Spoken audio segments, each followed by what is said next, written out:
Good morning, everyone. I'm doing a little bit of a test stream. I'm on one of the new missions, Unearthed Research, and I thought I haven't been able to get normal OBS to work for some reason, but I've still got the Streamlabs, which I'm trying to transition from because I've heard about their bullshit going on between them and OBS. They're just basically ripping off other programs, so I want to move away from it, but it's the only thing I can get to work right now. So I'm just testing things out slightly because I'm getting a bit of a performance hit in game when streaming, which is a little bit more significant since I've changed to the larger monitor, which I can kind of understand. It's having to work a little bit harder now. But where are we? I've done the new mission.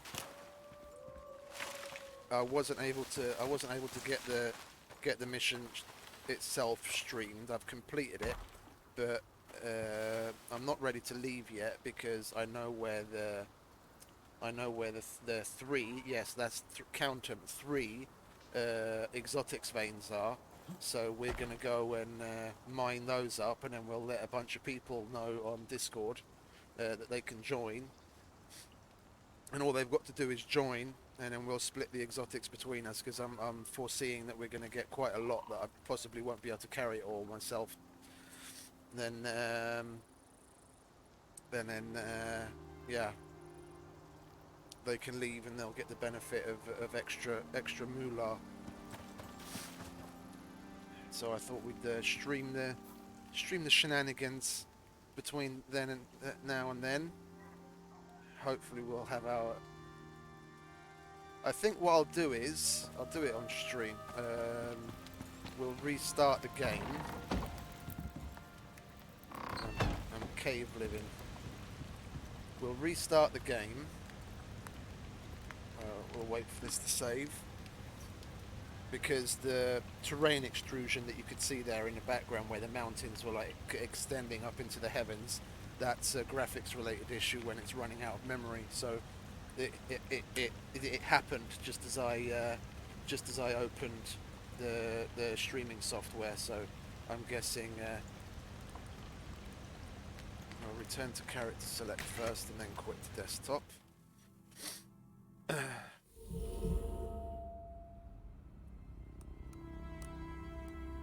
So hopefully closing the game and restarting it might help solve some of those issues. I'm quite proud of that screenshot. I like that. It looks fucking cool. I took that, was it yesterday or the day before yesterday, when I was on Voyager. It's fucking epically cool looking, man. I mean, I bitch and moan about the game quite a bit. There's people that might have watched a couple of times would know, but for all its failings, I have to. I've said it from the very beginning. It's a fucking amazing game. It looks great. It plays great. It's just all about certain mechanics and balance issues. Yeah, and they're starting to get the idea now. Yeah, and some of the stuff they put in is pretty good. I mean, in particular, this new mission, like the little fight you have against the cave worms. Spoiler alert. Yeah, where the analyzer that's there, once you power it up, it has to research the worm scales and the poison sacs. And that's what gives you the new recipes. And while it's doing it, while it's ticking from 0 to 100%, you get a constant wave after wave after wave of cave worms popping out of the ground around the analyzer that you have to kill, which is really fucking cool. And like sometimes you have like 3 or 4 come out at the same time, and you kill one, and basically another one comes up almost instantly.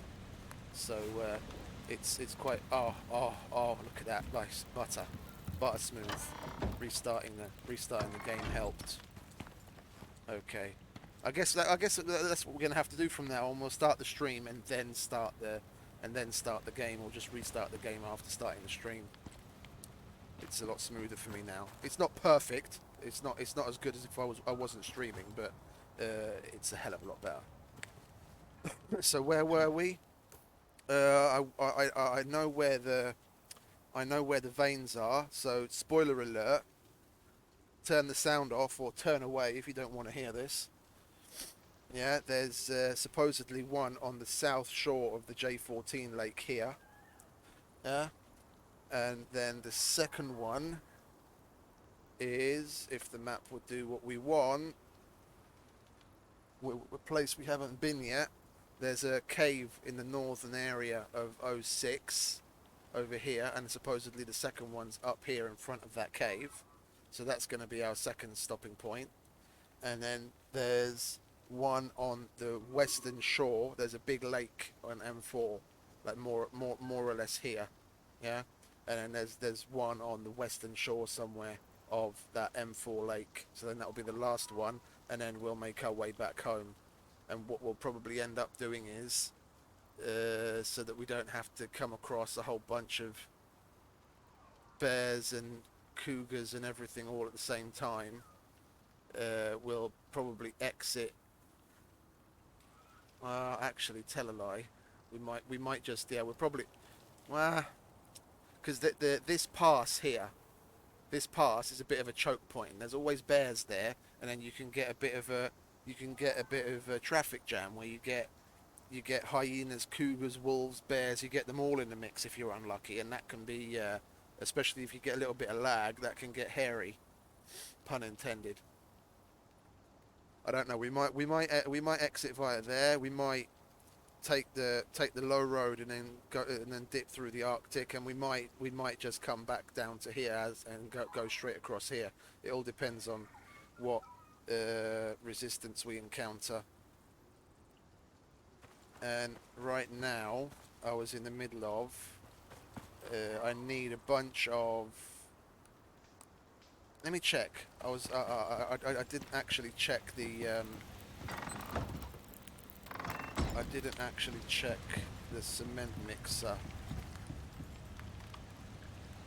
Yeah, okay. We need some silica and some stone, because I want to make... Oh, it's the afternoon. Then we might as well wait it out. I want some silica and some stone, so that we can make some concrete shit. I want to get together at least a 2x2.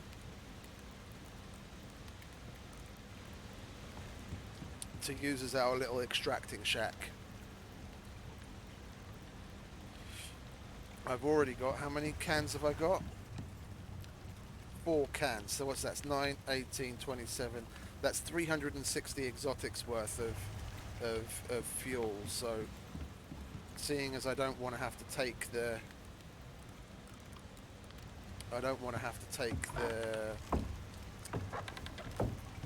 composter with me. Surely that's not all. Oh, I remember. Yeah, I've got more there. Okay. I don't want to have to take the composter with me. And I don't really want to be sat around waiting for fuel cans to fill up once we're on the go. I'll make a bunch more. We're gonna have a load of trafficking. We're gonna have to go from base probably all the way to the drop ship at least once, if not multiple times, to get the stuff there ready for us for extraction. I was about to make some more epoxy, and I realised I need to make some bandages and some suture kits. I had some, but yesterday I went out on a serious run. I was looking for gold, and I checked all the caves in this area, and I was coming up short. Like, in comparison to a normal run, if I mined the caves in this area Probably, and then possibly with the addition of the two Arctic caves that are up here, yeah, in K11 and J10. With those, I'd have enough for everything I need. But I was coming up short because I was just barely getting enough together to make the furnace, the electric furnace. But then I'd still have the material processor to contend with, which is a little odd. Yeah, I just had a bad roll of the dice. Yeah, the ore spawn was a little unfavourable this time around. So I was like, fuck it. I've got fuck all else to do. I was up on shift throughout the night anyway, so I was like, let's go for it.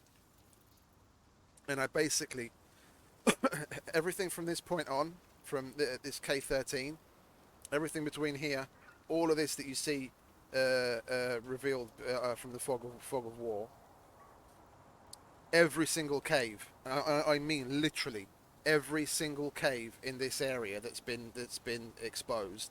I checked every single one, and it probably took me about 4 hours to do the whole round trip, and at least like I had to stop a couple of times for a few minutes in between, but it was at least 3 or 4 in-game days, and I was going for a good 3 hours, good 3 hours at least, and I came back with a little over 1,000 gold, so that was it was definitely worth it. So I could go ahead and make everything that I need.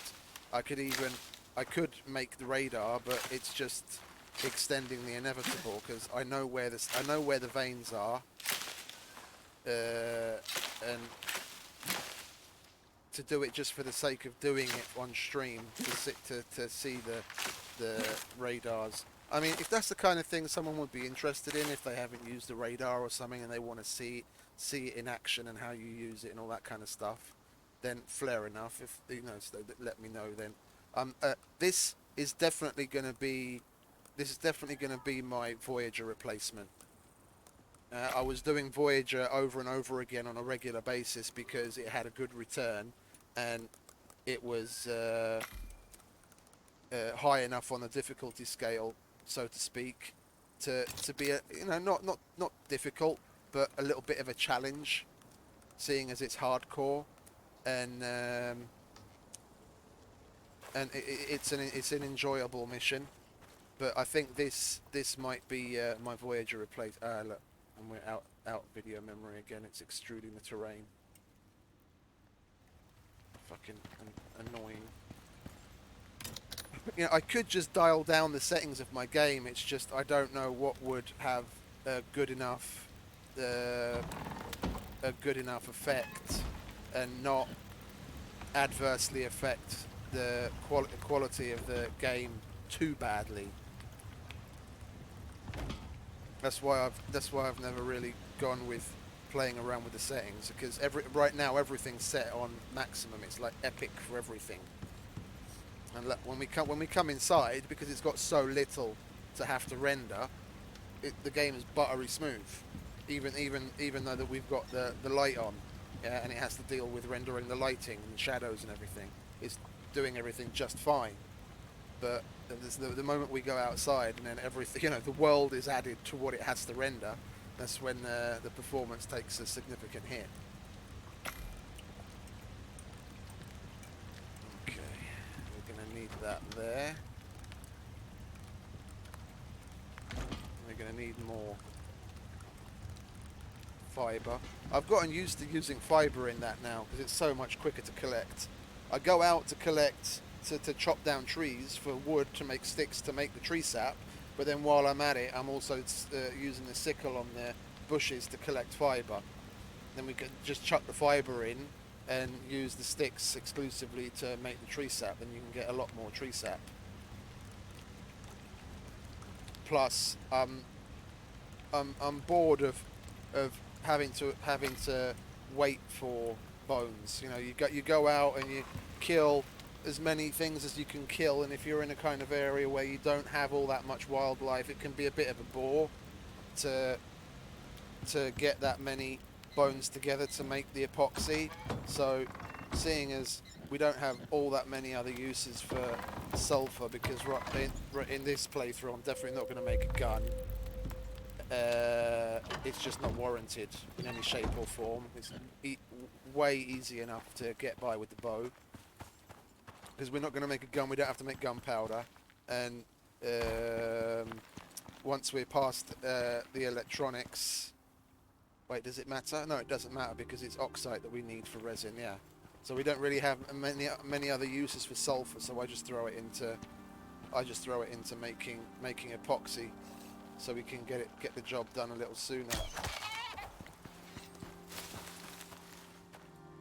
So we're on a silica run. We want silica, rocks, and then eventually chop down some trees. And I'm absolutely loving the new meats. This is the stringy meat, but dried. Yeah, I dry it because if you cook this stringy meat, it just gives you the cooked prime meat buff. This way you get a different kind of buff for the same meat. I mean, I could have done it the opposite way.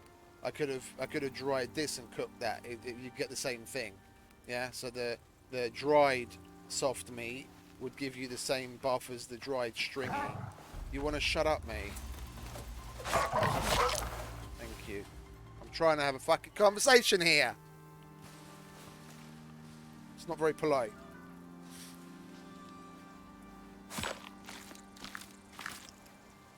Let's skin the fuck out of him. There we go. Yeah, so the dried soft meat would give you the same buff as the dried stringy meat, so it's interchangeable, but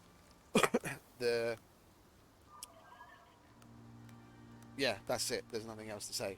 It's just to give an extra different type of buff, because that gives you dried stringy meat modifier. I haven't tried actually to see if a soft meat dried would give you a different. I haven't actually applied. Well, I have, but I wasn't paying attention. We'll see if we come across some rabbits. We'll be sure to kill them, because they're the ones. Them and the chamois are the ones that quite regularly give the soft meat. We'll keep an eye out on that. Oh, there's Mr. Wolf.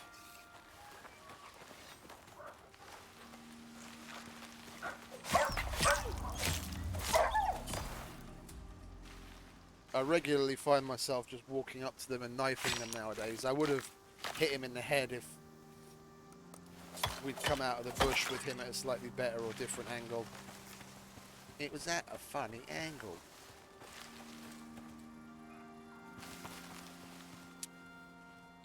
A sip of coffee, just a second.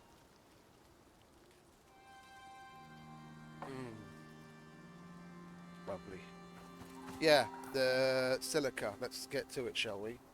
We'll go up to the edge of the mountain and then make our way north. Because silica likes to live in the little rocky scrags at the base of mountains. Coffee. Where there's one, there's more. Who's that? Hello, Mr. Wolf.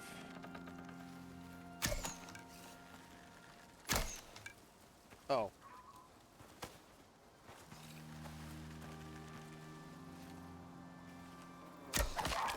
Fucking stay still for a second, please.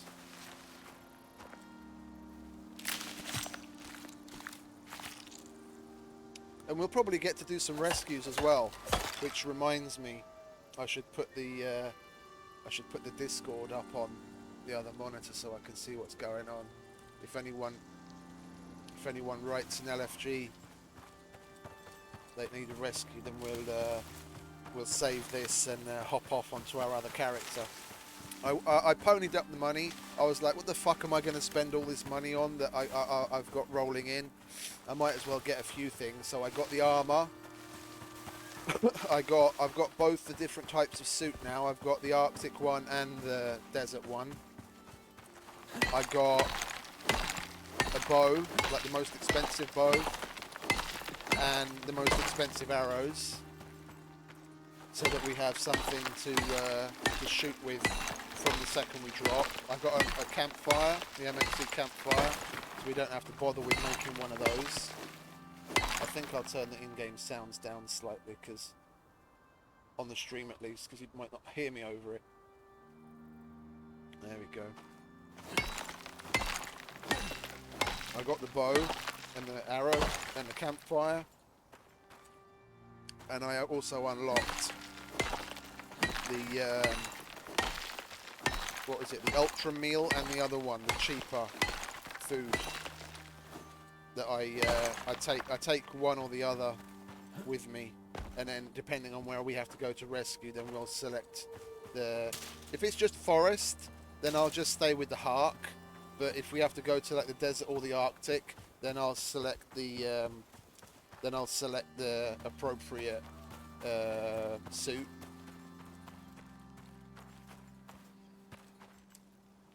And I'm keeping that character more or less just for like rescues. So if someone comes along that they need assistance. Hello, mate.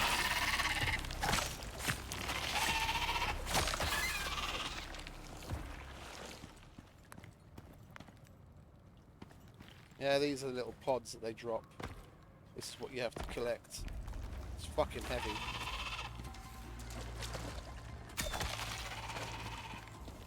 You get the worm scale and the poison sac, and you have to collect. I can't remember how many it is. Some arbitrary number, like 50 of one and 25 of the other, or something like that. I can't remember. And then you put it in the analyzer and analyze it, and then analyzer analyzes. Yeah. And then you get the new. I don't think we can see them here, can we?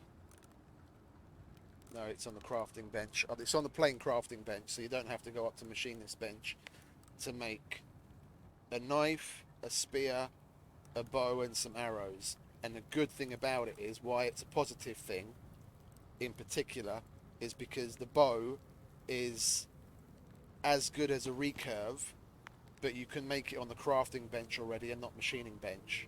So you just need some of the stuff that you get from worms and like wood and leather. So you don't need metal. So you get the equivalent of a recurve bow at the lower level already. It doesn't have the same durability as a recurve, but you get the same stopping power. So you get something that's better than a longbow, which is positive. So if you're trying to, you know, somewhat YOLO something, and you don't necessarily want to tech up to machinist bench, then you can make the fucking hell, I want to go for a headshot. Then you can go for the worm bow instead of the recurve and get the same stopping power. And the oh look, there's some stringy meat. And the what do you call it? Was that a rabbit? I heard some little pitter patter thing. Yeah. Anyway, let's stop going over the same thing constantly. You get the idea. I've made one. We can. I can show it when we get home. You have to make it. You have to make one of everything for the objectives.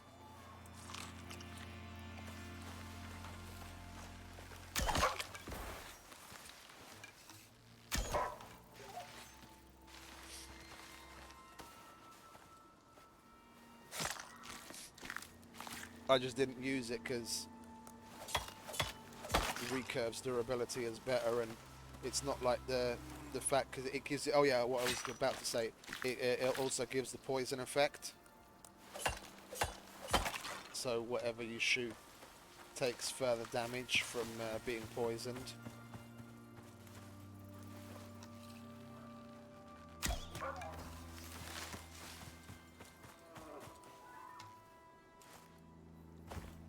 Was that just a ghost sound? Yeah, it was. I heard sniffing. I heard the wolf sniffing coming from that direction, but sometimes there's like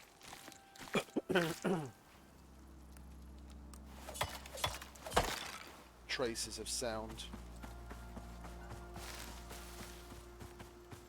Just lots of oxide. Well, we do need some oxide, but I'd rather fill up as much as we can on silica and sulfur first. And if we start to come up short, then we'll take some oxide. Come up short as in when we stop finding silica.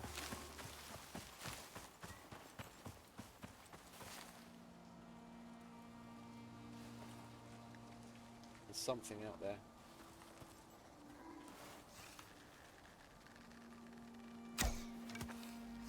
Fuck. Never mind. See, I knew there was something out there. I love the spatial audio in this game. I go on about it a little bit too much sometimes, but it makes such a difference. Being able to hone in on where something's coming from, just from the sound, it's fucking epic. And I get it, a lot of games have had it for years now already, but they've done a particularly good job of late optimizing it, so you can really get it down to, like, distance and direction. You can really I fucking misclicked there. I didn't mean to release that arrow.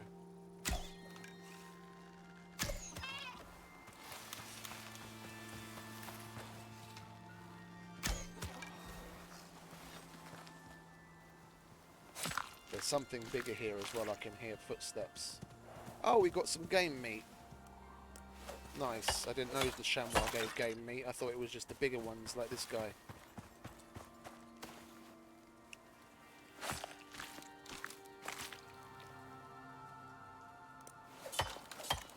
We need to clean house,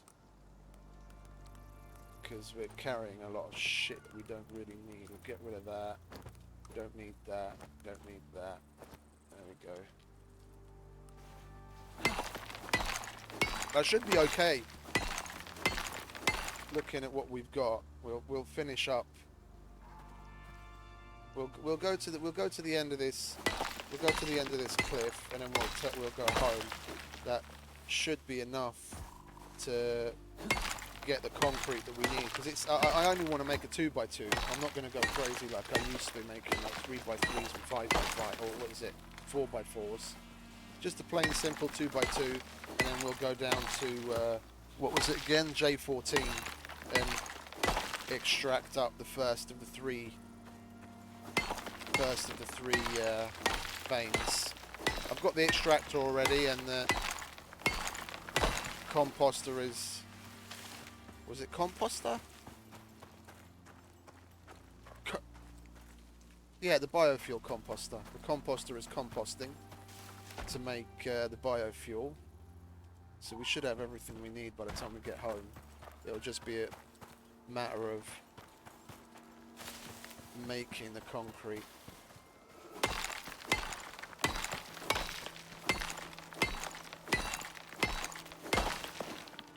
How much space we got left?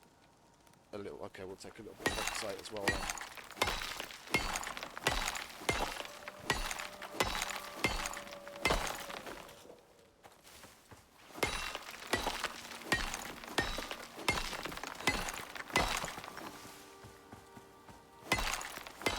Oh, I brought the electrics tool with me for some reason. I forgot I had it in my inventory.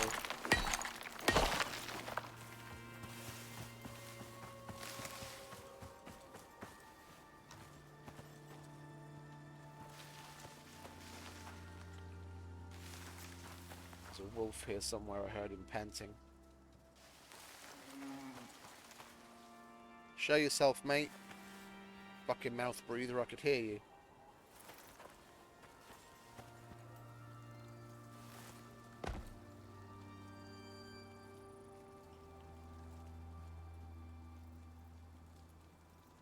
There's a deer.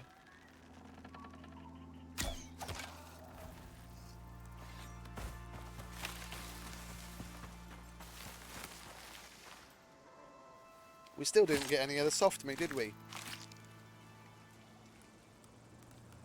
I just want the bones for epoxy. Who is this? Oh, there you are. What do you want, you fucking little dirty cunt?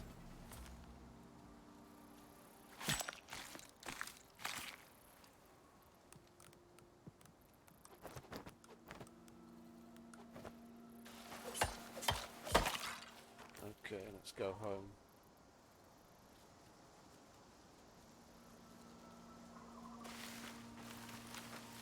Performance issues with the map obviously haven't been addressed properly yet.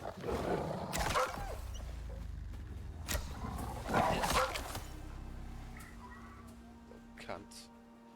There's another one.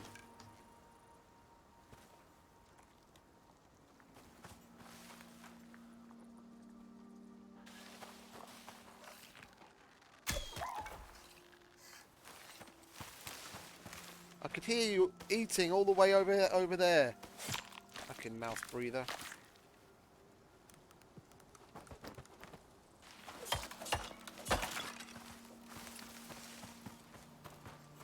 Where's the other guys? There's one.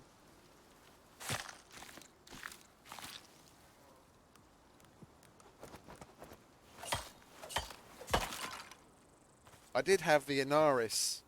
Well, I say do have, but I've broken it already. I've used it up. The highest tier workshop knife. I had an abundance of titanium, so I thought, why not? We need a knife anyway. Okay, let's get home, shall we? Perfect timing.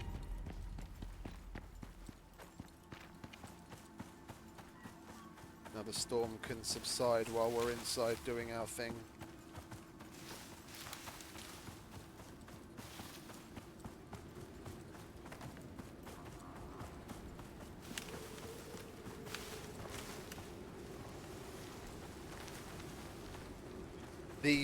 The buffs that someone came and left. The buffs that I think it's. I will have a look in a minute once I'm not running for my life, literally. I think it's the dried meat. The buffs that it gives you is rather good for like melee and mining and stuff, because it gives you a plus 15% speed boost on melee. Oh, that needs to be. It needs to be repaired.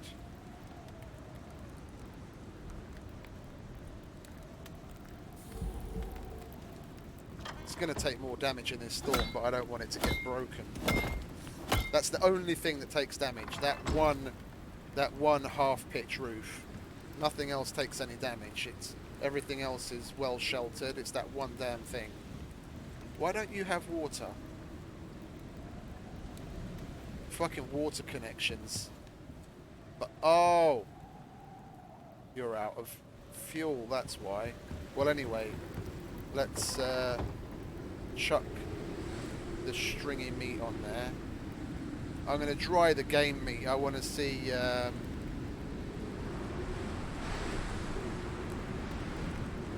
Well, let's put the game meat on first, shall we? There we go.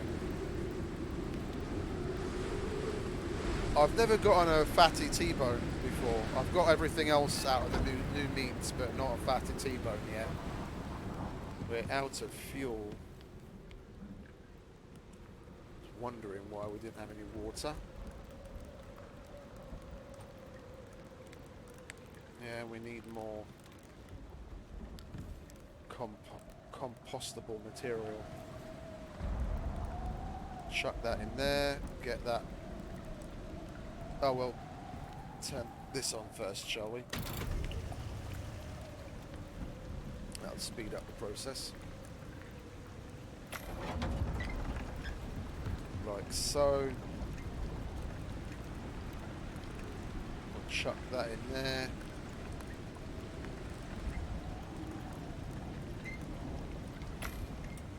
Turn what we can into epoxy. Same goes for this.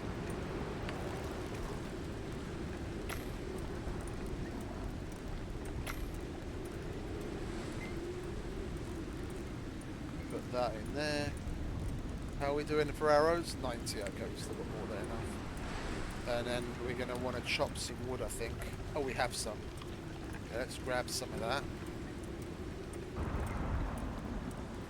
Make some resin.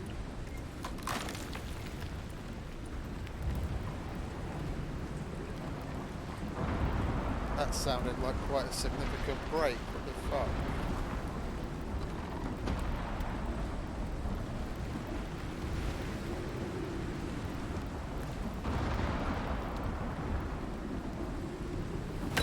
took damage as well, did you? It's going to take more damage before the end of the storm. Oh, they're all taking damage. Okay, I just hadn't noticed that visually on the others before. Even you took damage, but very, very insignificantly.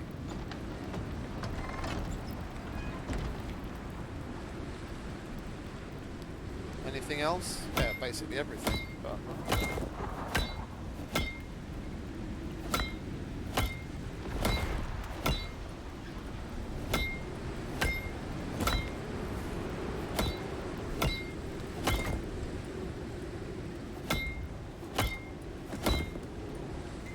this was probably from when.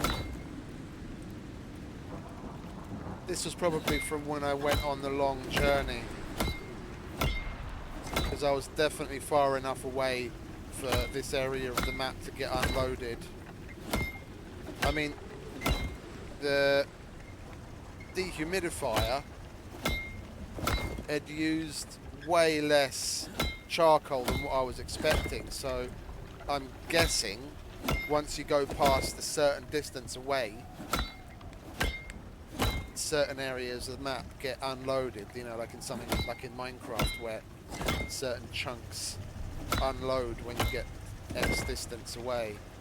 I'm assuming there's something similar going on here once you get past a certain distance, because the dehumidifier hadn't used as much charcoal as I was expecting it to have used. There was still quite a lot in there when I got home. One, and two, the campfire had run out of wood, but there was still a whole bunch of meat in there that hadn't spoiled, which, given the amount of time that I was away, should have spoiled a long time ago. Can you fucking highlight the wall that I want? Thank you very much. Jesus Christ. That's okay. This is all okay.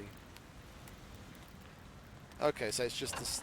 It was just the roof and the things at the front of it.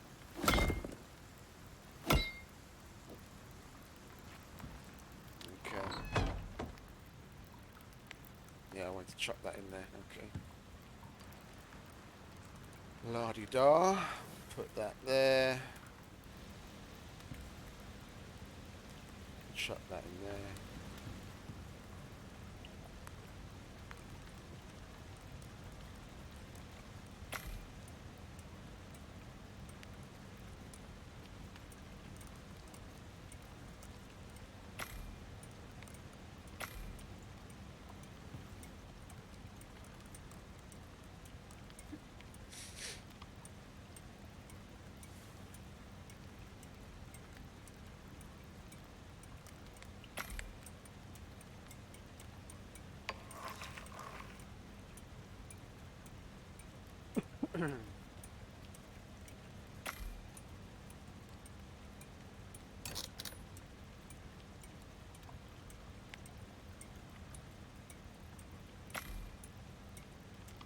As long as we can get at least 4, then that's another 100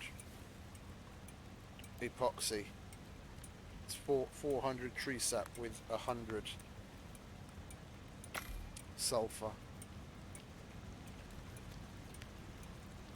And then whatever's left over can go in the composter.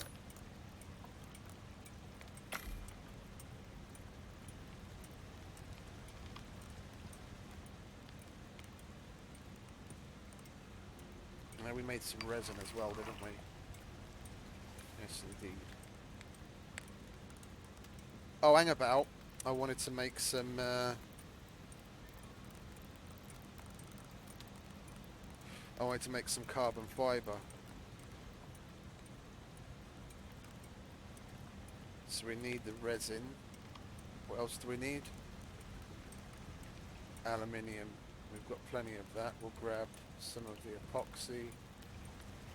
We'll grab some aluminium.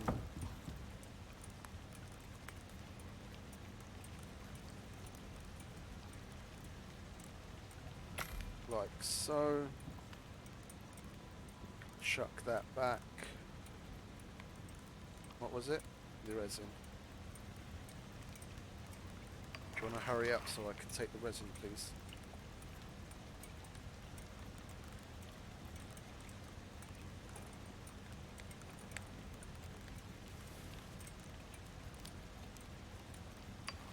Thank you. That's 30 more electronics.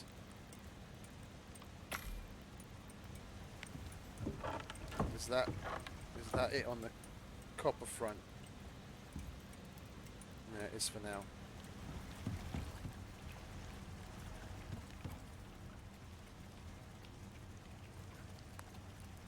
Oh, I have some carbon fibre.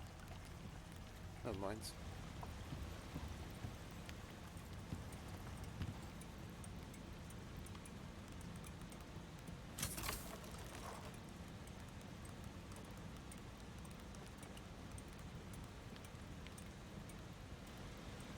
How much do we have in the way of electronics now?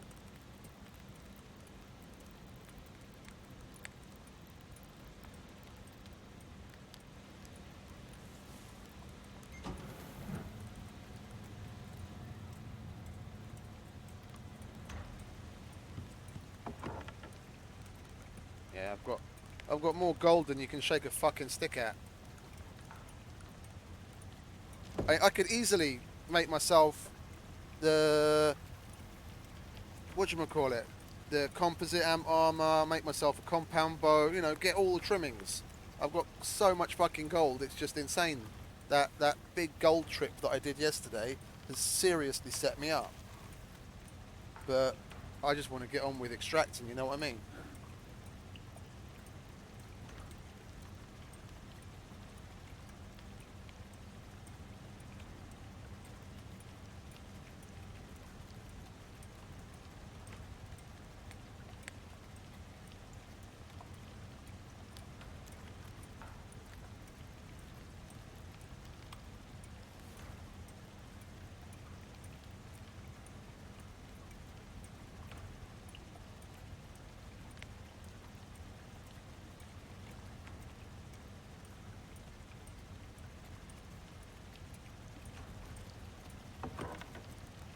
Okay. Which one of you's clicking? You're clicking, okay. 1, 2, 3, 4. Well, let's grab all of it, shall we? More epoxy. Oh, it's 200 sulfur. Okay, sorry, I thought it was 100 sulfur. We can chuck that in there. And we'll chuck that in there.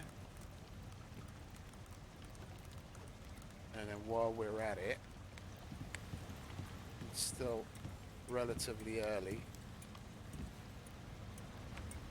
so to speak.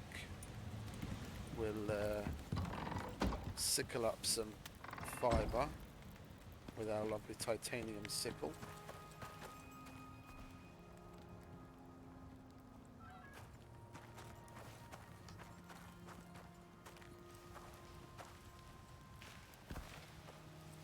Are you stuck? Shall I help you get unstuck? It's getting stuck on some trees or bushes or something.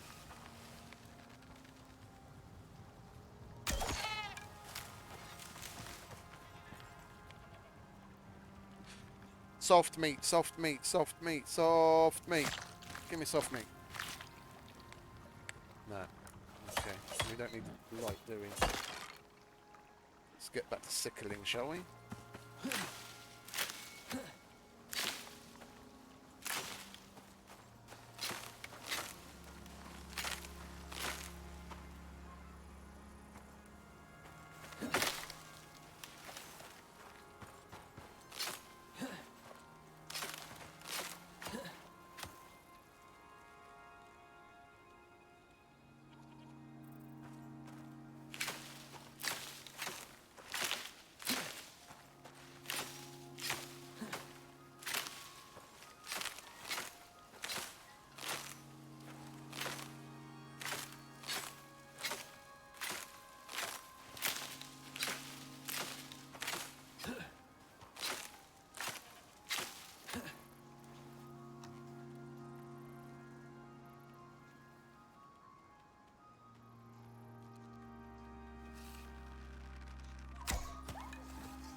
Rabbit, rabbit. It's probably a chamois. It's running faster than I could.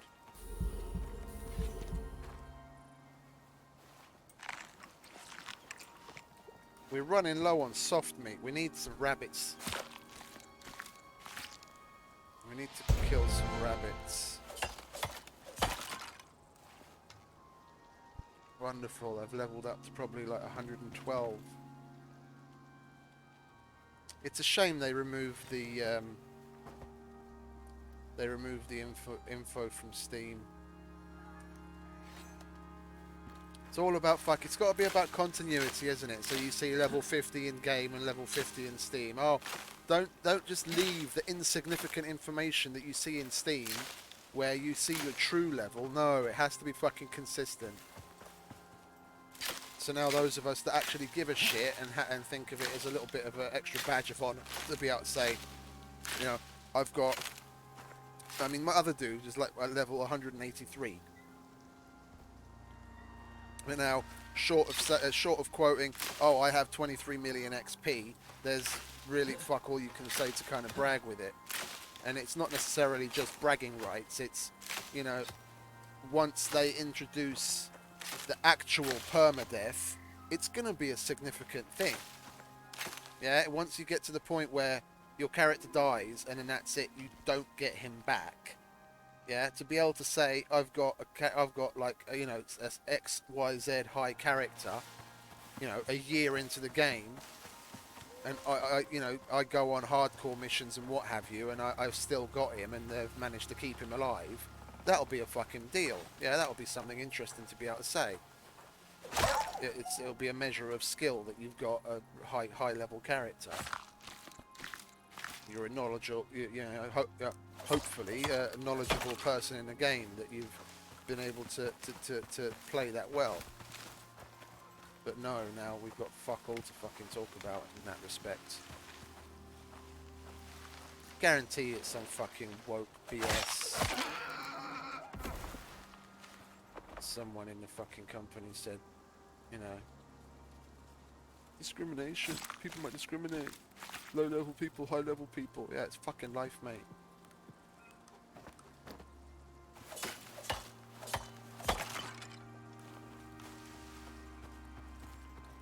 I don't get bent out of shape when I see a fucking Lamborghini drive down the road, do I? Good on that person. They've got their shit together to the point where they have money to fucking buy an expensive vehicle. You want one? Go out and put the fucking work in. Don't get jealous and bent out of shape over fuck all. But they don't like looking internally, do they? Because it's not their problem, it's society's fault. Fucking losers.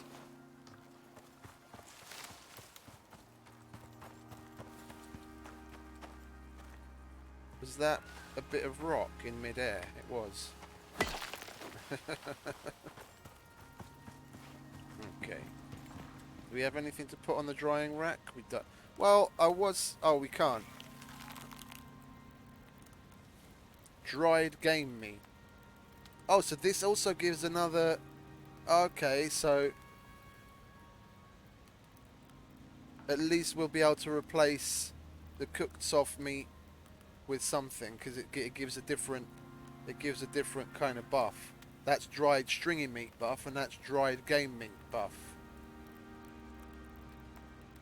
They're basically the same thing, but we're going to have minus 50% food consumption, plus 30% melee attack speed. Oh, that'll be interesting to see how that fucking stacks.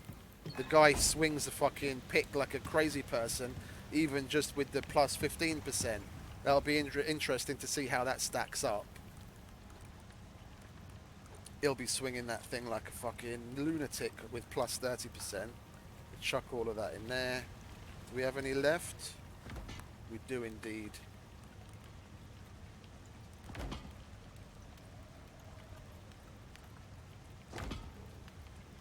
You want to hurry it up, please? Click away. I want to throw that 104 fibre in there. 5, 6 more clicks.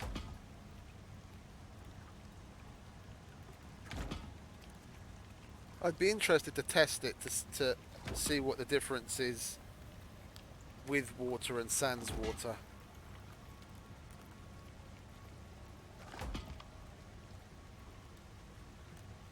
And I'm gonna give myself a shameless plug. Where's my link? We'll go to Discord.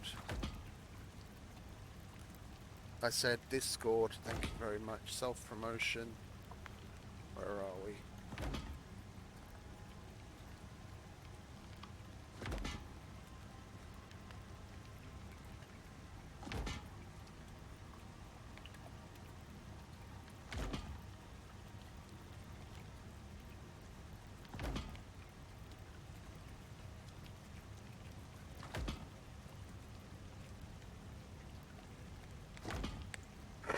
There we go. Shameless plug done. Oh, we can put this away now. There we go. Wrong thing. There we go.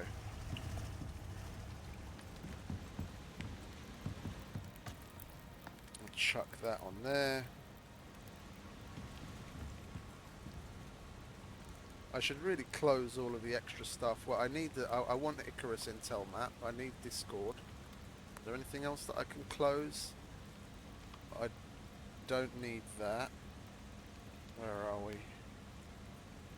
There, we can exit that.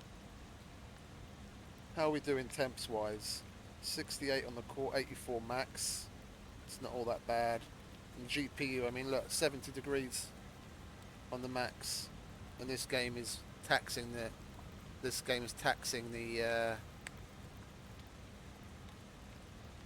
graphics card, so I think that's pretty damn good if you ask me.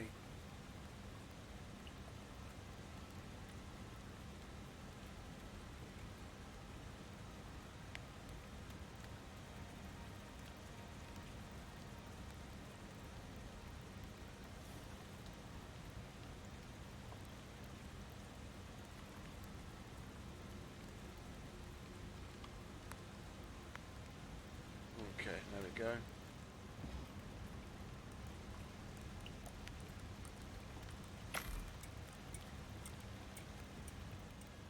I'm asking myself, is there any real reason as to me making all of this epoxy right now, seeing as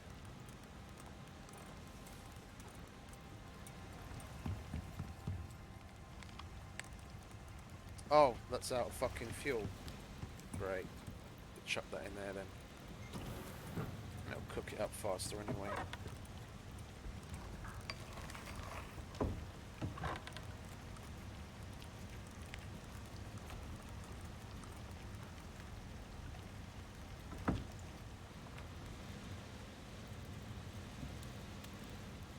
What do I want to put away? That.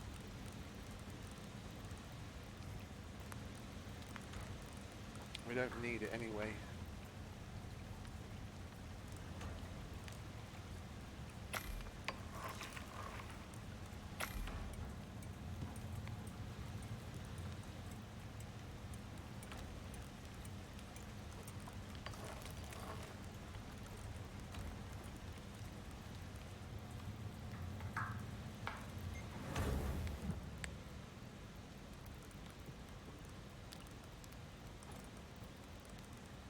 What can we make? We could make a refrigerator.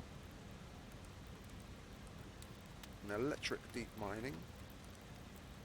It'd be nice if they get to the point where the extractor can be powered by electricity. I mean, even if it were to take 5,000 power, so it would basically take up one generator. So if you wanted to mine with 2 or possibly 3, you'd need a generator for each.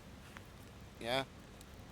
But if it improved the efficiency, so 1 made the drilling faster, and 2 gave you a better fuel efficiency, so the fuel in the generator would run for, or even even if it gave you the same run time, if they increased the efficiency of the drill itself when it was powered by electricity, it would be a positive. But then they could go further, because at the moment the extractor will run for 30 minutes on 1 can of fuel and get you 90 exotics.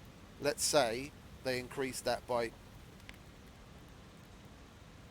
I don't know, some arbitrary number of percent, that you got, let's say, 120 exotics out of the same can of fuel, and let's say instead of 30 minutes it took 20.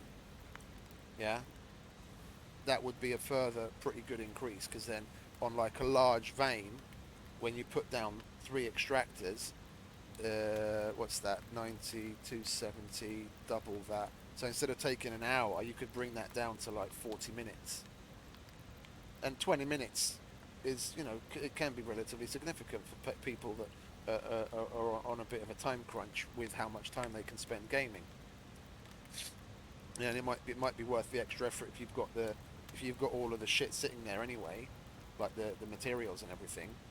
3 people each take an extractor, what is it, can of fuel and the generator, plop it down.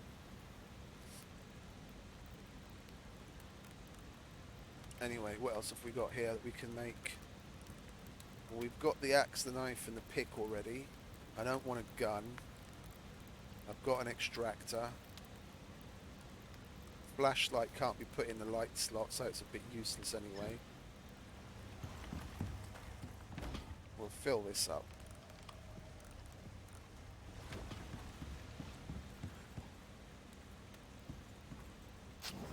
I forgot about these. There we go.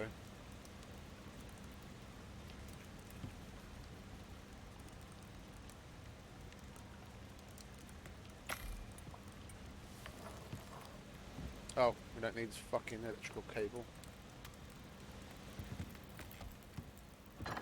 How's this doing? Oh, it's done. Okay, sweet. And we'll grab what we can off of there. We'll have 2 dried meat buffs instead of the cooked soft. Oh, well, that gives us a prime meat buff, basically. Oh, if we had cooked the stringy meat or the game meat, that would have given us a prime meat buff as well, wouldn't it? Yeah. Okay, well, next time, when we get some more stringy meat, then we'll cook it instead of drying it, so we've got more than enough dried stringy meat right now. Are you full? You are indeed. Yeah, and these are nearly full. Yeah, so we've got the equivalent of 9, 18, 27, 36, 45, 54, 63. We've got the equivalent of being able to mine up 630 exotics. Yeah, and I foresee you hopefully using up at least 2, possibly 3 cans when we go to J14. Oh, is this done? It most certainly is. We need 8 of these. No, actually, we only need 7. It's 3 on the bottom, 4 on the top. Yeah, and then we need 8 of these. And we have everything that we need. Oh, no, we don't. We're going to have to make some more. What are we going to have to make more of?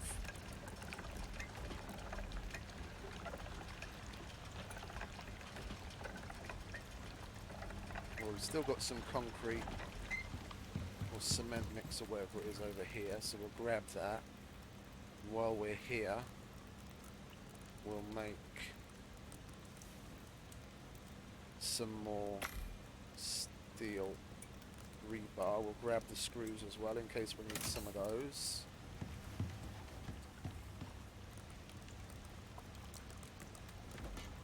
Okay, it grabbed what it needed.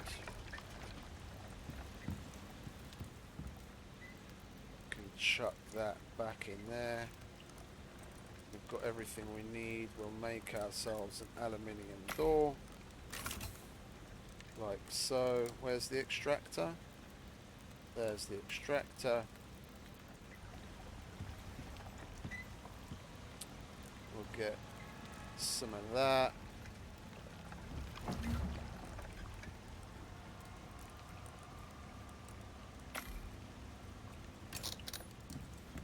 And we need some fibre as well, don't we?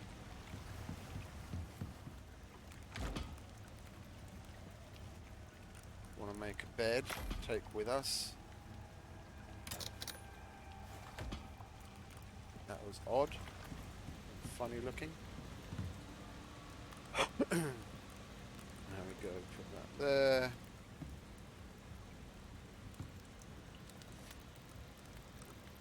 Put that there. We need that.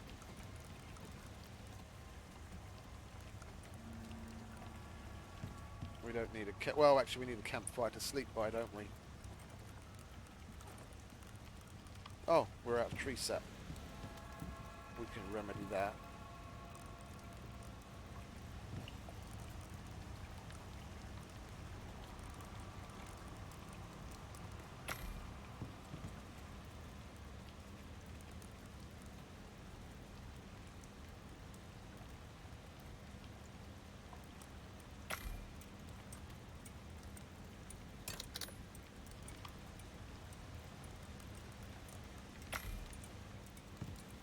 What have we got on here? I'm kind of leaning towards what we've got, 2,500. That would be 35, and we don't have anything else connected to it, do we? 3,500. If we make a refrigerator, we'd be at 4,500, so we could power everything off of one. Let's make a fridge. It's not like I'm going to use the fucking materials for anything else anyway. Yeah, we'll chuck the fridge there. We have an outlet here. That's why we put it there.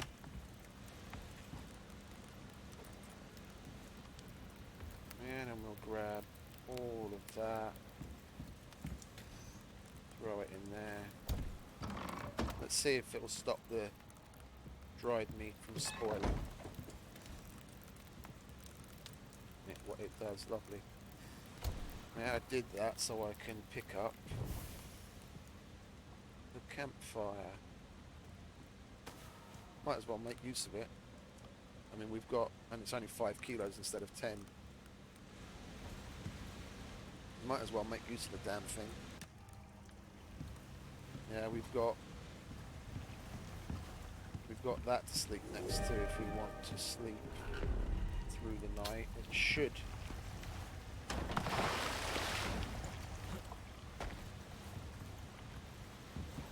be close enough.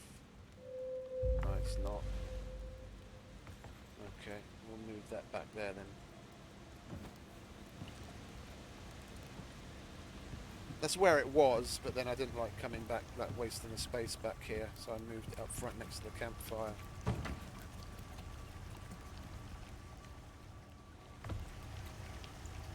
There we go. Why did you go off?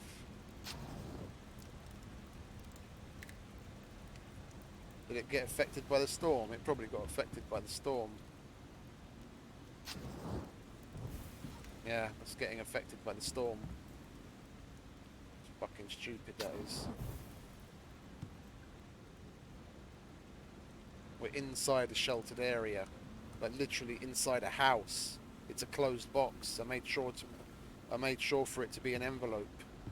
Yeah, there's a roof, there's walls, and the fucking weather still affects it. What's that if not fucking buggy? Yeah, I've got this micro meal. There's the micro meal and there's the ultra meal. The ultra meal gives you a little bit. I think it gives you like 200 food, and the buffs are better, and it lasts for longer. It lasts for like 3,600 seconds, I think, which is not insignificant. I mean, if you're going on a rescue mission, you could eat that when you drop, and then you've basically got buffs for as long as you need while you're on planet doing the rescue. Yeah, so we've got house, we've got door, we've got bed, we've got thing. We will grab all of this. We did grab that, didn't we? Yeah. We'll chuck it in here, like so. And we go 1, 2, 3, 4. So we've got plenty of fuel for the extractor. We've got... Let's fix everything up, shall we? We've got more than enough titanium. Let's head out with fully repaired kit.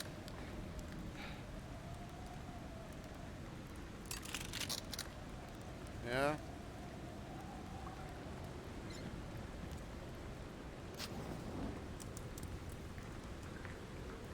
So that's all of our kit. We're gonna have 3 food buffs. I'll take a little bit more meat.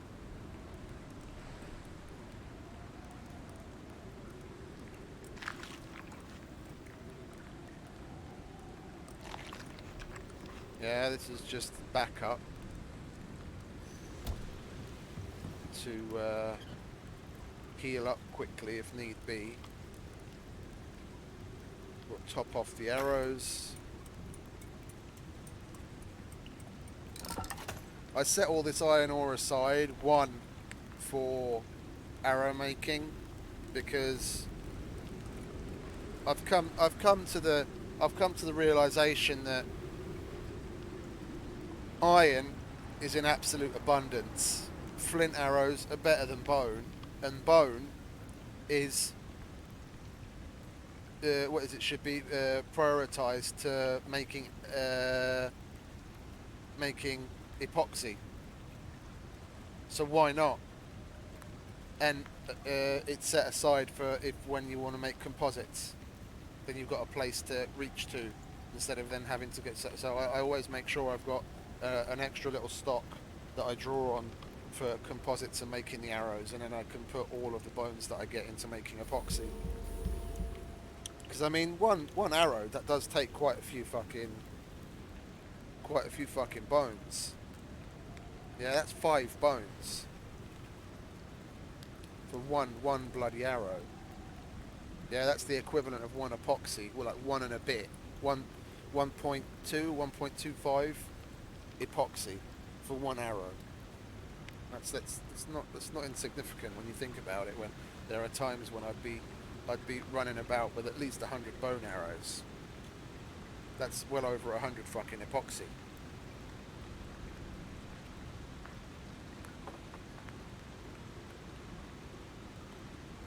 Yeah, so that's 120 epoxy.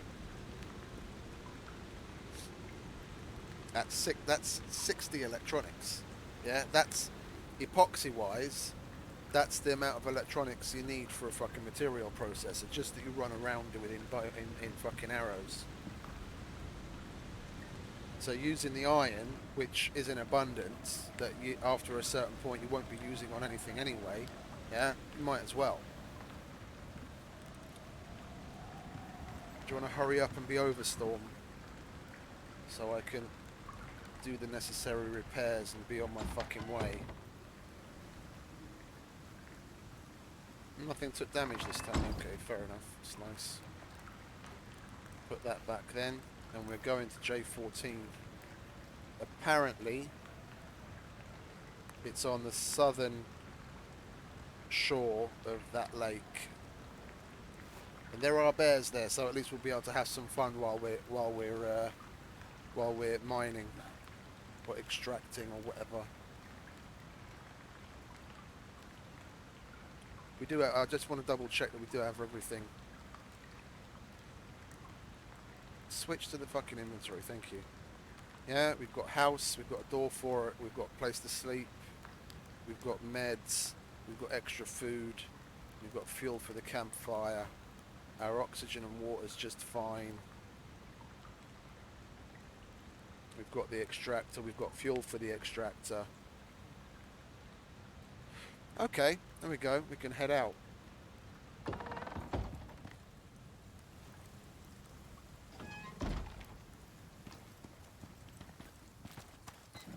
Let's make a move.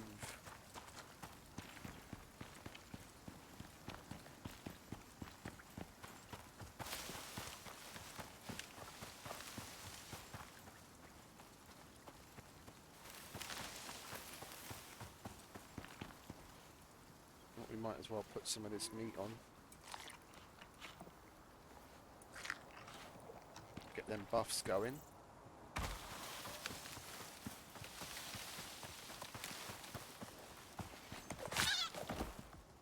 Baby deer also gives soft meat. Come on, stop jiggling.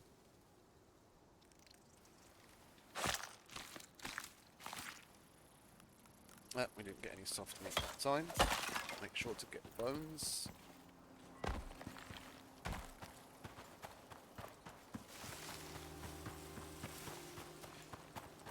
I need to be killing things with the pick and the axe more for the accolade.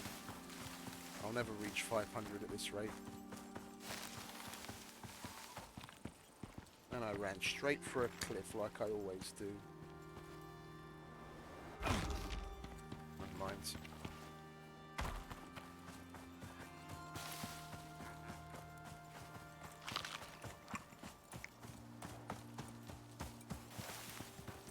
This is why we bring lots of meat.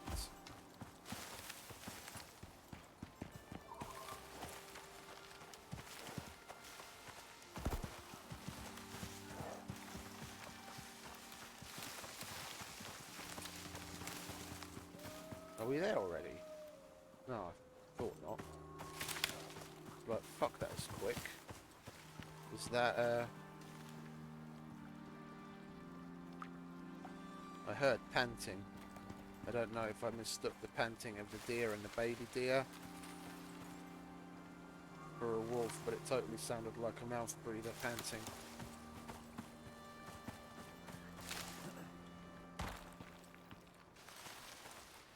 Oh, for Christ's sake, stop getting stuck on everything.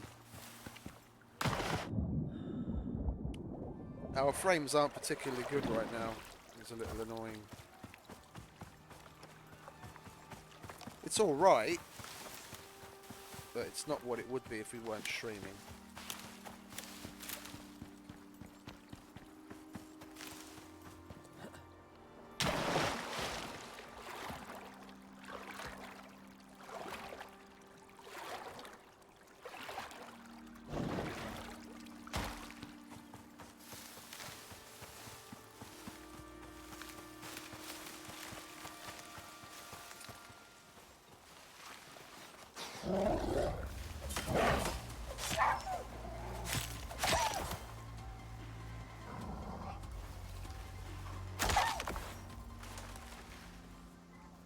Mouth breathers. I'll have all of that, thank you very much. Where did your friend go? He slid into fourth, did he?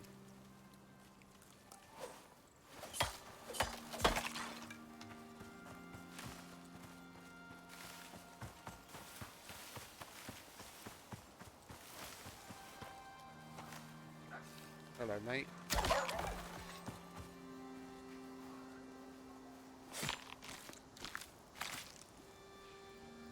You know what I could do, seeing as I'm coming past here, but nah, I don't want to risk it. I could, this is where the polar bears are.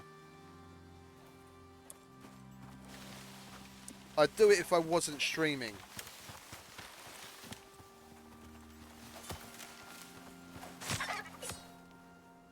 So that I don't have the lag. Go and kill a polar bear. Because I'd have to... Oh yes, soft meat. And make ourselves a drying rack. And dry that while we're there. Well, actually, no, we'll cook it. We'll cook some and we'll dry some. Crafting.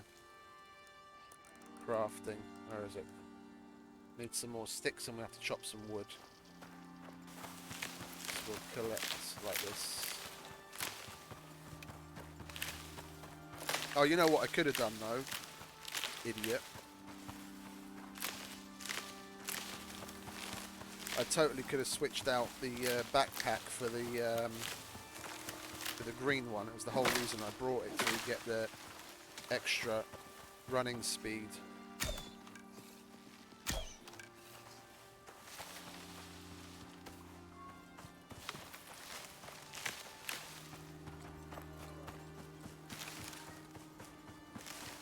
got the miners back, the red one, the mining backpack on right now. I could have switched to the green one, and I would have got the buffs from that. And I'd be able to run down these chamois.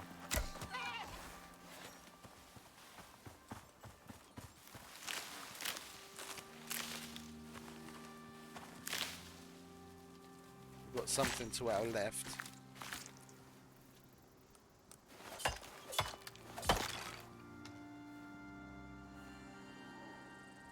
There's a deer over there. Don't care about the deer right now. I just want to get to the vein, get set up, and get the soft meat cooking and drying. I wanna do a little comparison, see what the different buffs are, see how many different things we can get combined.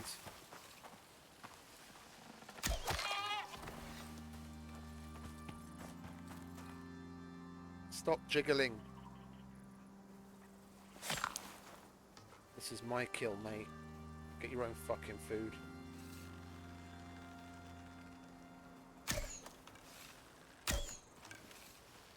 Can we actually hit him, maybe?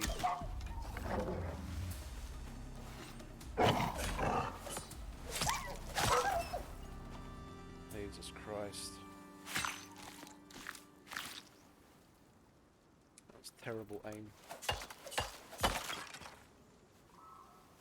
That was aimless.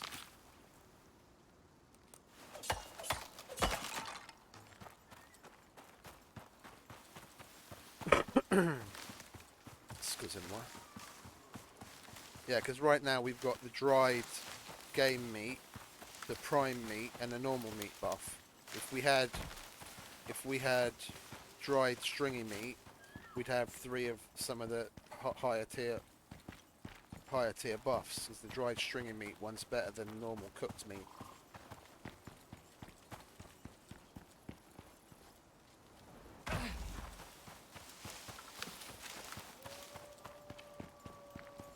Are we there? Yeah, we're there. So the vein should be here somewhere.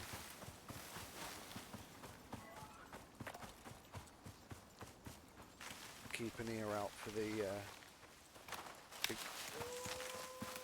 exotics music. Is it up here?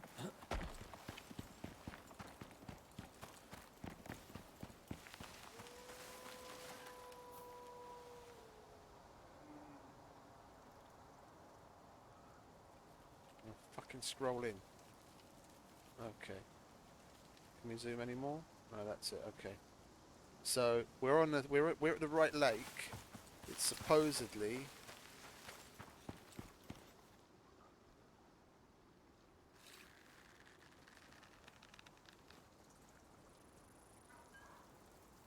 Are you just sitting down? Yeah. It's supposedly on the south bank of this lake.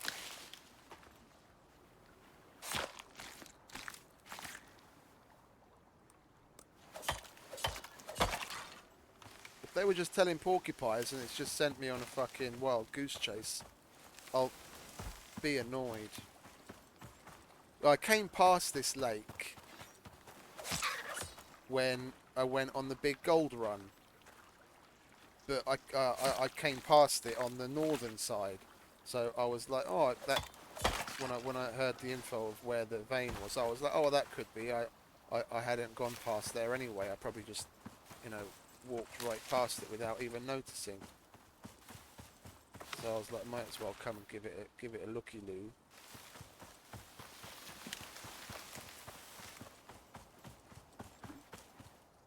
Yeah.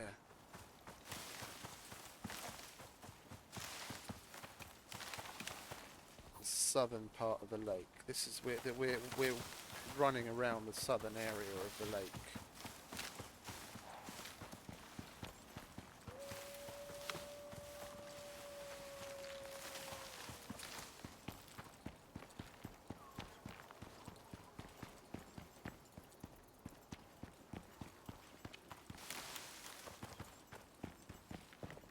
We're not getting the music and I can't see anything from here.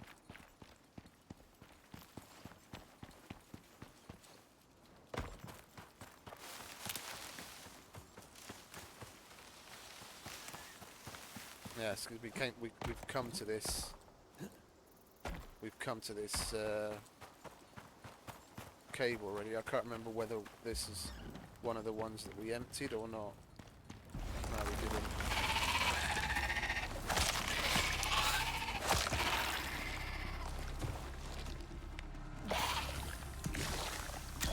Of course, we moved right back into it. Never mind. That'll expire soon enough. Yeah, look how far we've come away from it. Of course, it's not going to be here.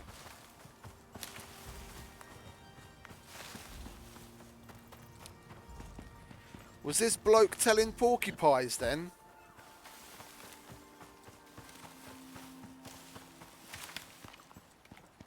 It would seem so. Or it's random. And for him it was there, but for us it's going to be somewhere else.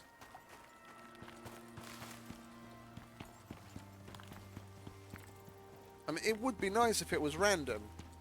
Yeah, I mean, I'm all for adding difficulty to the game in that respect. I mean, at least then the what's his face? The radar actually has a use.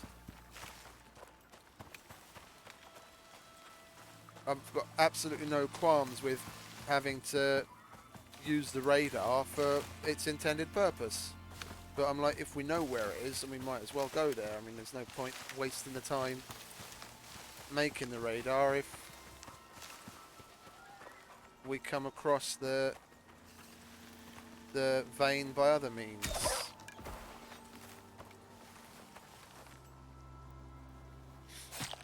I mean, we just made everything we need. We've got enough materials to make another generator to be able to power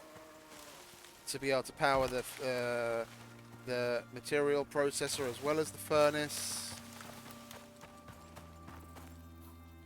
I mean, I've given the place a good once over, I think. Yeah, I think you'd agree. I've been all around the lake and its surrounding hills. Come here, Mr. Rabbit. The fucking lag would play nice.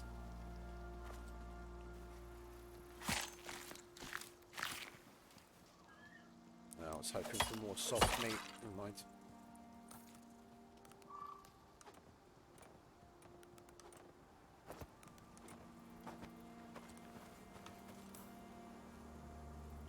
So this area we still haven't looked over. We'll give that a last shot, last ditch attempt. And I mean, we don't even have to get really close. It could be hidden, quote unquote, to us by undergrowth, but be near where we are, and we'd know it's there from the music. But we haven't even had the music come up.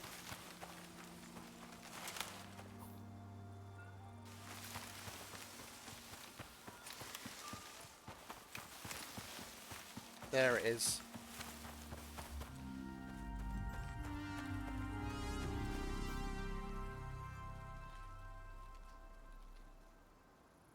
Southern shore of the fucking lake. That's got nothing to do with the fucking southern shore of the lake. It's got 3 extraction points. Well, okay, we'll pick that one.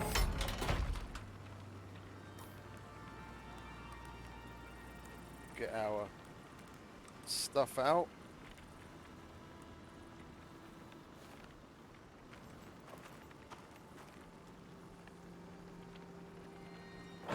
One, two, three.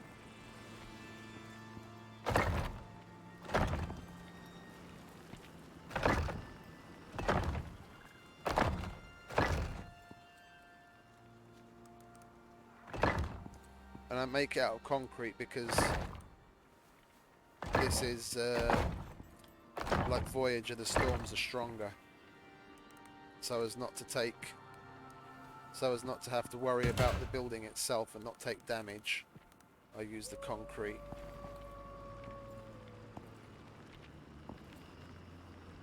Chuck that down there. Woodchuck that down there. We'll put that in there. We'll split that. We'll cook half of it, and then we'll dry the other half. We'll get that extracting. Extractor, extract. And we'll go and chop a tree, make a drying rack so we can dry the rest of the stuff that we've got.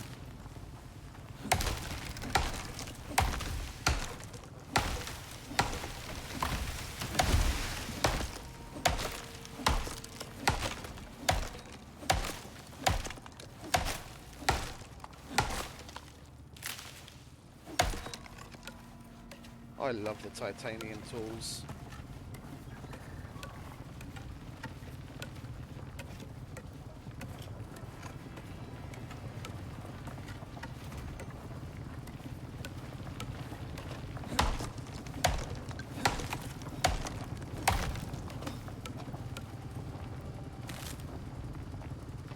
There we go, drying rack, craft.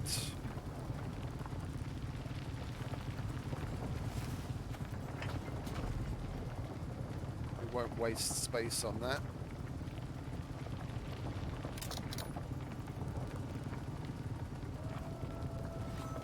Inside, we'll chuck it down right there. And then we can chuck that on. Job done. Okay, so this gives cooked prime meat. Okay, so that gives us another prime meat option. So we'd have dried stringy meat, dried game meat, and prime meat.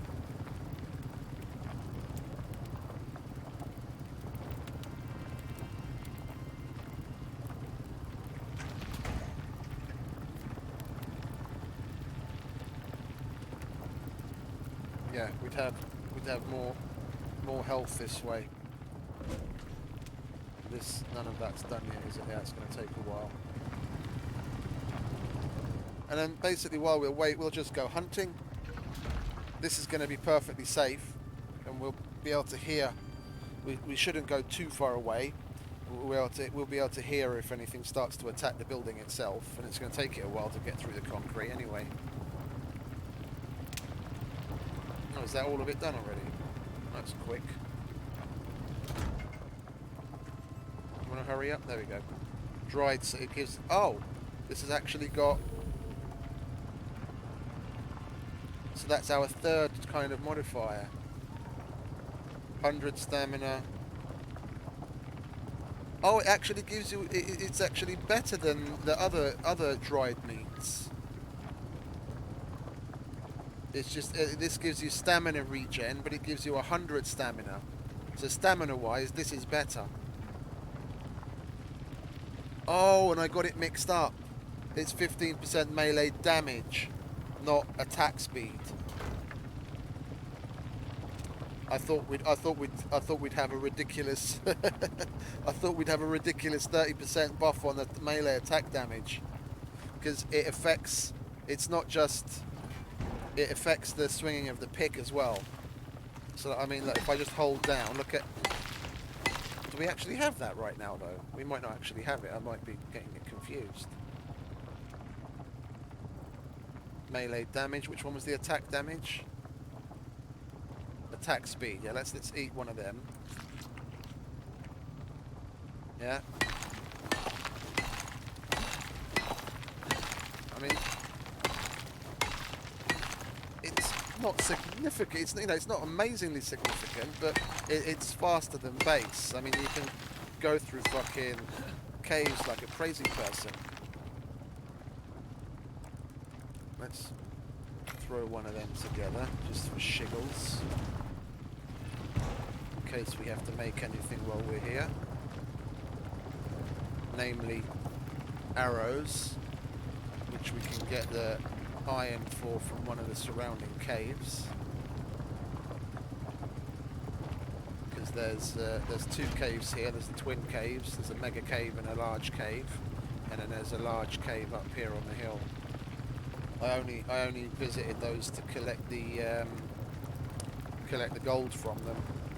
I left everything else inside, so there'll still be a bunch of stuff in there. What do we need? We need some more. If we were to make the radar, we'd need some more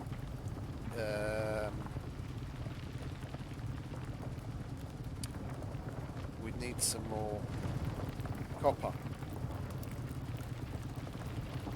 So it might be a good idea to go and harvest some of that. It's not like we're particularly far away from home. If we have to do a couple of runs, which way are we? Over there. So we'll mark this so we remember where we are. Dried soft meat.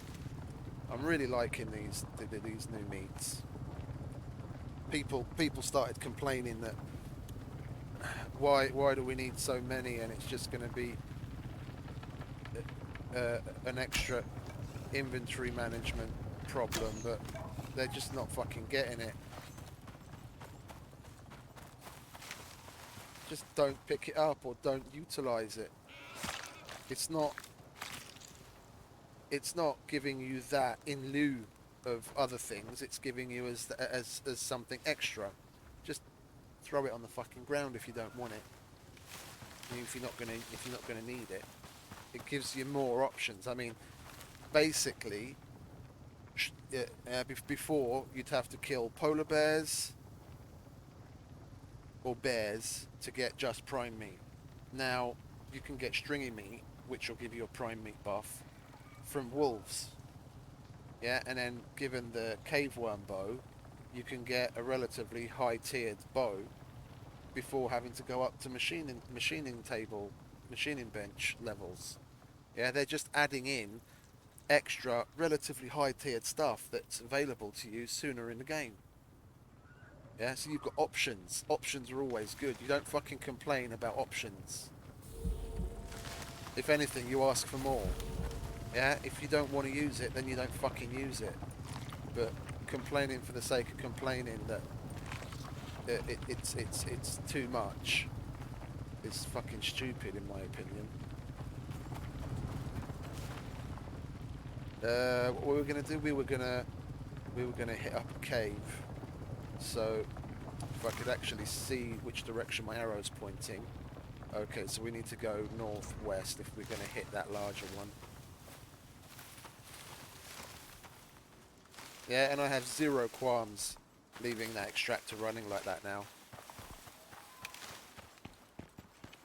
That's the reason why we put... Oh. Yeah. Thought as much as looking at the wrong fucking direction. Northwest. That's why we put it in a concrete shack. Even if... there's no possibility of a bear coming past. The only thing that could be in this area is a wolf. And I could literally, if that cave were, even if it was full, but it isn't full because I've already mined some stuff from it. Even if that cave was full, I could mine out that entire cave, yeah, and the wolf still wouldn't have gotten through the concrete wall. It would take him that long to destroy it, to actually get through it, to get to the extractor, and then he has to destroy the extractor as well, which he'd get through quicker than the wall, but still. So it's safe enough.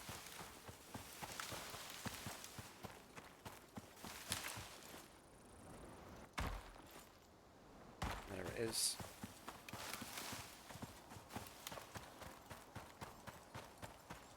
And now that we've got a crafting bench, I could make some of the new... Oh, it's this one. Yeah, these things don't disappear. They're persistent for a very, very long time. I noticed that after the main fight to complete the game.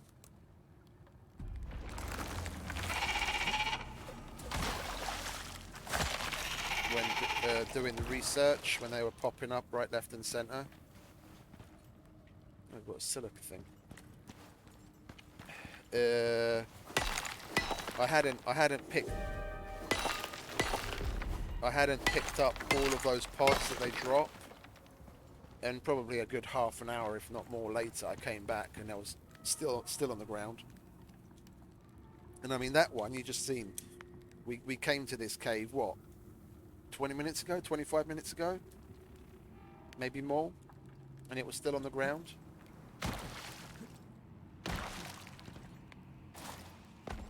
Was that it? Oh, okay, one more. We'll get some iron so we can make some more.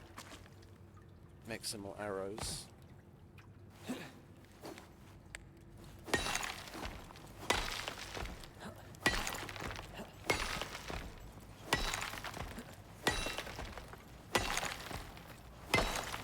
This is when laziness rules.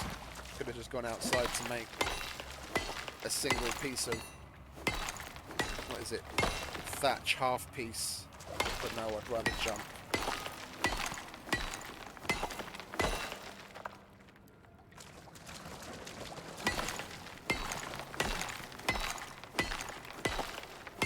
And look at how fast he's swinging that fucking pick. He's like a deranged person.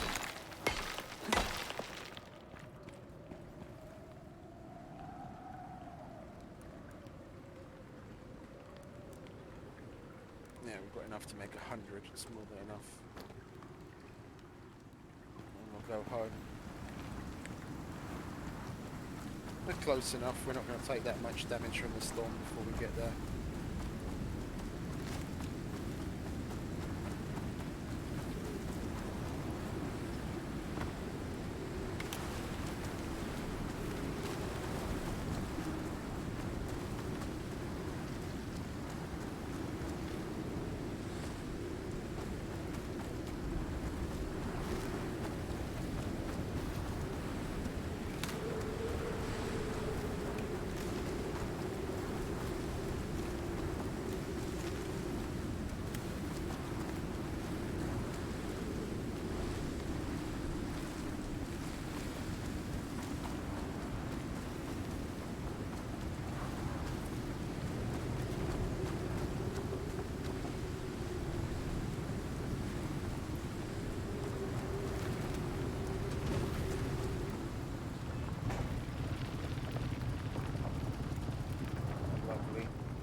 We'll chuck all of this in here as well. Chuck that on there. We'll hang on to that.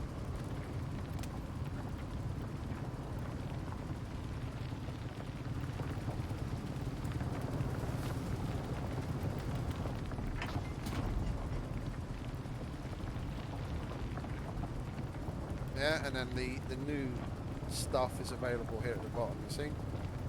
Cave worm bow, plus 50 projectile, 1 ammo, 300.7 reload. It's the same as the recurve, but look, the recurve's got 12,500 and that's got 10,000. You can't see it from here, but when you make it and you hover over it, you can see it. That's got 10,000 durability. So it's only 2,500 durability less, but it's the same strength. And you can make that on a normal tier 1 crafting bench, or is it tier 2 crafting bench? Yeah, and then you've got the cave worm knife. It's got, I think it's the same yield as an iron knife. Don't quote me on that. Let's have a look. Where are we? Tech tree, 175.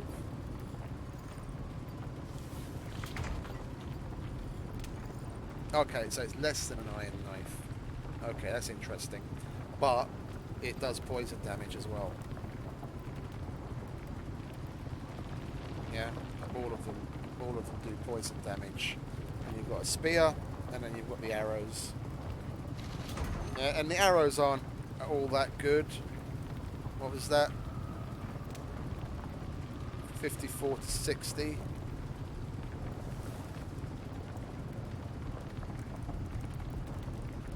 Where's the? There it is. Yeah, see, it's on par with the bow and arrow. Plus 10 critical, 20% break. Yeah, see, it's on par with the bow and arrow, but this also does poison damage.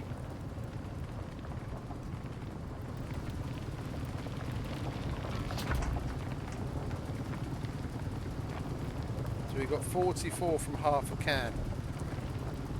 This unfortunately seems is on par to being a low yield vein. You normally get at least 90 from one can, thereabouts, depending on the actual overall yield of the vein itself. So that's not exactly promising.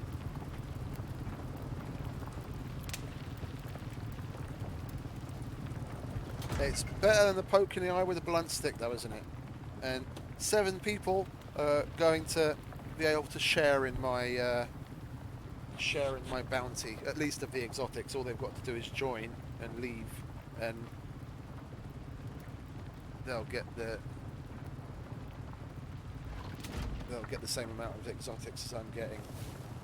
I didn't realise it would go straight to mission complete after making all of the tools. If I'd known, then I would have held off on making one of the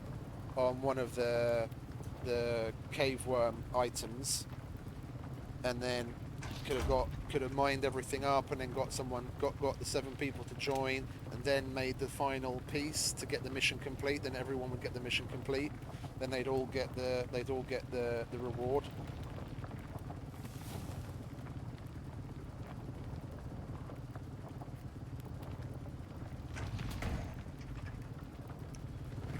Got to share in the bounties.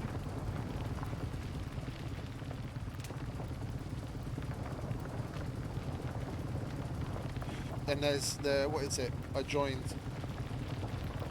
a prospect to save those guys the other day. They're still on Voyager. So when they complete that, I'll be getting another $600 and 250. Was it 250 or 200 exotics from that, and whatever they mine up. Whenever they complete that, which is a nice plus.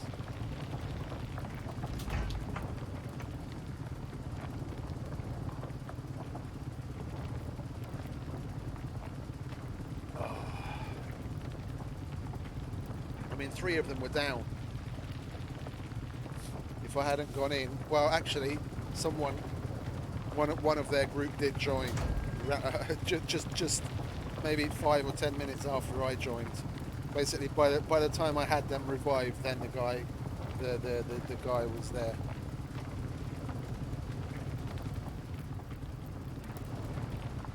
But I mean, if that dude hadn't been able to come along, then they would have been stuck dead until he does come along, so they were able to carry on. So we've got a Voyager's worth of money coming in from there. We already collected the bounty for this one. I didn't know this, but I selected one of my other characters. Like I've got mission complete with this character, and he's still on planet. And at the character select screen, I selected one of my other characters to check something out in the workshop and in the mission screen. And I got the pop-up as mission complete for this one, and I was able to collect the bounty already. I was able to collect the money. So this character hasn't come off of world yet, but I was already able to collect the amount. So I'm guessing I could die with this guy here, yeah, and not have anyone come revive me, just remove him from prospect, yeah, and I've already got the bounty. Okay, I wouldn't get the exotics that I'm mining up now, but you know, push comes to shove. It's a way of ensuring. It's a way of helping to ensure that you get the money for completing the mission without yet having to leave the planet.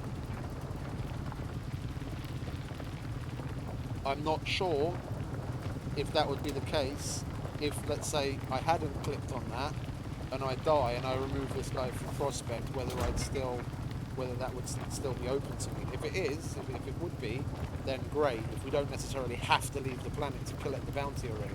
But that seems a little buggy to me. That's a little bit of a workaround to ensure that you get the money for having completed the mission, regardless of whether you leave the planet or not. Yeah, it might be there intentionally so people don't complain. Yeah, but I completed the mission just because I didn't leave the planet. Yeah. Trying to circumvent the whole point of the fucking game. Anyway, let's get back to that's 60. Okay, keep track of how much it's. I don't want to switch the can out yet. I want to wait for the can to actually run out of fuel so we can see how much we got from each can.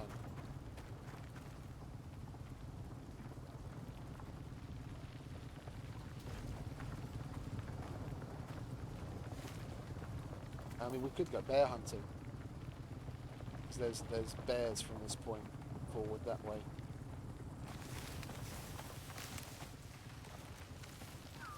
But I don't really want to. I only want to encounter bears when absolutely necessary while streaming, to be honest, because the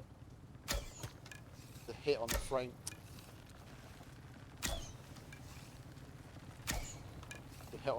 rate's a little fucking absurd.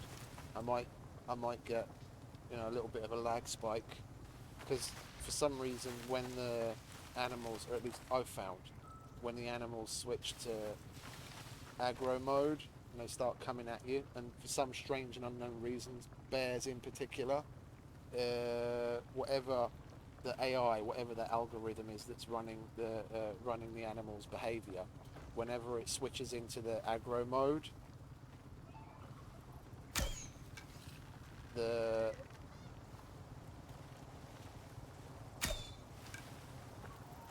okay, now it's too dark, I can't see from this distance. There was something here. Yeah, there he is.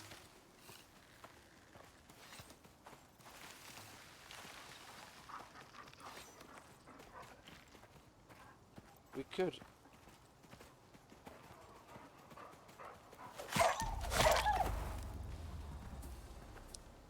go and check out one of the other caves, get some more cave worm shit, and make a knife and a spear, and play around with it a little bit while we wait. See what the poison damage is like, and see what the thrown damage is like on the spear. I'm shit at throwing spears anyway, so this would be a good opportunity to like mess around and practice a little bit. I'm not sure even if the spears, like the throwing itself, whether the different types of spears have different mechanics, so to speak, as to how far they go and all that kind of shit.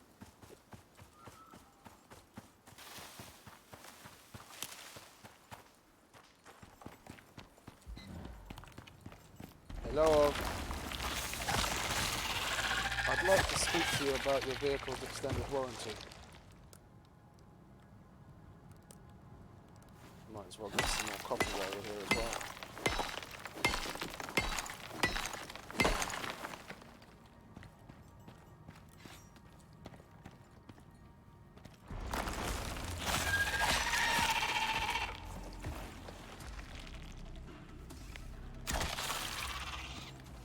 That took like what felt forever. Oh, I didn't draw the bow properly.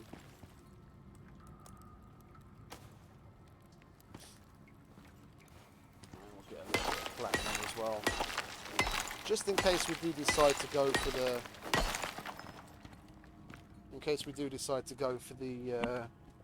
material processor, so we don't have to use gold to make the composites. Hello! Lucy, I'm home!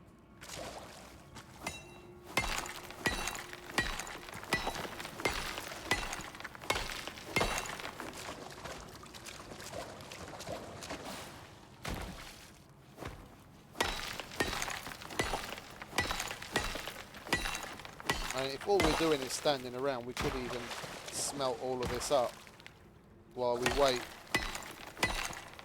While we go off hunting and caving. We've got the crafting bench there now anyway. We'll make a furnace as well. just fucking stone. And then we can... There will be less weight to carry home.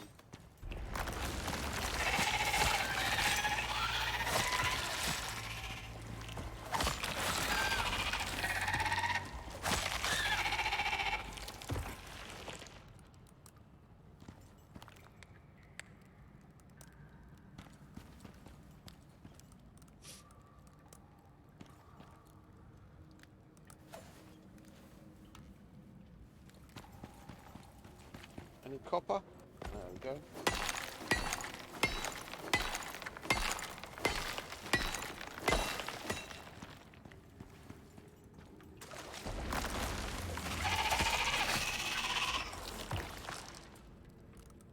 These things are super fucking heavy. I mean, look, that's 1 kilo per sack, and 1 kilo per worm scale. It's fucking 50 kilos worth of... If that was a full stack, it'd be 50 kilos worth of shit just in 2 stacks of items.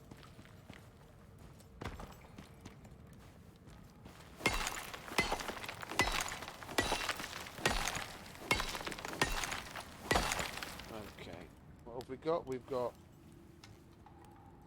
That's the dried soft meat. Let's eat the cooked soft meat, shall we? Seeing as that's about to go bad. Let's go back. Oh, more copper. Yeah, and cooking it up is better anyway because you get a little over 50% weight reduction.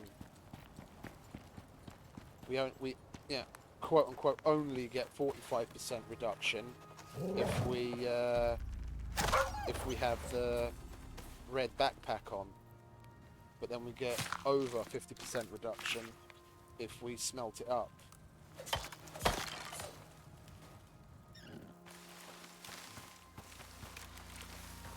We save space, yeah, because 2 stacks of ore become 1 stack of ingots. Well, actually, tell a lie, stupid. It's 50. So yeah, so 1. Okay, so actually, it's a detriment to space. Sorry, because 100 ore, which is 2 stacks, will net us 50 ingots, which is 2.5 stacks. So basically 4 stacks of ore become 5 stacks of ingots. But weight-wise, we have an overall reduction.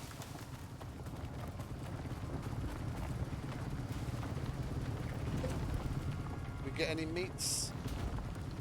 We didn't get any dryable meats. Put that on there. Put that there. Together with all of that crap. Oh, we could make a... Nah, but then we'd be taken back. We'll take back epoxy.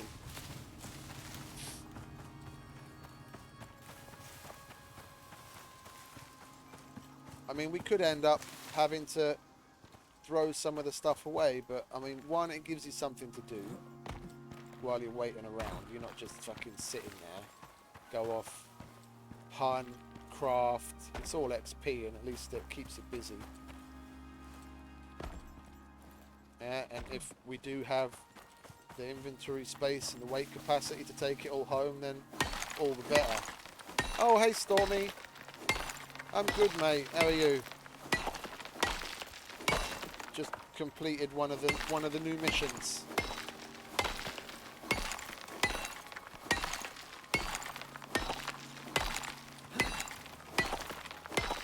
Good to hear. What are you playing lately?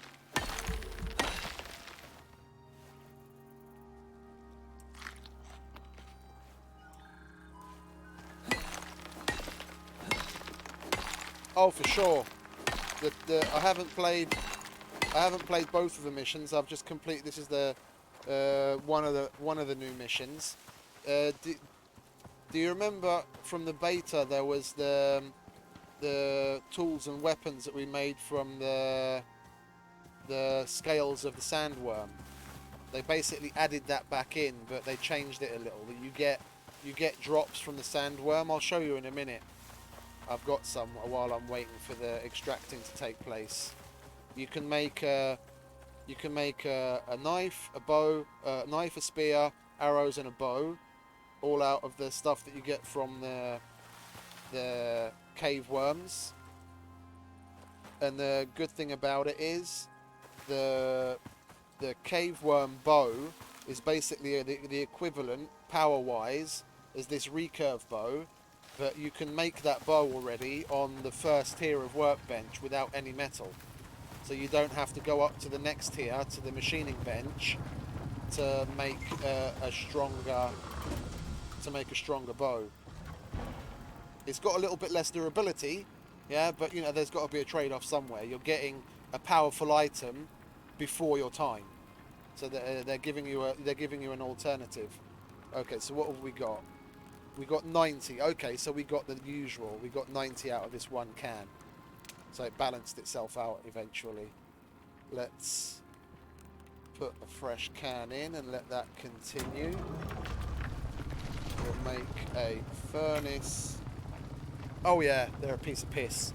And you get these things, the poison sac and the worm scales. I'll make some of the stuff so you can see. Yeah, exactly. You see, you can make this bow already on the lowest tier of workbench, and I'll make one. I've got one at home, but I can always throw this away. I'll leave it here. I just want to put this down to get the copper smelting that we're going to take home with us.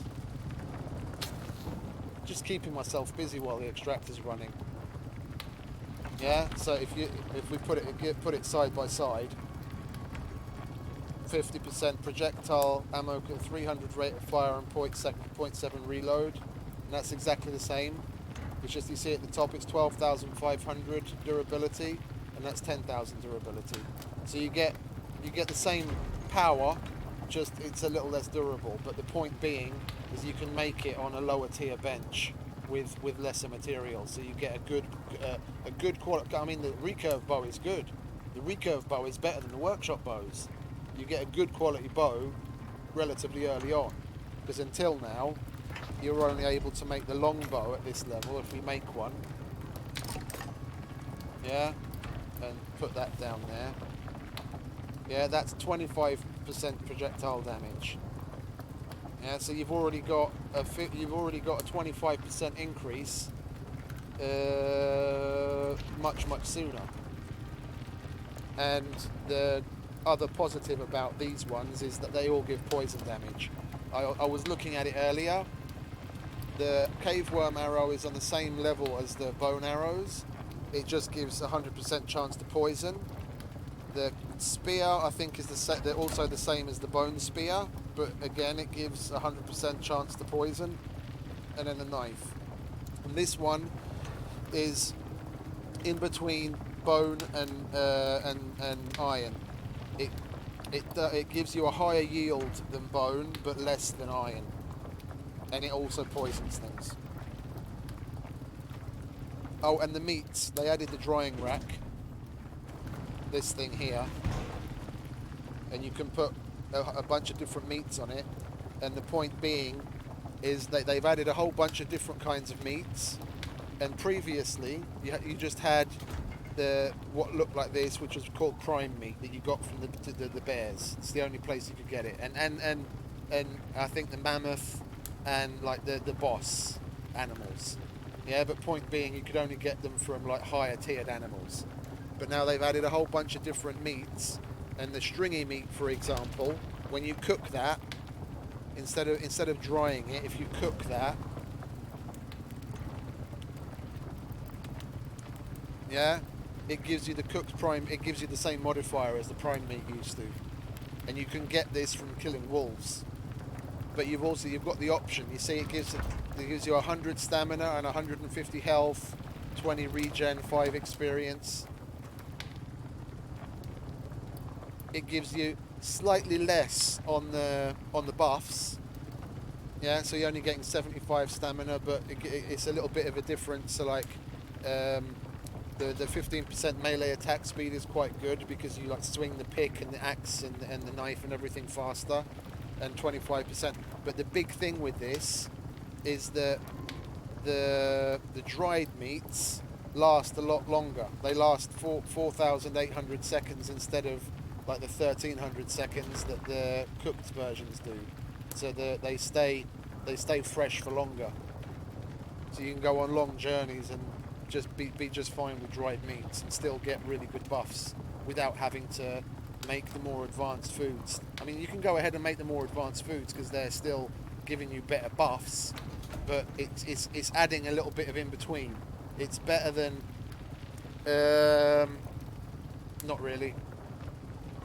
They've done a couple of little tweaks on the speed of things, but nothing significant that would warrant, you know, discussion or make it like different or better. And they added the water system, so like if you some of the, but that was already in last week's update.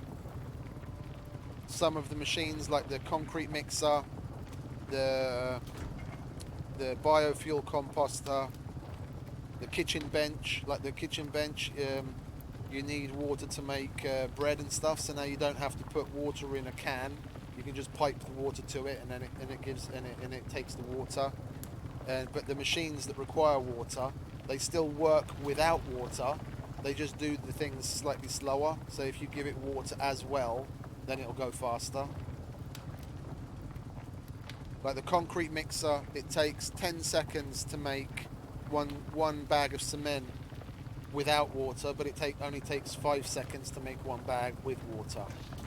And there's similar introductions in other areas. So they're slowly but surely, they've added onto it, yeah, with the water system, but they're slowly but surely introducing things and making tweaks to make improvements. It's not massive, but it's okay. Some of the things are more quality of life related, but interesting all the less.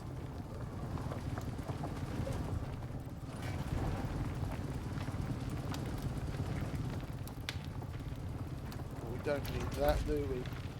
Oh yeah, I know. I wanted to make one of these, so we can turn all of these bones into epoxy to take home with us. Don't need that. We don't need that. And the knife should be there. There we go.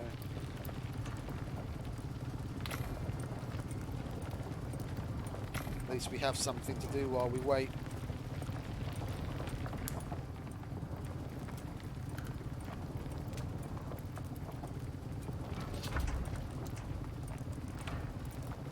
I've recently got big into using the flint arrows, because iron is stupidly abundant. Like, you've always got iron lying around, so I just use the flint arrows instead of bone arrows, because then, I mean, I did the math. If the equivalent, if you make 100 bone arrows, that's the equivalent of having 120 epoxy, and I'd rather have that 120 epoxy, because I have the iron lying around anyway. So I just make flint arrows. They're better anyway. They're a lot stronger. Oh yeah, definitely. The little boss fight, so to speak, at the end of this mission was really cool. Yeah, you'll see it when I go back to base when we finish extracting this. But you know the little crates that they drop from time to time that you get items in? There's like a unit that looks similar to one of those crates, which is the analyzer. And you've got to pipe water to it and give it power. And yeah, but I'm starting to come to the realization that some of the higher level T4 stuff, you don't even have reason yet to really use it. The big qualm people have, and I have had, with the T4 in general, is the fact that it was so much more difficult to get to the T4 point to make composites. But with the changes that they've made on the spawn rates of things, and their addition of the mining drill to mine up the little nodes, which are actually useful. I got to making the electric version and mining up some gold and some copper. If you find the right type in the right place, it is actually useful.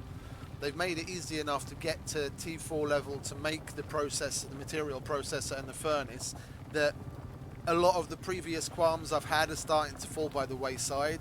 The other higher tier machines will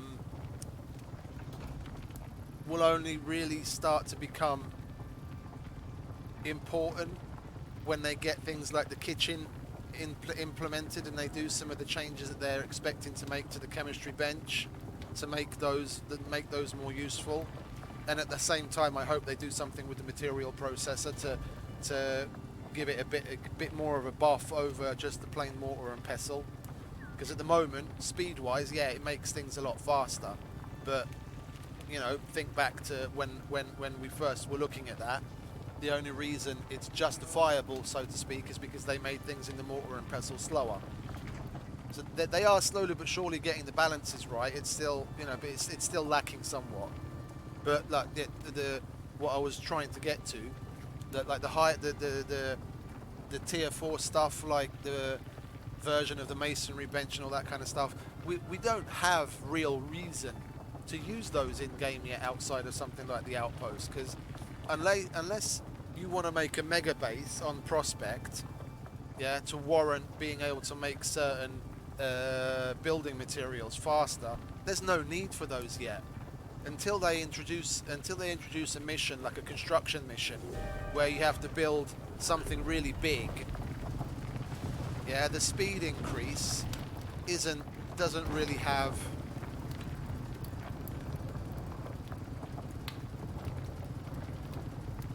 it doesn't really, honestly mate, it doesn't really matter anymore. It doesn't really matter anymore. You can get the resources are so much more abundant. You can come across them easily. I have zero complaints about the ease of getting to T4 anymore. I went on a big gold collection mission yesterday, and within about 3 hours I got 1,000 gold, which is the equivalent of 500 gold ore, which is more than enough to make everything that you want. Yeah, and the only reason I went on that gold collecting spree is because I couldn't find gold in my general area. So I went off on a big... The only reason it took me so long is because I basically hit all of the caves in the area. And I came back with more than enough gold. And like I said, the only reason I did that is because I got a bad roll of the dice. The caves in my area, which usually have enough gold in them themselves, didn't. Yeah, so I got a bad spawn. I had to go a little bit further afield for the gold, but usually I wouldn't have to do that. I'd hit maybe a dozen caves that are in my general vicinity, and I'd have more than enough to get everything I needed. Oh yeah, completely randomized. Completely randomized.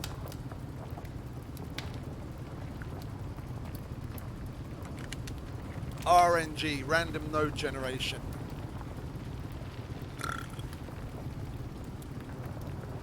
The same thing with the drillable nodes, like the ones that you can use the new biofuel on electric drill on.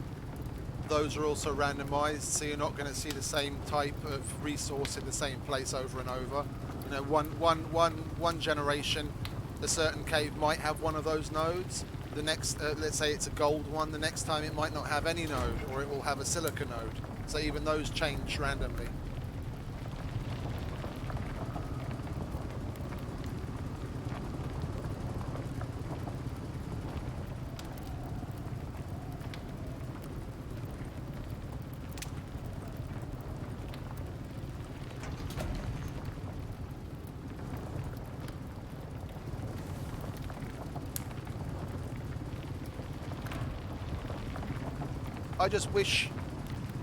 I just wish this backpack, the Gatherer's backpack, the minus 45% weight of ores, if exotics were included in that, because it's not, and these still weigh 10 kilos instead of weighing like 5.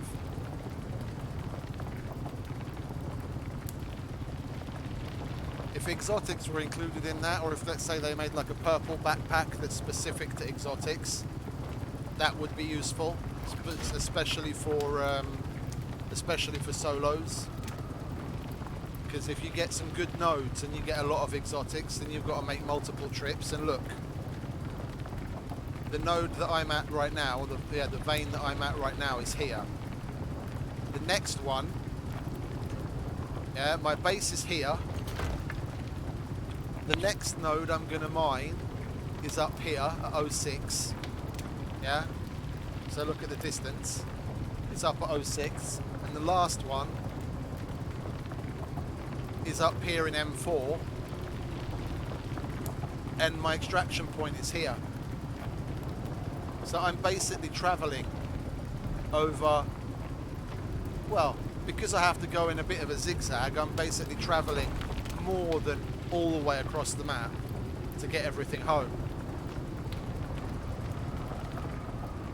And we still don't have vehicles, and there's no way for me to reduce the weight of exotics outside of having a talent.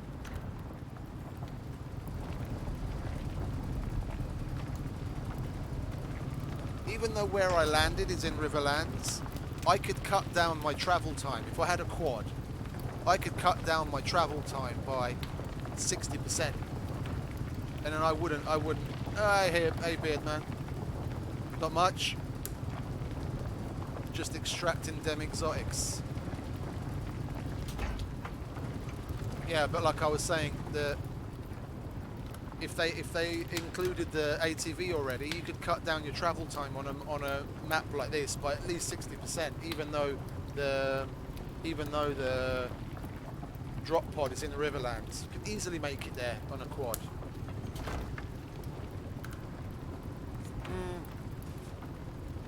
I don't know, because apparently I didn't see it. Dean was on the Discord like yesterday or the day before, and he was saying he actually admitted it. What we've been talking about and what we've been saying for the past fucking nearly 4 months now, like 3.5 months, that this game isn't released, it's pre-release. He actually admitted to in the Discord, and they're going to be putting together a map. I think the name of it is Sticks, yeah, which is going to be released. It's going to have new missions, new equipment, and new possibilities, and supposedly it's going to be more alien-like, which is going to be released before the DLC for free as a bit of air quotes compensation for the fact that the players endured through the fact that endured through the game being, you know, air quotes pre-release, even though they released it under release. Like, he actually came out and said it. And supposedly we're going to get a free map with extra stuff in it as quote-unquote compensation, which is nice. It's really nice. Like, even if we weren't going to be getting that map, even if if just the fact that he came out and publicly said that changes my opinion of him greatly, because everyone fucking knew it, but all of the devs and everyone was saying the exact opposite against it. The fact that they own that now, yeah, that definitely changes the way I look at it. Oh yeah, for sure. I guarantee you that's part of the reason why they did it, because they could see people were running away in droves. I mean, Stormy, you started playing the game, but went off to go and play other things because the balance just isn't there. Yeah, and there's tens upon thousands of people like you that have just left because they're like, nah, fuck it. I mean, to be honest, probably about 50% of those are just whiners, and they would have left anyway because the game is particularly difficult. But then there's still that other 50% that would probably still be playing if things were different. Like the types of things people complain about. I wrote something on Discord just today about some dude that was whining over some stupid shit. Where is it? Here, look. Please upvote if you think electronics are expensive, thanks. Yeah, electronics currently cost 1 gold to make. 1 gold is made from 2 gold ore. And I tell the guy, electronic cost is not a problem anymore. This has already been changed from an original 20, yes, 20 gold ingots for 1 electronics to 6 and eventually the 1 it is now. And all that next to the fact that gold was way rarer then than it is now. Lobby for more machines to be more efficient, to give them more use for the price. The crafting cost is fine. It's bordering on too easy now for a hardcore survival game. Yeah, honestly. So that instead of making stupid suggestions that have been made dozens, if not hundreds of times already, on a system that doesn't need work anymore, because as far as I can tell, it's just fine, and as far as the vast majority of people that are playing the game can now say is fine, put more effort into getting them to make the T4 more efficient and have more uses. Not fucking stupid shit that you're just crying about because you're too lazy to play a fucking hardcore survival game the way it's meant to be played. It's like, fucking man up. Go and play fucking Sims if you want something easier. Useless.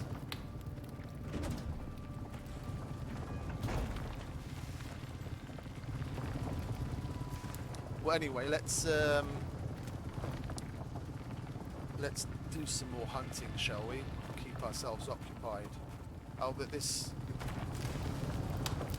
might fill up in the meantime. Let's grab that 60. We might have to, depending on what kind of a yield we get from this node, and it's turning out to be a good one. Because I mean, look at that. We've already got. What have we already got? We've already got 100 and. We've already got 170. I've already got 170 from this vein. We might want to run this home because it might turn out that we're going to have so much that we can't carry it all home in one go.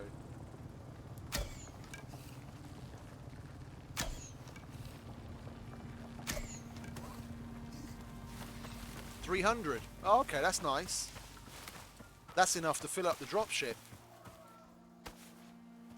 Man, it would be so nice if I got like over 1,000 exotics total from this mission. Because we get like 200 or 250 from the actual mission itself. If we could pull another 800 out of these 3 veins, and I'd have 1,000 exotics, that would give me enough to buy. That would give me enough to buy the Unearthed pick. To research and buy the Unearthed pick, and still have enough left over to exchange into exotics into money. Oh yeah, Stormy, they added that as well in the workshop. You can convert your exotics into money because you tend to need money more than you need exotics.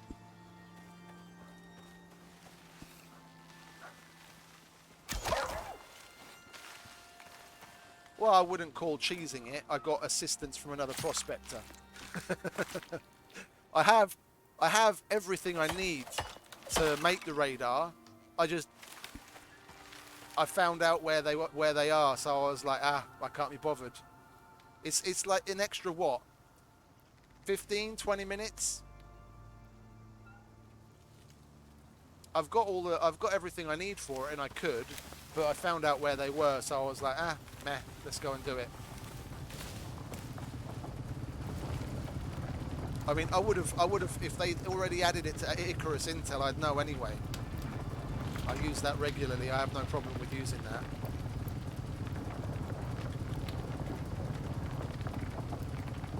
Oh, definitely. I mean, I came back to playing it probably about week, 10 days ago. I was off playing other things. I was playing Avon Colony and Prey and stuff like that for like nearly a month, for a good 3 weeks. That's why I wasn't really streaming a lot. And I just came back to it a little while ago, just a week ago, when they came out with the water update. That's when I started playing again.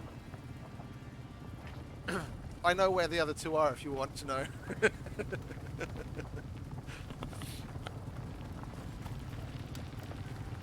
Avon Colony is really nice. It's like surviving Mars, but with less emphasis on the colonists and a little bit more story. It was really fun.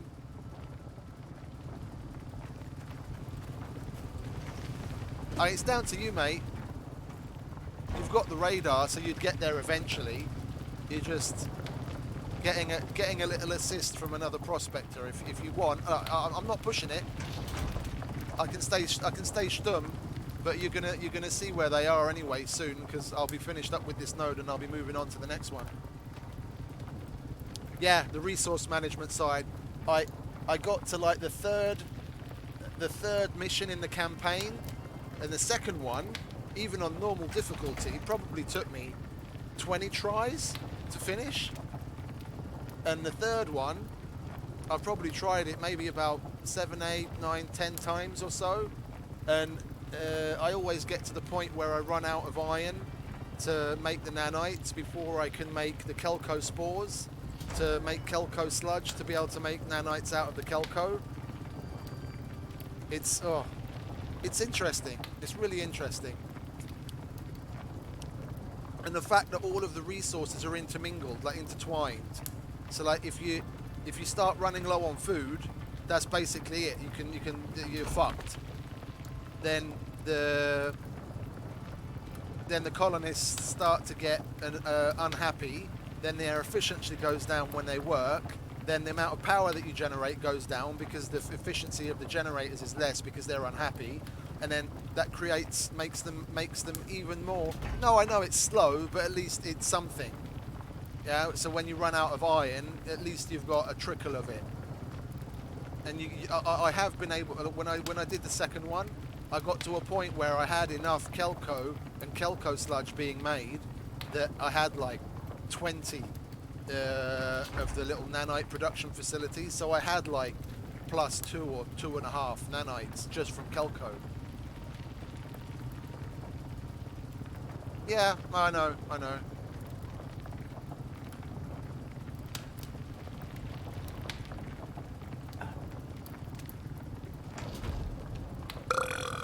Pardon me. So how are we doing so far?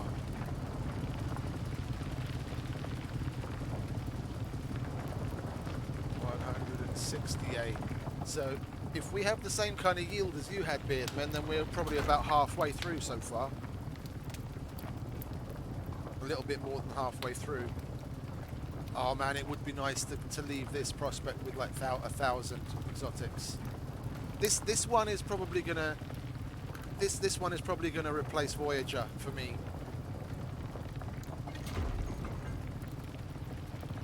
Oh, you got in. I applied, but I never got a response back. Yeah, no, I heard. I had a look at it. I was like, it looks really cool. I guess I'm just gonna have to wait for November when Starfield comes out. I'm looking forward to that. When they make that available.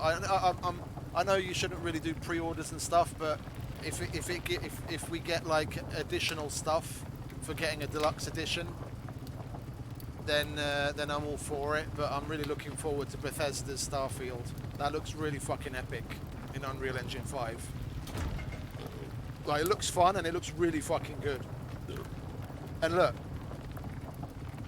Bethesda's had a couple of bad crapshoots over the last few years with things like Fallout 76 and, you know, a couple of other issues. But look at their overall track record. They're the ones that brought us Fallout.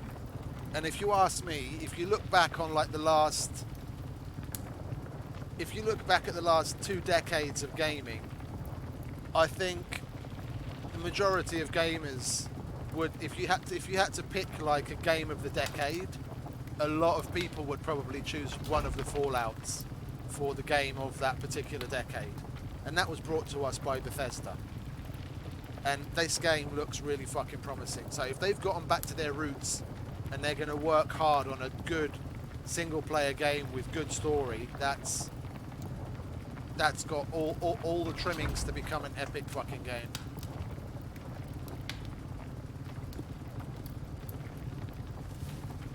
I mean, you can say a lot of things about Bethesda, because yeah, they've made some mistakes, but they did seriously raise the bar. When they first made Fallout 3, after what Fallout 2 was, still being a hexagon-based, what is it? I can't remember what they call it. The style of gameplay where you have a turn and they have a turn-based gameplay. When they took that game from being a turn-based top-down RPG to Fallout 3, they seriously raised the bar as far as those games go.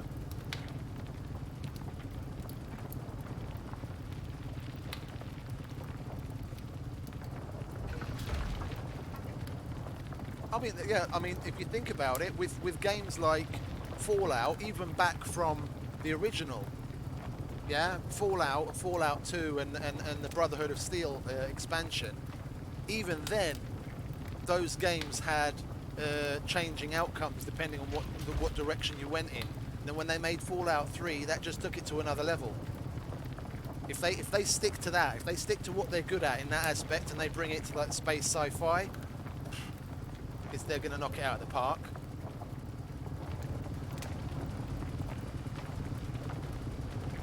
Okay, so we're closing in on 200. This copper is probably done by now. Yes, indeed. And we've got a lot of it. We still have to carry the other exotics and whatever else we want to take home with us. And the shack. I'll wait for this can to run out and switch it out, which will happen any moment now. A third can. This is looking very positive. Well, we got 90 from the last one, so it's 2, 4, 6, 8, 10, 12, 14, 16, 18, 9. So we've got one less from this vein. We've got 89 from this can. There's number 90. Yeah. Okay, so we've got 180 so far. I'll take the cans back with me. Where's the other empty can? There it is. I'll take the empty cans back with me, and these exotics, and this copper, and this epoxy.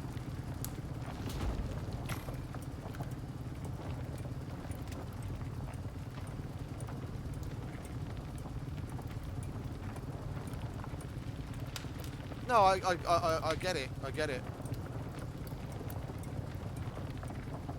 They're very good. They're very good at that side of things. I mean, dare I say it, they're almost as good as what Japanese producers are putting out. I mean, the only thing gaming wise that comes close to rivaling that is what they did with Horizon Zero Dawn and what Metal Gear Solid introduced us to, and Final Fantasy. It's as far as I'm concerned, it's on the same kind of level as those kinds of things, lore wise.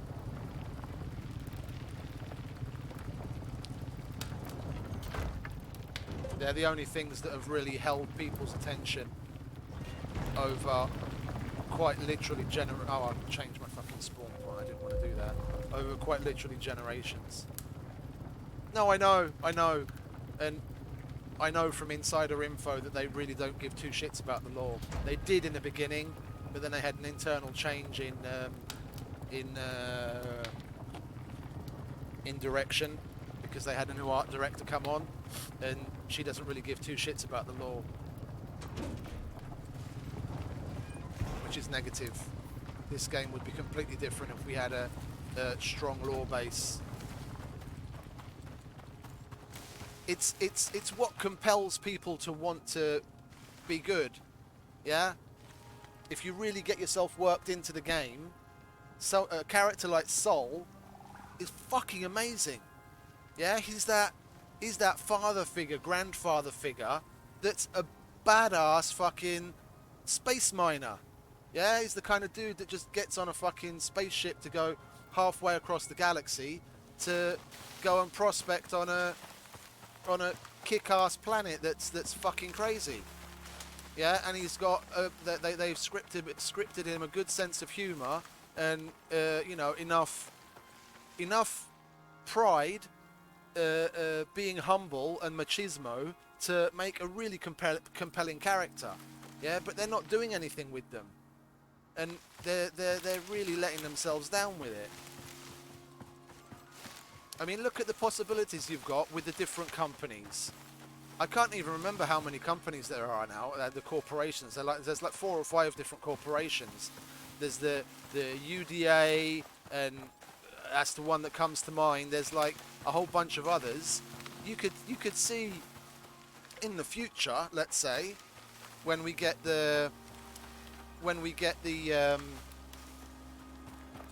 mean, if they wanted to introduce, even if it doesn't necessarily have PvP, but at least like a player against player mechanic, they could totally, based on the lore, have, let's say, a mission where something new has been discovered, and 2 rival companies, or let's say even 3 rival companies, are trying to get to said resource as quickly as possible. Yeah, and then let's say you have to have 2 prospectors on each team, and then you've got 3 teams, and you've got 3 different groups of people in the same area working towards the same goal to see who can do it first. And then you could roll that all up into a little ball of lore, and it would make it a really fucking interesting thing where people are pitted against one another to get things done on time. It's not just on time with the mission timer, but on time before the other person does. Yeah, and that's just one thing off the top of my head that they could roll into, that they could roll out of things within the lore, but they just don't give a shit about it.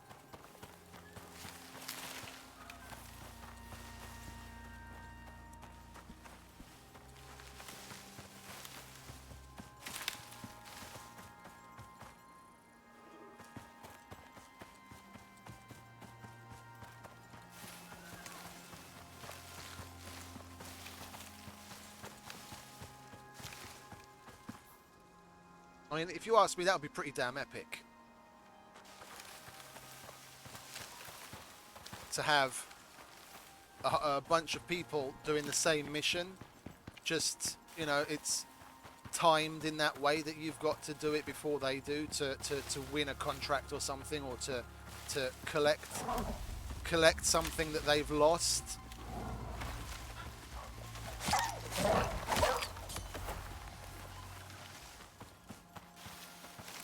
Are we on the right track? There we are.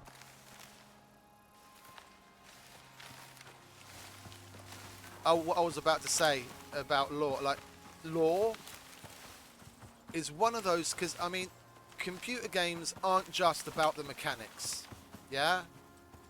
People that are those,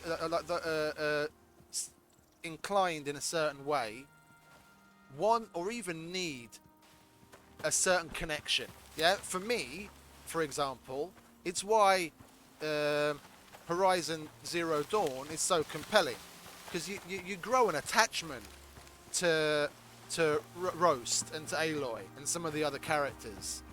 Yeah, the character arc, the dialogue, everything. It's so compelling. It makes you, it dare I say it, it makes you emotional about the characters themselves, in much the same way as people get connected to characters from movies or TV series. Yeah, if they took that more seriously, people would be so much more into the game. They just don't go into enough detail to allow people to have some sort of compelling attachment.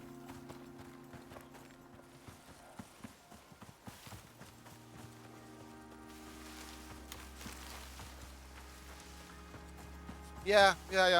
I've got notifications set up in Steam to let me know as soon as that drops. I'll be getting on that.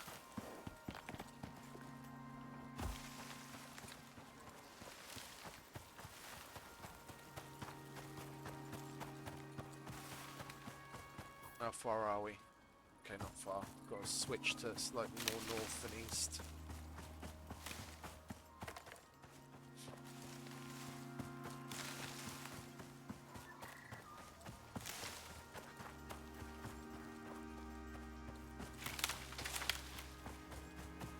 It would be nice, getting back to what you said previously, the points of interest. Like if here and there you found like the remains of shacks.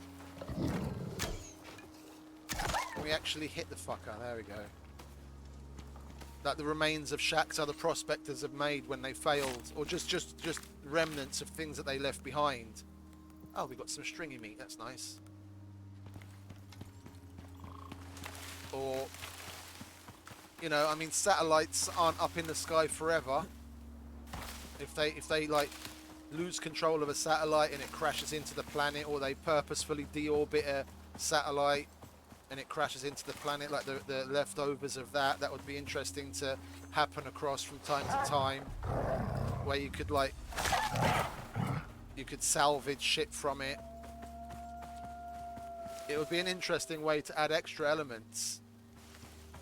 So like certain resources, like specialized types of electronics or other stuff, would only be available from places like that. Let's say you could make like let's say you could make a mining laser, yeah, like a handheld little gun that mines nodes and shit faster than you would with a pick and more efficiently. But the only way to come across the items that you need to do that is from downed satellites and stuff like that, and it would be random. Yeah, let's say you could even see a satellite come out of the sky while you're on prospect, and then you have to go search for it, which could be another reason to make the radar, because then it would pick up on the signal of those kinds of items. And there's so many ways to integrate that kind of stuff to make what we already have in game all the more useful. Okay, we've got no room to put anything anywhere. We'll chuck this in here. Put this here. Well, I don't need that, do I? I can just turn that on. We'll put the copper in here. We'll make some more. What are we long? We're low on resin. We'll keep the platinum. Oh, we've already got 300 platinum. Okay, then we'll cook up this platinum. Oh, I'm out of coal. I didn't realise. Oh, we'll just put it in the other furnace. Silly.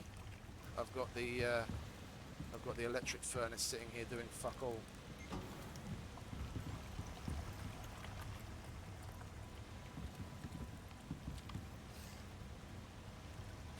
Oh, you mean like that?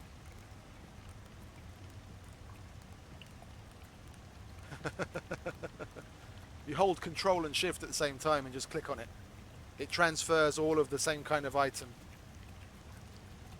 So like I'll go to the composter, and I'll just Control click, and then it puts all of the cans in at once, all of the same type. Let's take a little bit more fuel with us, just in case we get super lucky and we get more out of that vein.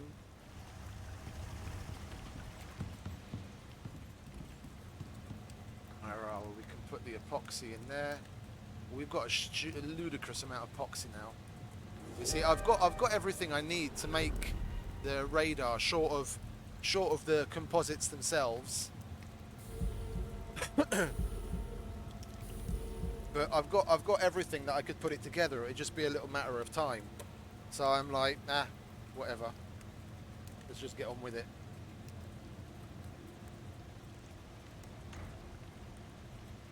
Oh, we've got some stringy meat. I wanted to... Should I cook the stringy meat or should I preserve it? Oh, we'll preserve it. We'll put that on there.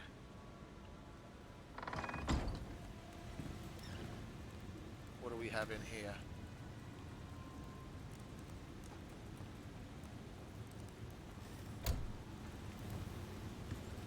No, it's nowhere near the Arctic, mate.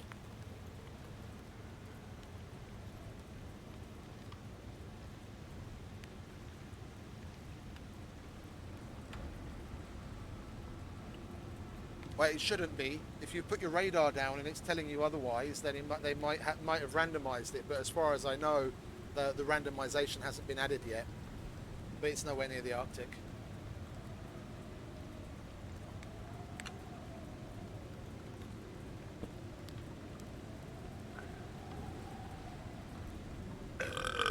Pardon me.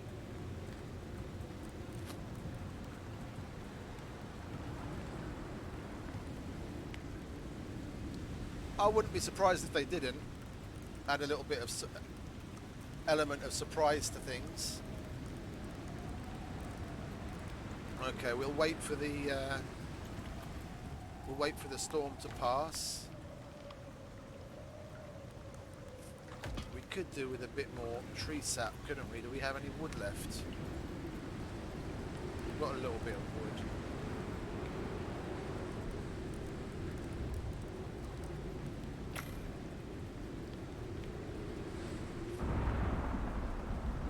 No, it's still cold. We'll play colder, colder, warmer, warmer. Okie dokie, mate. Well, are you having another D&D match or something?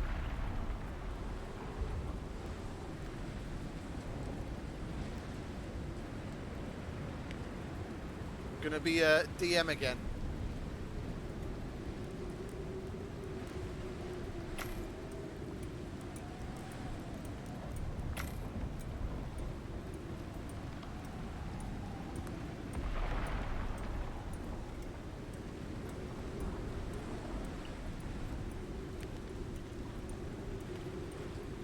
Well, if that's the case, have fun.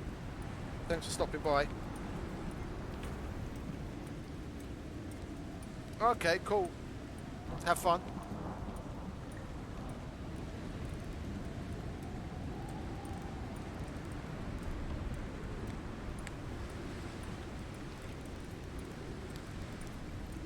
Oh, got some more there. That's what I got from one of the one node that I found. I mined manually. We'll fill this up. What took damage? I heard something take damage.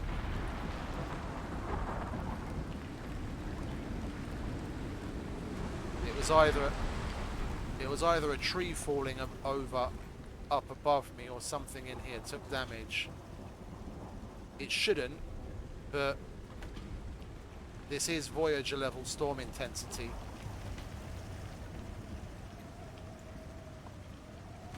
Yeah,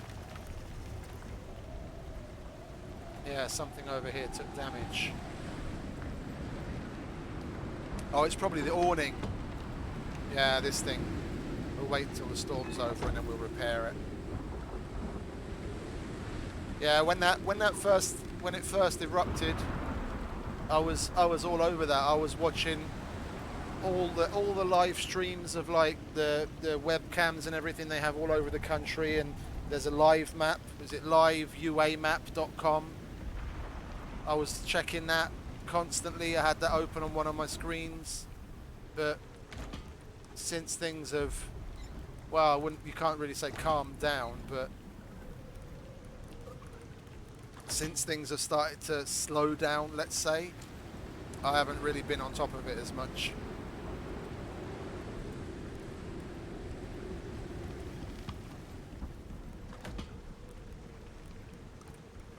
We had a request the other day which kind of raised an eyebrow, because I work in logistics. We do a lot of air freight and all that kind of stuff, as well as onboard courier work. So if someone has a really, really urgent shipment, then we'll book a plane ticket for like someone to fly somewhere, and then they'll take the stuff with them as baggage, check it in. And we had a request come in if we have a courier that would be willing to go to Moscow, and I was like, I don't know, mate. We have to call up and ask them, but I know in the current climate, I definitely fucking wouldn't want to go there right now. And sure enough, I called all of our couriers, and one of them would have been willing to go, but from where we are, you need a visa to enter Russia, which we wouldn't have been able to get because the embassy is closed anyway, so we wouldn't have been able to help them.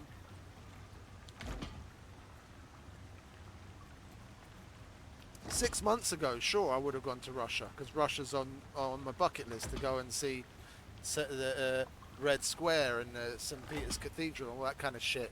Like it's really cool. Yeah, and just Russian culture in itself is really interesting. I mean, it's on a similar line as to our culture to a certain degree in Hungary, but still there's some fairly significant differences in it. It's a nice place. It'd be a nice place to visit, like touristy wise, but definitely not fucking going there now.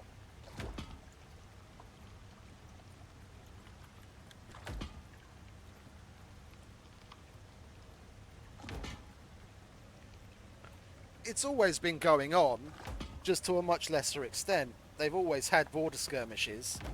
I mean, since 2014 it's been going on. Yeah?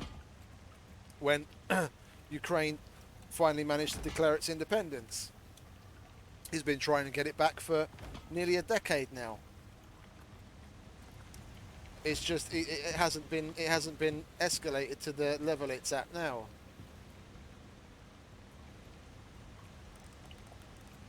And one of my colleagues is Ukrainian by birth, and she still has family there. Thankfully, they're in the very far western part of the country that's bordering Hungary, that's bordering us, and there's nothing really going on war-wise over there at the moment, and hopefully it stays that way. But yeah, she's been saying that things have been going on there for the past nearly a decade now. They just ramped it up recently, and the only reason they ramped it up is because fucking Brandon's in power. I mean, look at when Russia did anything over the past 2 decades. It was when Obama was in office and when Biden was in office. While Trump was in office, Putin was a fucking purring little kitten.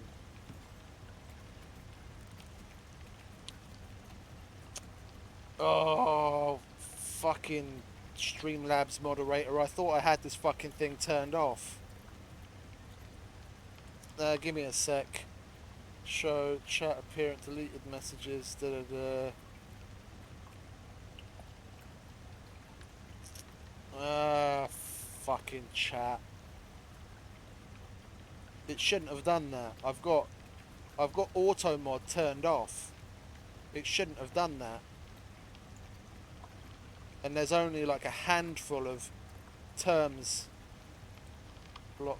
I'll turn that off.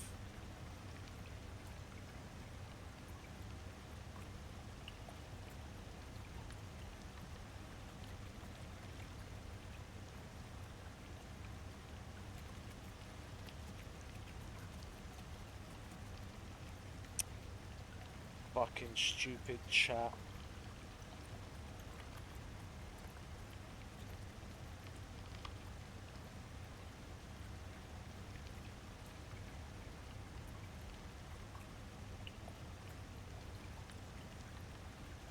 It says you've got a timeout.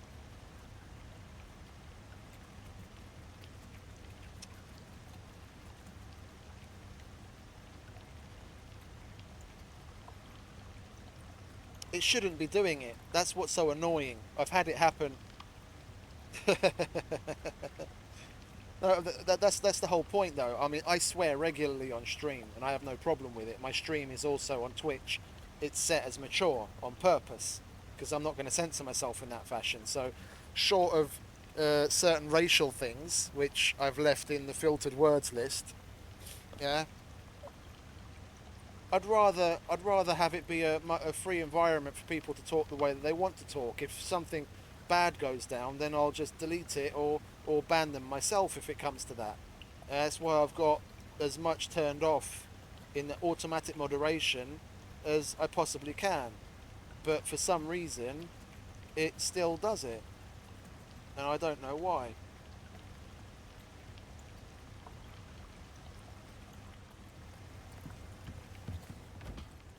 Okay, we'll leave that to tick away. What is it? It's midday, so we've got more than enough time to run back before nightfall.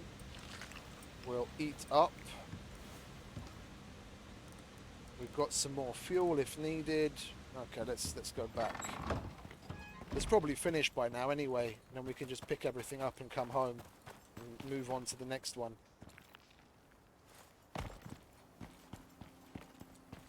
So you have to close your eyes or be prepared for a spoiler, because I'll be making my way to the next one soon.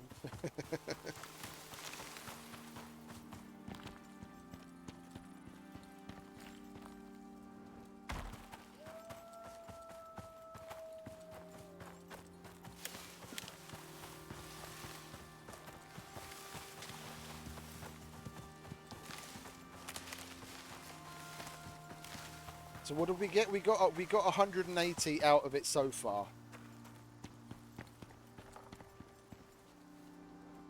I'll be interested to see how much more it's given us while we are away. Ouch. Oh, I know what I forgot. I was going to bring the fucking green backpack with me, wasn't I? So I could run faster. Idiot. I always forget something. Always forget something. Oh, would you look at that? You spoiled it for Beardman. Yes, hello. Yeah, I'll be making my way to the one in the desert soon. Beardman's also doing it right now. He's already mined the one that I'm on, and he's moving towards the one in the desert.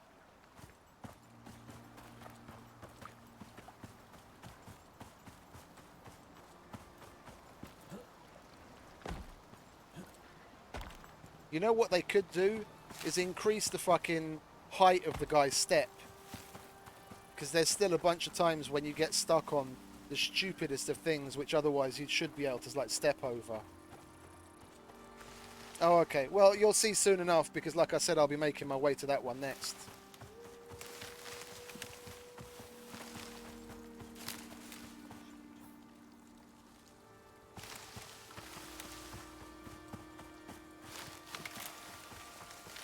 And the area that I have revealed on the map isn't a clue. I only went to that area to collect gold.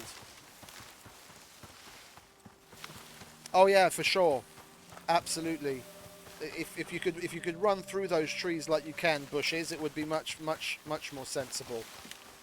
Yeah, and then, for example, whatchamacallit? No, this is the new one. This is Unearthed. The one that unlocks the new cave worm recipes. Hello, Mr. Wolf. Would you like a little pokey from my knife?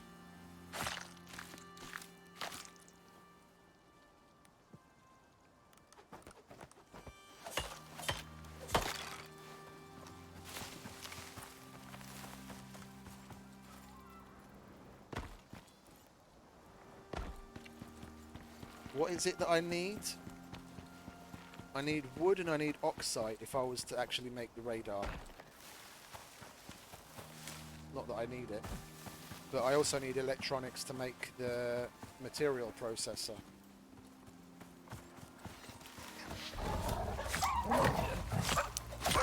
Fucking die already, mate. Thank you.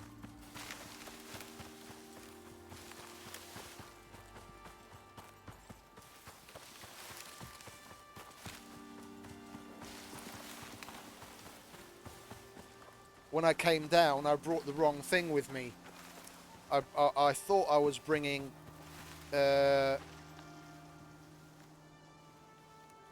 fucking map. I thought I was bringing 2 mass dampeners and 2 adlift modules, but in fact I brought 3 adlift and 1 mass dampener, because I wanted to have 2 of each, but I brought the wrong one from the fucking workshop.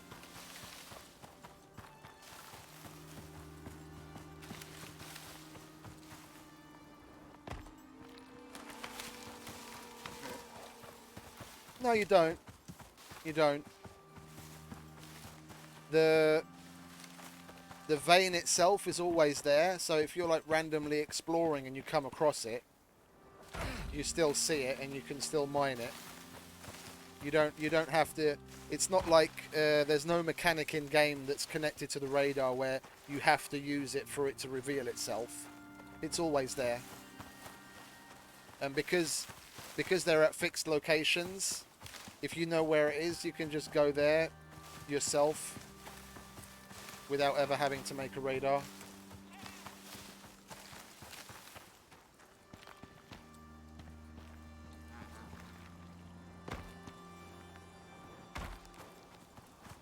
Yeah, I was thinking about doing that myself. I'm not hearing it anymore, so it either ran out of fuel or it's finished. Nah, it's finished. So what did we get? We got 180 out of it already. And we got, so that's 200, 220, 240, 260, 262. Okay, so we got a little less out of this one than you did. Let's pack up shop, shall we? Let's grab that and that. We don't really need that. We'll throw it away. We'll get our campfire. We'll get our bedroll. And this is only the first node. Or vein. We've still got 2 more. Oh, yeah, the can. Of course. We've got nothing in there. We'll take the coal with us. What do I want from here? I want the other thing. We might as well take the iron. How many arrows have we got? 98. Okay, we'll make 2 arrows. We'll take the iron. Oh, I'll take the wood as well because I want to make more tree sap. Said I want to take the iron. Do we have anything in there? Not really. Okay, so now we just need to pick up building.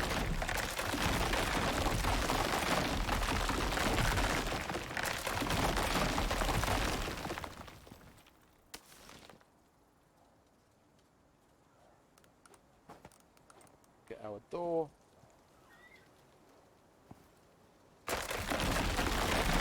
Get the floor. Oh, we might as well take that. We can put it... Oh. Makes us overweight. Okay. We'll put it... We'll make another one at the next place. Do we leave any meat on here? No. Okay. Off we go.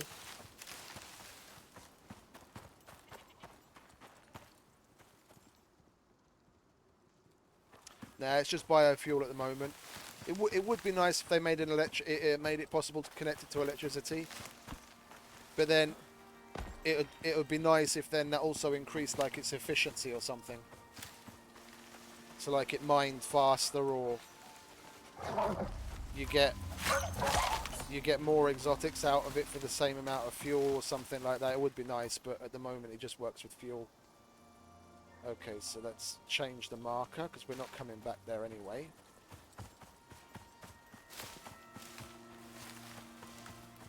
I mean, the normal drill, like the drills that they introduced for mining the ore nodes, the ore veins, that's got a biofuel and electric version. So I mean, theoretically, we could see an electric version of the extractor in the future.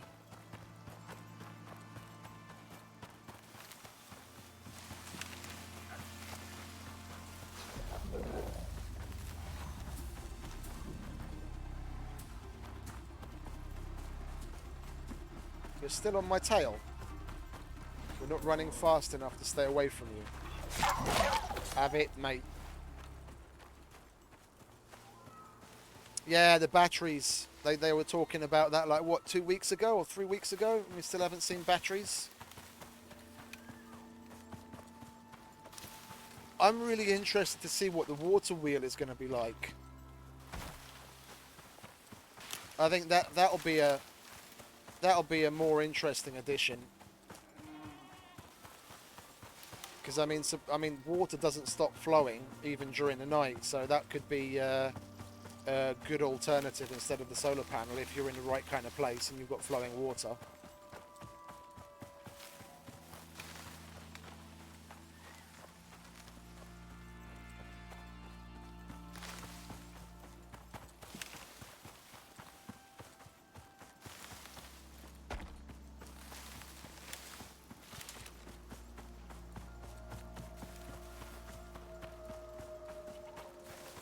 Well, now, when we get prepped to go to the next place, once we have things set up there, I think I'm gonna be doing the tedious task of running stuff to the dropship, because I'm already gonna have almost enough.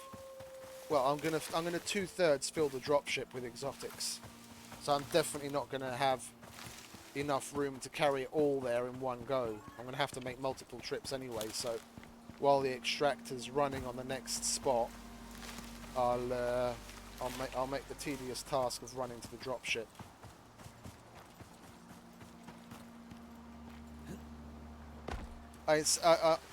You might not have seen when we get home. I'll open up my little folder of goodies. You might not have seen all of what they're actually working on. Some of the extraterrestrials are straight up out of a fucking horror movie.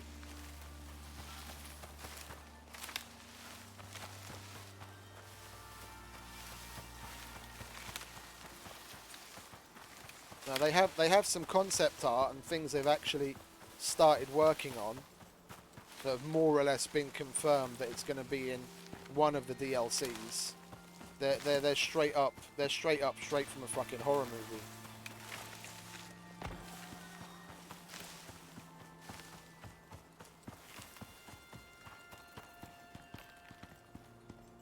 And it would be like it fair enough if they add something like extraterrestrials as bosses. That's nice, but I want to see more extraterrestrial shit that's like a cave, similar to the cave worm that's in the normal day-to-day gameplay. So we'd come across them like we do wolves and bears and all that kind of stuff. That's when things would get really interesting.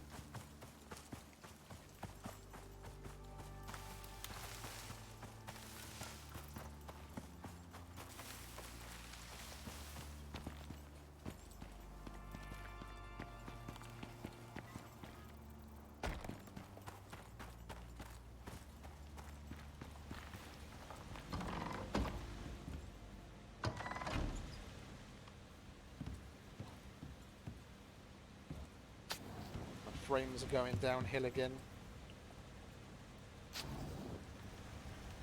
Okay, let's chuck this in here for now.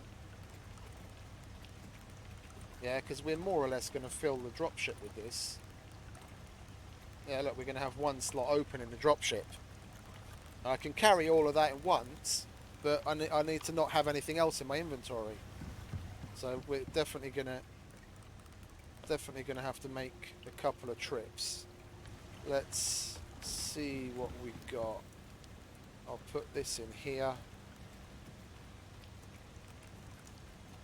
So I need the campfire, I need the bed, I need the house, the door. Let's put the food up there. We used 2 and a bit canisters, so I want to take at least 3, possibly more. Yeah, I can always leave it at the site where I'm going. Yeah, then we've got coal for the campfire. As we're going to the desert, it would be a good idea to take wood so I can make another crafting bench there. We'll leave the wood.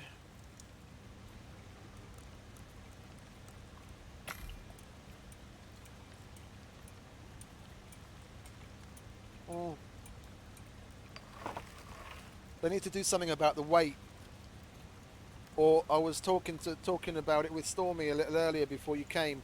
Like, if we've got the 3 different backpacks now. We've got the Archer's backpack, which is a bit pants if you ask me. We've got, oh yeah, I wanted to switch to this one so we could run faster. Yeah, we've got the Survival backpack, and we've got the Gatherer's backpack. And because the Gatherer's backpack doesn't decrease the weight of exotics, they could make like a purple backpack that reduces the weight of exotics by like 50% or 45%. Because it's really mainly the weight that's an issue. If you empty your inventory, yeah, you can't physically fill your inventory because of weight. Yeah, you're over encumbered all the time. the ability to stack more would be nice as well. Don't get me wrong. Yeah, but the stacking to 20 just seems a little odd. Why don't they stack to 50 like other ores do? Yeah, that would be cool and useful. But reducing the weight of them somehow as well, because the only way you can do it now is with talents, and that's a talent that you only ever use in that, rare instance. If you had a backpack that would do the same thing, then you could just take it with you and put it on and take it off whenever you need it. Speaking of which, we'll put that on so we get a little bit more movement speed.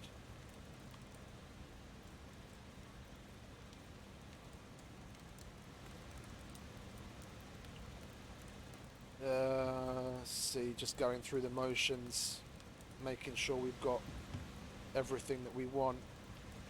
Why are we... Oh, okay, we were lagging because it was just saving. We've got the building, we've got place to sleep, we've got that, we've got that. We're definitely going to need to cook up some more meat. We'll make a drying rack when we get there. Oh yeah, oxygen. And water. Oh, fun fact, I don't know if you knew this, I only noticed it by accident.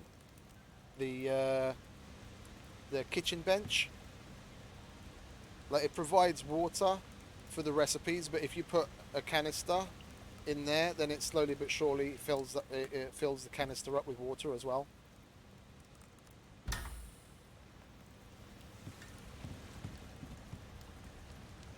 Do I not have any more?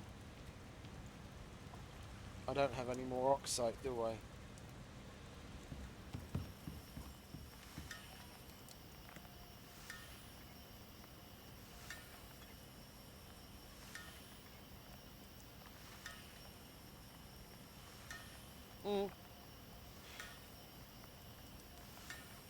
I wrote it in a suggestion on the Discord, and I can't remember if I put it on the suggestion site as well or not. But if you look at the mission tree the way it is at the moment, you've got the central mission that you have to do to unlock the missions around it, and the missions around it, even if you had like 30 days, or let's say they pushed it out 45 days, all of the missions that surround that central area could basically be rolled up into one. So you pick which one you do first, and then you just slowly but surely go through each of the objectives, and then you'd really have something to do over a large period, and then that would give reason to making some of the higher tiered stuff, and it would give you the opportunity to make like a bigger base in that and it would have meaning, it would have reason, and they could add extra things to it, like you're saying, where you get even outside of that optional objectives, which could be in, even if they don't go that route of rolling up a bunch of different missions into one. On every mission you go to, you could have, a random chance of, let's say, Sol contacting you saying that, Sinatai is running low of something up on the station, and they're reaching out to the prospectors on the planet to get hold, like the things that you do on stockpile missions. You could have mini versions of that at random points throughout the game, and if you accept it, then you get like extra money for it, and it would help extend the life of the mission and give you other interesting things to do at the same time.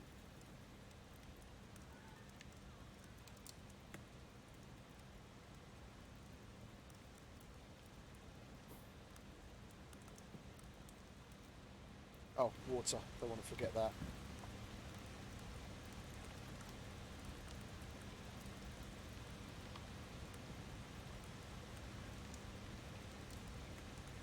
Yeah, it is the ad lift modules that we bought too many of, isn't it? Oh no, it's the mass dampener. Okay, so we can... Okay, because I don't need the extra carry weight right now. I want to be able to move quickly.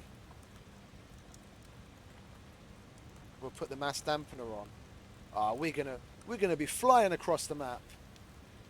We're gonna be flying across the map. And it's 6 p.m. or 7 p.m, so let's get some sleep. I need to change my spawn point again. I need to put some fuel in there so we can sleep.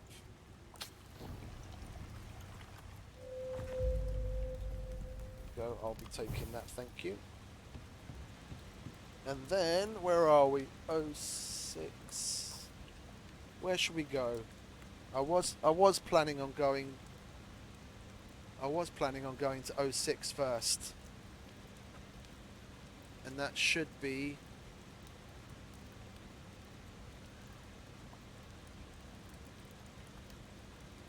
it's so annoying, the fucking performance hit that the game takes when you open the map. So fucking stupid.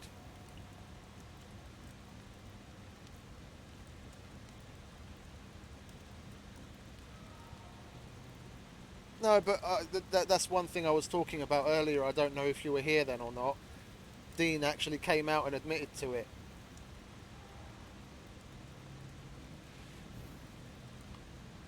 He actually came out and admitted to it. And supposedly we're going to be receiving an extra map, like a little bit of mini DLC as quote-unquote compensation. I'll see if I can find it. He said it in there. He said it on the Discord. What's his name?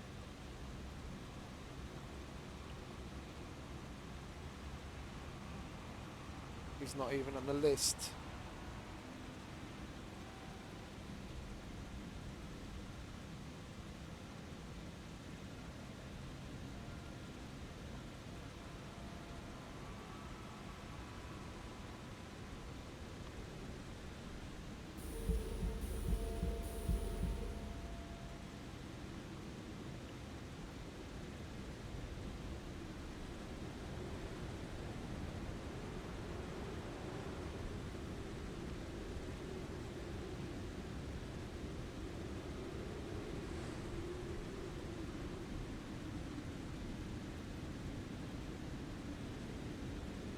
Yeah, and we're not exactly the first guys who got there, are we? There's the people that are in the trailer, as well as what's his face? Oh shit! What was that all about?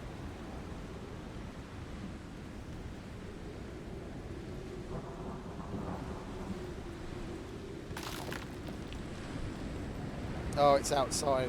Okay. We'll wait for this storm to blow over, then we'll make a move. What took damage though?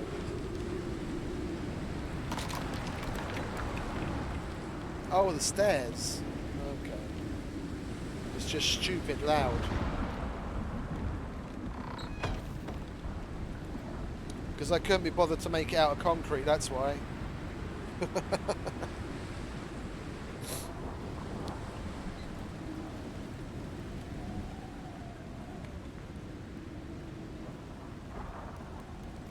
Got enough fuel. Okay.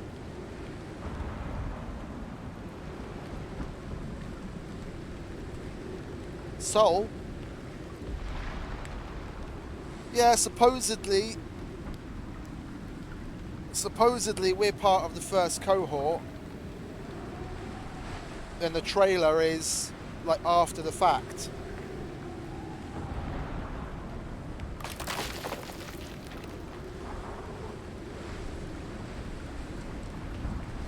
It's all sketchy though. The information we get even from Rocketworks is all over the place.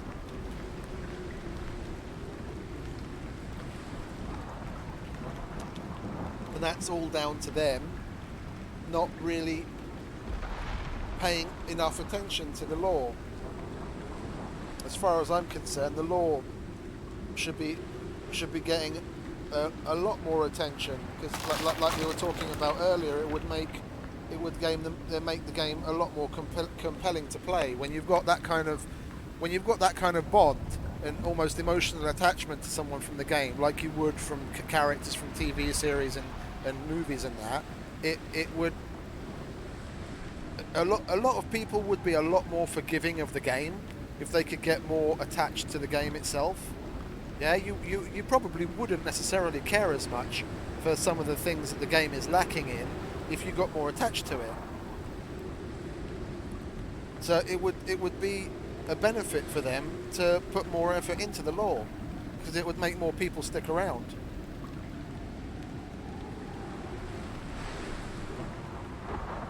There's only, I mean, obviously, there's only so much that you can, quote unquote, excuse.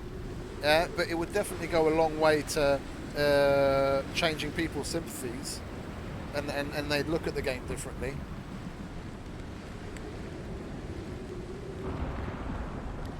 They're gonna care about it more if they're more attached to it.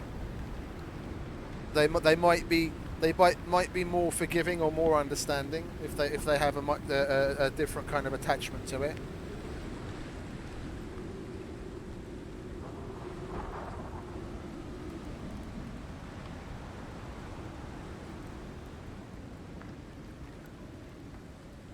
What do we have in the fridge? Let's top that off.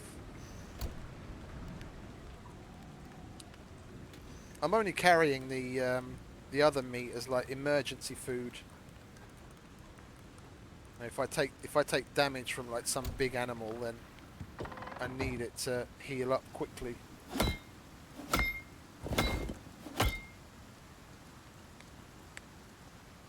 Yeah, but I mean, COVID.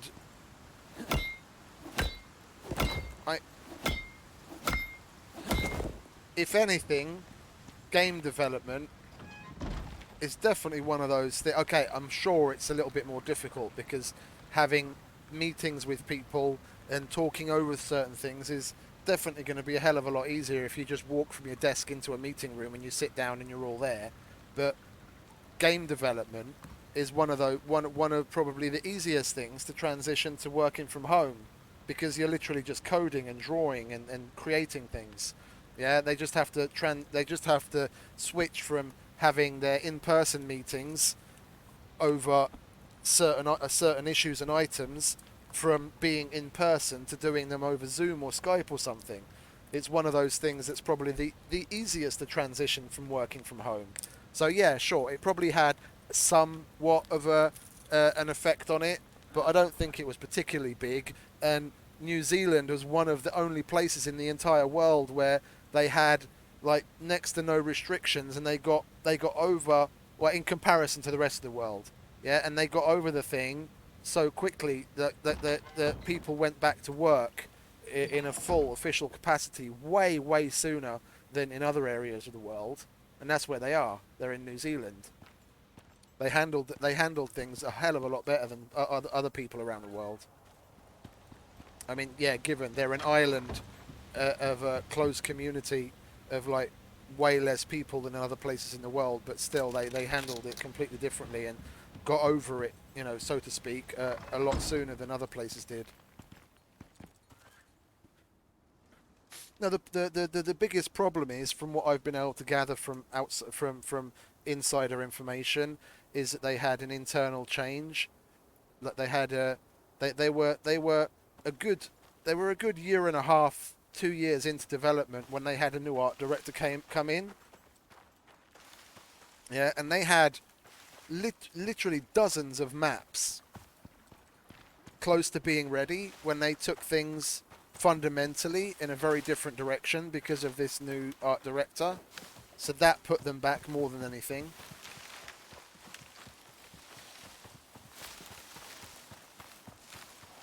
Oh yeah, you might want to eat something. We're definitely going to need foods. At least the good foods. Look at that, we're just whizzing by. Speedy fucking Gonzales. We want to be going to the left shortly. After the next little mountain ridge, we hang a left.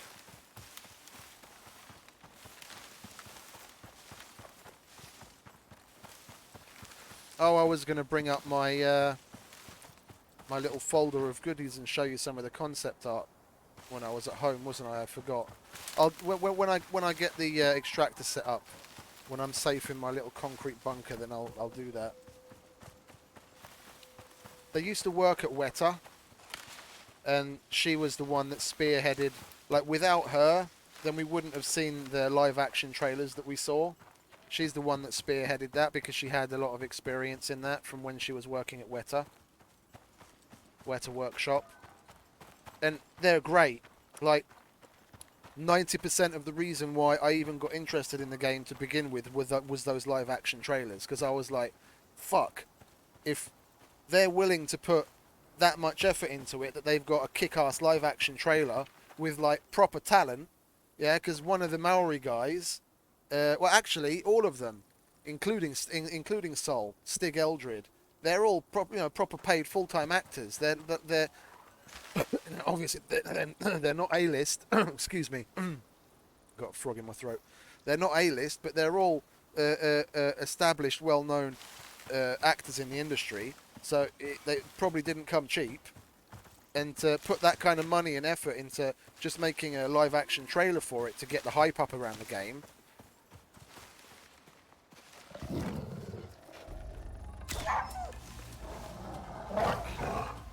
you want to fucking die?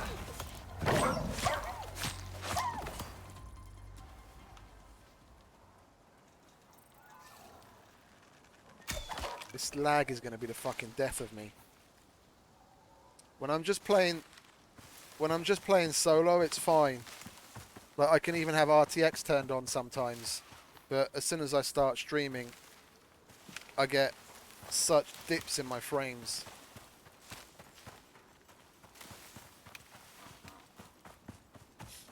Yeah, but Lega might not have seen it. Some of the stuff is like seriously straight out of fucking horror movies.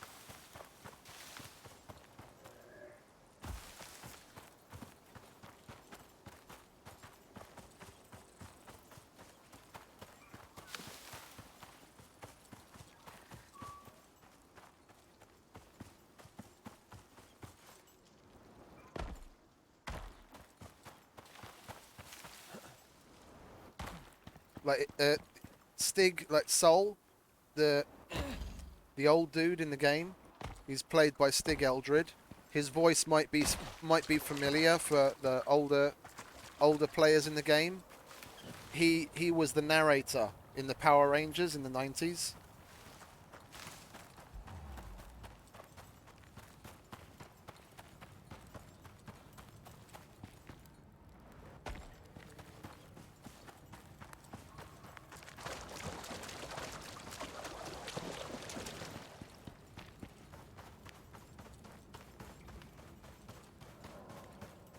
Yeah, yeah.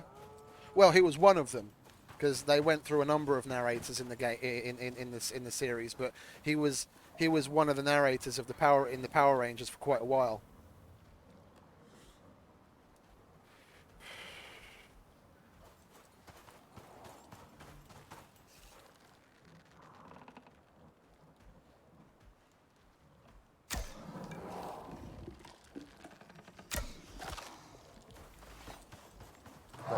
Making these shots would be so much easier if I didn't have the fucking lags. Where are you? Oh, there you are.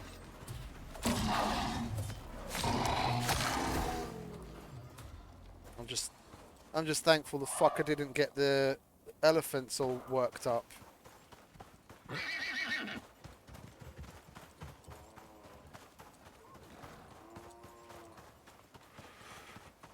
let's keep it moving, shall we?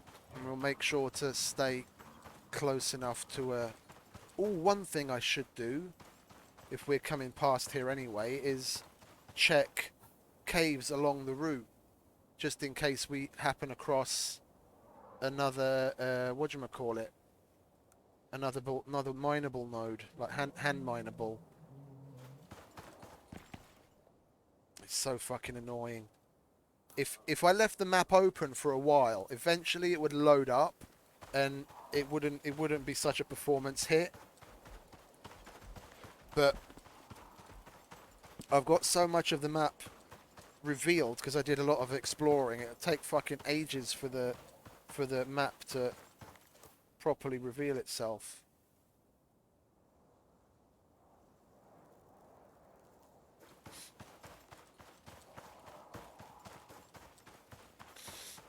And there's a bunch of different things they could do for like transport.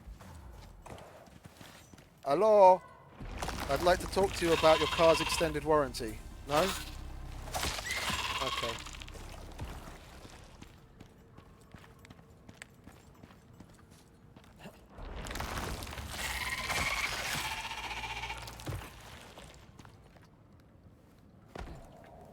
No exotics in here.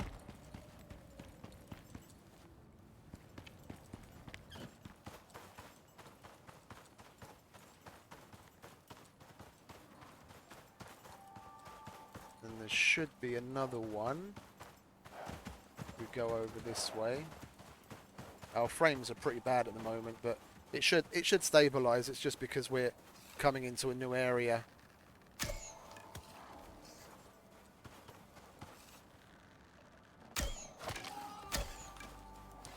That was a misfire, that second one. Killing a dead dog. I was born and raised there, yeah. Oh, bacon!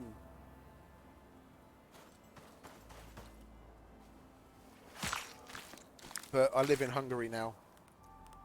Oh, stringy meat, nice. We need some of that. We'll cook that up when we get to where we're going.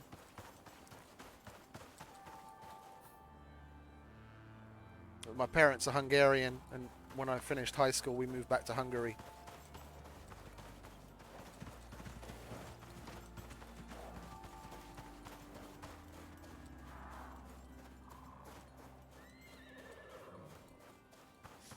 Like what Dean came out and said just the other day, was it yesterday? Changes things for me a lot. Yeah, because they admitted to what everyone knew and what they were trying to downplay a lot. Yeah, and coming out and saying it and owning it, yeah, it's changed a lot of the respect that I have for the guy. Yeah, Hungary. Just west of the Ukraine. We border them.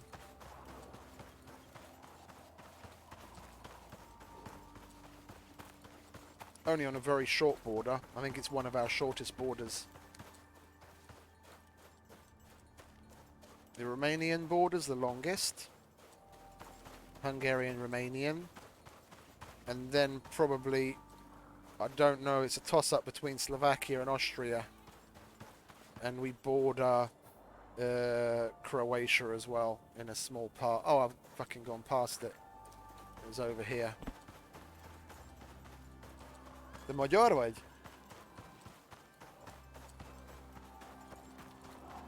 Or did you get that from Google Translate?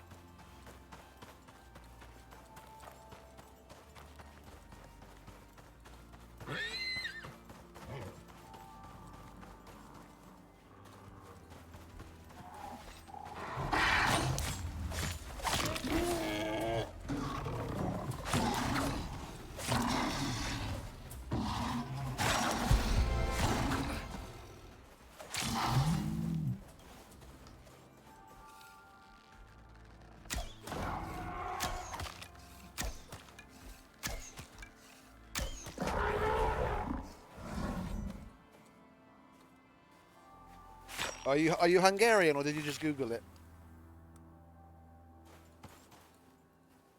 Because I did change the description on Twitch on purpose in case maybe some Hungarians happen across the stream as well.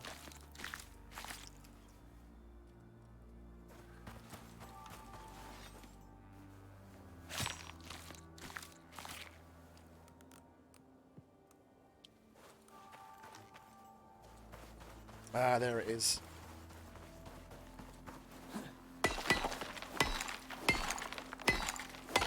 No, no Russian.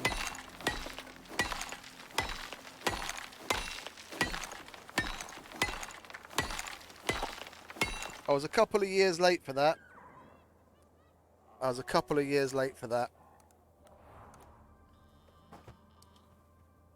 People that are about my brother's age, so about 10, 12 years older than me, they still learn Russian in school here. But after the Russian occupation was ended, the main second language that was taught in schools changed to German. But if we'd come here a little sooner, then I probably would speak Russian, because that's what they taught as the second language. People here in Hungary know all about Russian occupation all too well. I mean, when I was in the army, it was still all Russian weapons.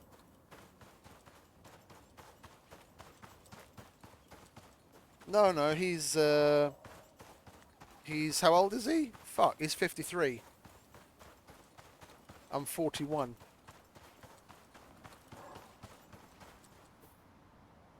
I'm big time OG gamer. 40 plus, not 30 plus. I remember playing Pong, and not just on a retro emulator.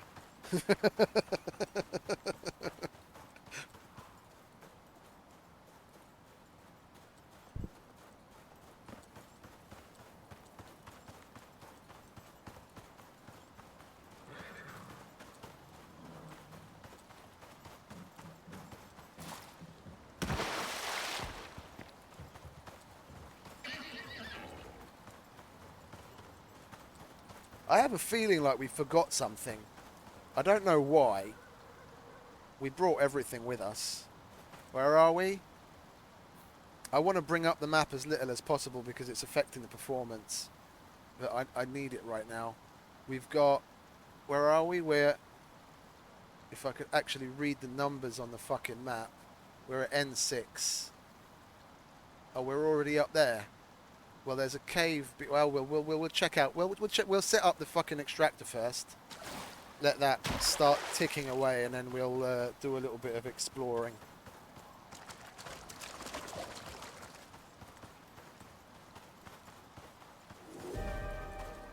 Great. Where are we? We're close enough.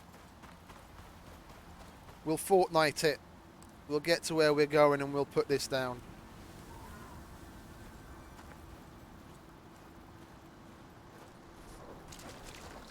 That's the third one. There's another one at 06.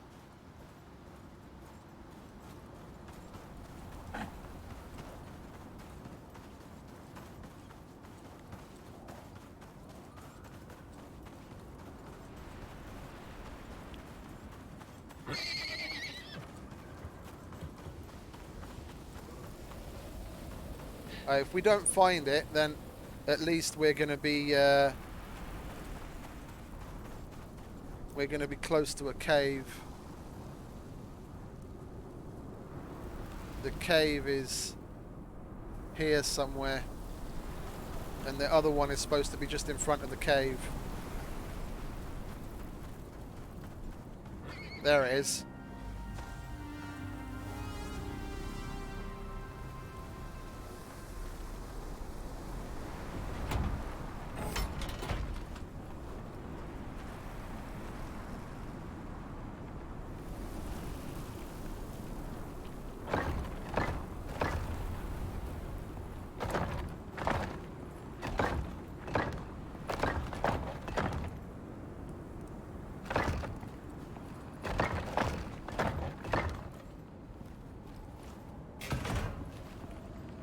There we go.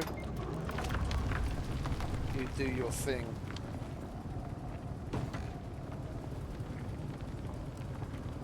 No, there's three here. There's three here. There's one in J14, one in 06, and one in M4. Let's cook this stringy meat, shall we? Because we've already got dried stringy meat, and we'll cook the bacon as well.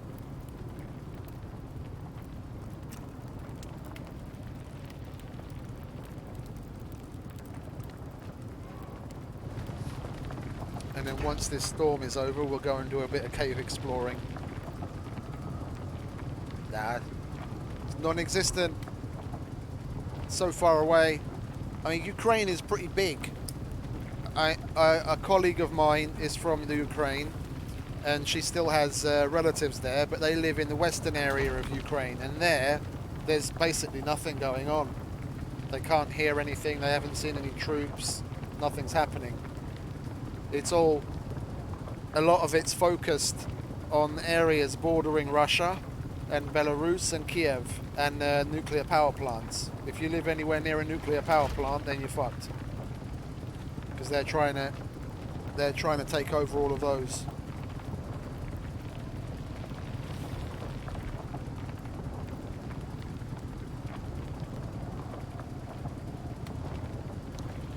Yeah, the radar I've found points in a direction that you're physically able to go. So how can I? I'll bring the map in to illustrate. Like, let's say here's the vein at M4. Yeah, up here somewhere. Let's say you're here. No, let's a better example. Let's say you're up here, yeah, in G2. The straight line to the vein would be here, so you'd think it would be pointing in this direction. Yeah, but because you physically can't go over the mountain, it points more towards the direction you can actually physically go. Yeah, so then it would point you in this direction, and let's say you put it down here and you scan again, then it would point slightly, you know, it's not emphasized in that direction, but it would point slightly more towards the direction that you can go. So the fact that you're seeing the radar point towards the Arctic in a weird direction, with it being the M4, is because it's showing you what direction you can physically go. At least that's what I found. Because when I was doing, which one was I doing? I was. Yeah, I was over here. Like there's a vein that's relatively frequently used in C4, the bottom here. So my base was over here in F2. So you'd think it should just point straight down. But when I was going all over the place. I happened to be somewhere over here when I put the radar down, and instead of pointing in this direction down here, yeah, it pointed slightly more in this direction. So like the band, you know, you see the circle and there's that band of yellow around the edge of the circle. The band pointed slightly more towards the direction I could actually physically go, and not necessarily as the bird flies towards the vein itself. So it's a bit of a combination of both. It gives you the general direction that you need to go to be able to scan again to get a more precise direction on where it is.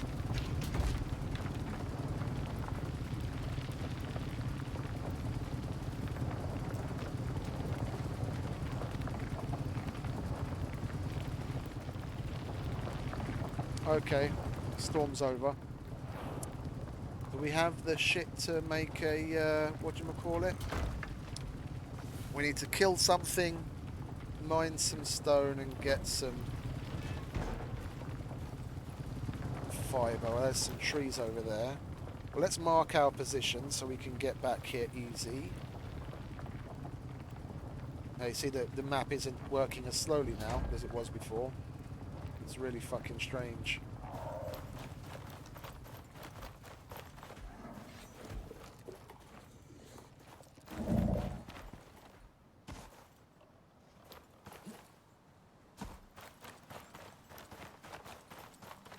Are there no bushes?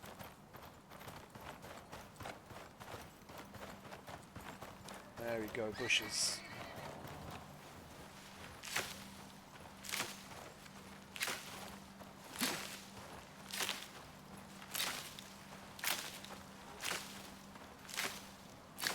That should do. We'll get a bit of wood.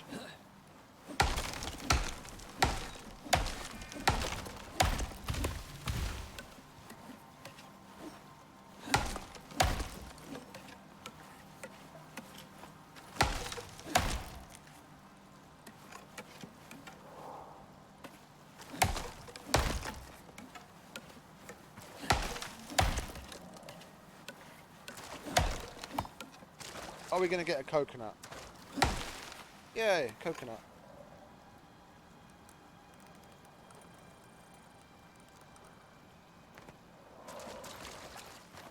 We'll get some stone.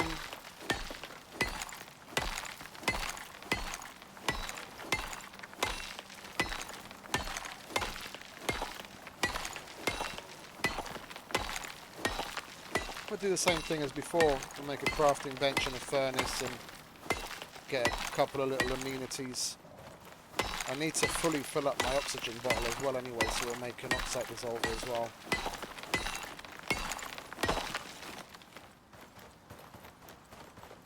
We're going to need some...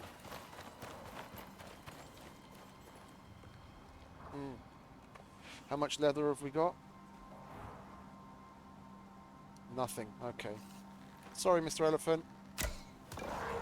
I need your wares.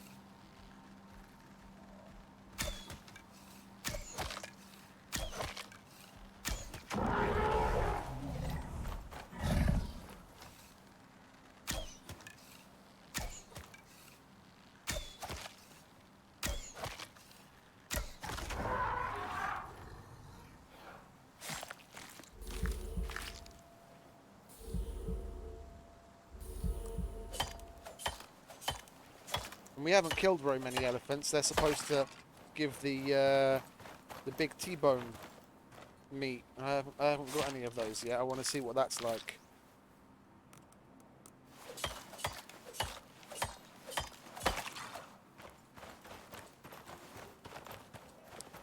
We might as well make mortar and pestle. I always want to say crucible when I'm thinking of mortar and pestle. That's basically what it is. The mortar is basically a crucible. Is that? No, it's not. I need some sulfur. Hello, Mr. Hyena. What meats do you have for me today? It's like going to the butcher. Down, boy. Oh, more stringy. Nice. Might as well make a drying rack as well then. Nothing special. We don't need the fur. We'll get rid of that. Don't need that. Ah, sulfur. There we go.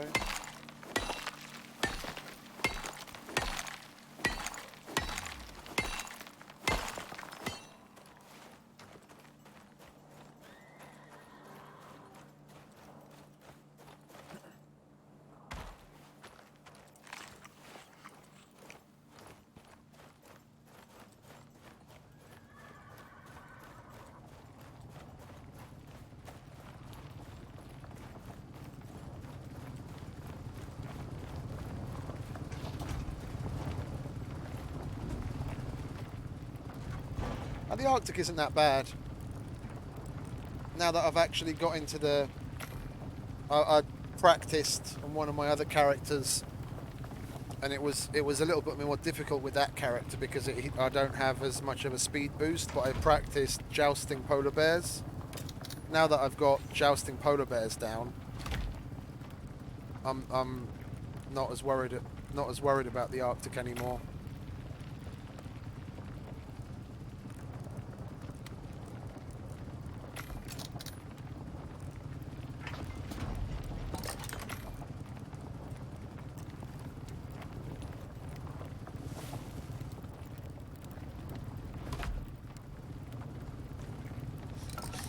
Yeah, but that's if you've got a decent draw speed on your bow, even that's relatively easy. It's just a matter of getting used to it.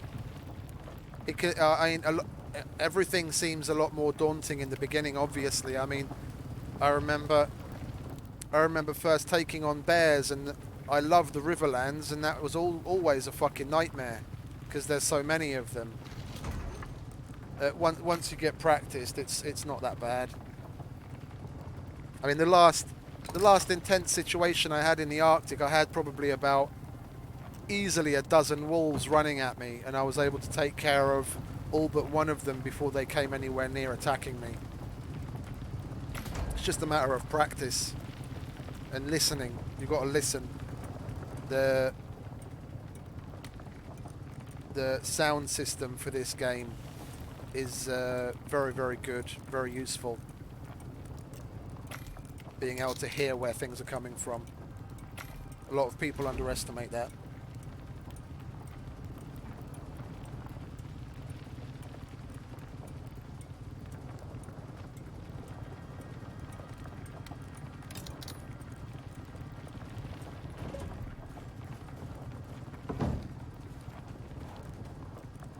How are we doing? Well, actually, we could do with cooking this stringy meat. We've got... Oh, we've already cooked some. Let's cook some more. We've already got more than enough cured stringy meat. I like the... I like it too. I like it a lot. But I'm really into the Riverlands.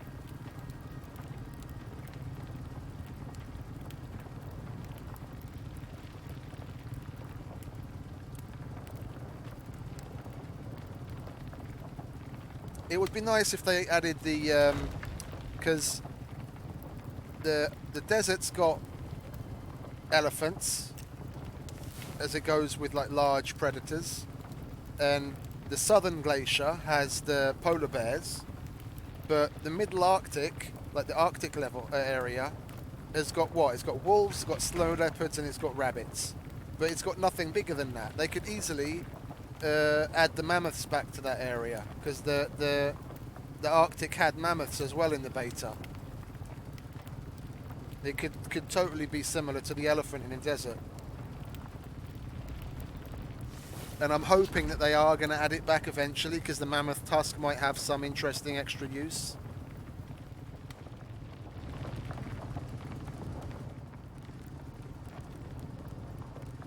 Well, let's have less of the blah blah and go do a little cave exploring, shall we? We are at 06, so there should be a cave right outside.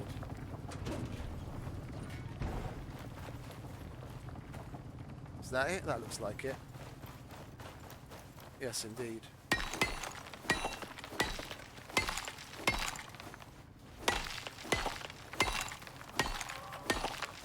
I played Voyager over and over and over, probably like at least a dozen times, if not more. So I really got into the flow of it. Like as biomes go, Riverlands is my favourite, but if we look at it at like a mission by mission way, then for sure Voyager. Well,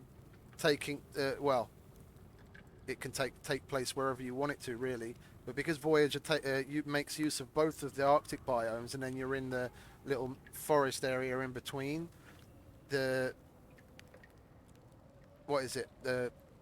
got very, very accustomed to what's in this area and what's in that Arctic. So I'd say my favourite place on the map is probably around here, because I always make my base in the cave in L9, like in this L9 L10 border area, and then the Arctic is extremely close to come and get ice for the ice box, and you basically just enter, go out to the cave at I-11 and back again, and the number of wolves and snow leopards that you come across to shoot for XP grinding and gathering materials is fucking phenomenal. So if I had to pick any area, I'd probably say that's like my favourite right now.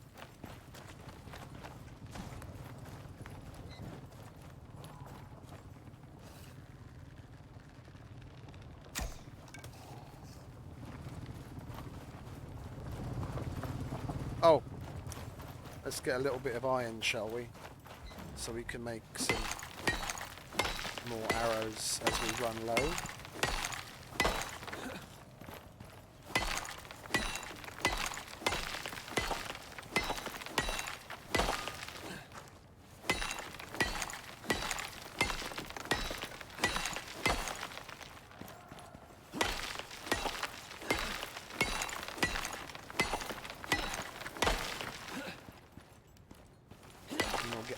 as well, like we did before.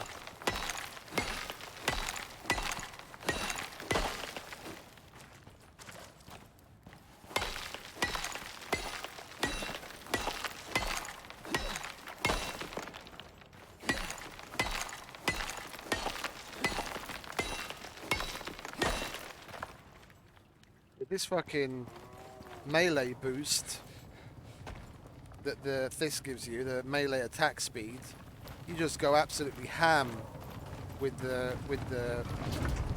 pick, harvesting shit. Put that in there. We'll split this. We don't need it all there. Chuck you in there. Put you in there.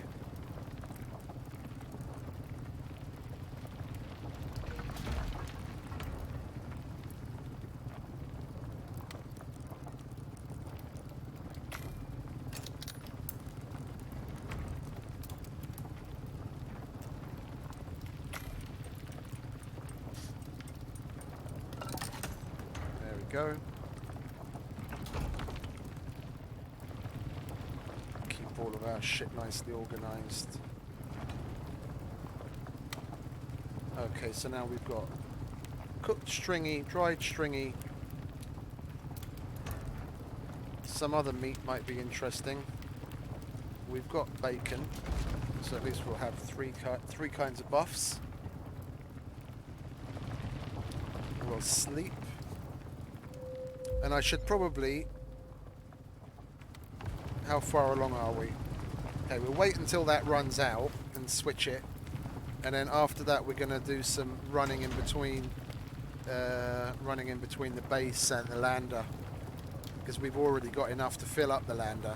Depending on how much we get from this one and the next one, we're going to be carrying a lot of the exotics and probably have to make multiple trips. Or... which I'm not really relishing, we're going to be walking encumbered all the way from fucking desert to the dropship. Oh, no, hang on. I was going to, when I've finished, I'm going to let some people know so they can come in and then they can help me. If they're willing to walk, if at least one person's willing to come from the drop site to M4, then we can split the load and it'll make it easier.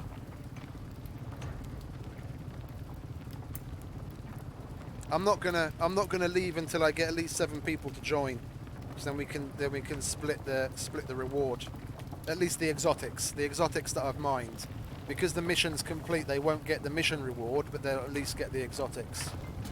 So if you guys are still around then and you're interested, you can jump in on it.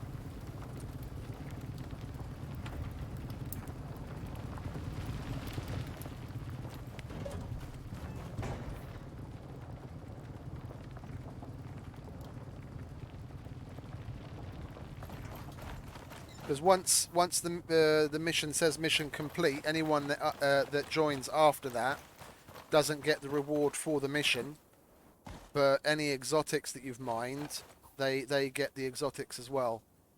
So I'm like, why not? It'll be if they're willing to come in and run in to help me carry the stuff out, then they deserve. Oh, it doesn't matter. If you have another character, they can come down because the exotics are account based over all 3 of your characters. But you can whip up another character just for the drop, and like literally you don't have to do anything. You just need to drop in and then leave before I do.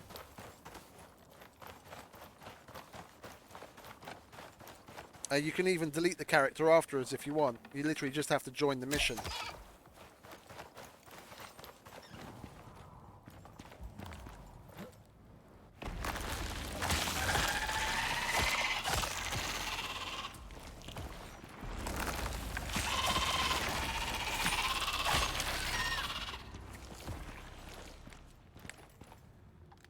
Gold thing. Gold mining node.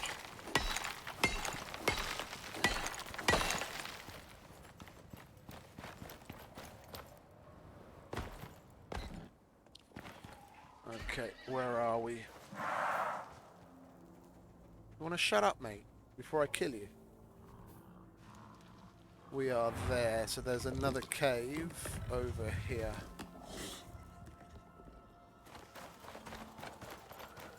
No, I get you. I understand.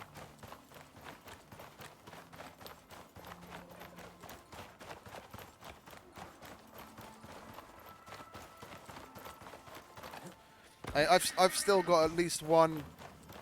I've still got at least one bunch of money in exotics pending.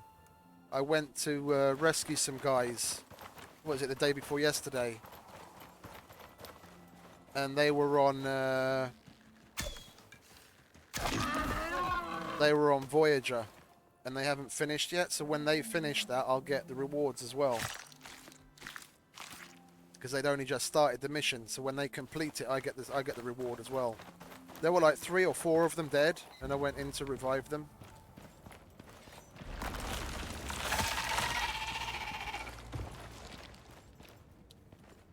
I'm mainly looking for more exotics. Yes! There's only like 1 or 2 of them on the entire map, and I already found one. This is number 2. It's such a small thing. Because you only get like 15 or 16 from it, but because they're so rare, it's so nice to find them, and they look so cool.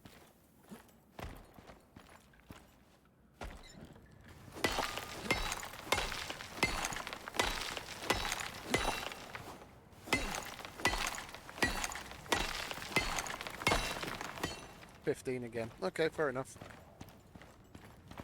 Nice.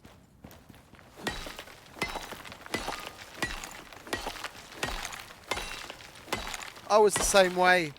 I was hoarding it for a while, and then I just broke. I bought the armor. I bought extra tools and an extra suit, and I unlocked the campfire and some of the food and that kind of stuff, and a bow and some arrows and stuff. So I have like an extra set of gear on my other character that's just set aside. Like, he's got a loadout with food and bow and arrows and that kind of stuff, that if I need to go and rescue someone, I just select him and go and do my thing. The only thing I change is the suit, depending on where we're going. So like,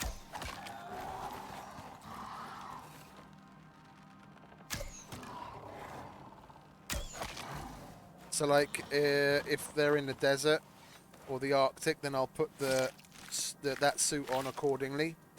But then I can't take as many modules, obviously, because although those suits have a food slot, those suits only accommodate 1 module. In all honesty, I'd much rather have the extra module slot than the food slot. I've tried it, I've used it, and as far as I can tell, it's not all that interesting, because making use, well, as best use as you possibly can of all of the different food buffs. Oh, I fucking moved my thing. Where was I? It was over here somewhere, wasn't it? Because you try and manually make best use of your 3 or 4 food slots, having one of them used up arbitrarily, even if you put one of the foods that you want the buff from in that slot, I'd much rather just manage that myself.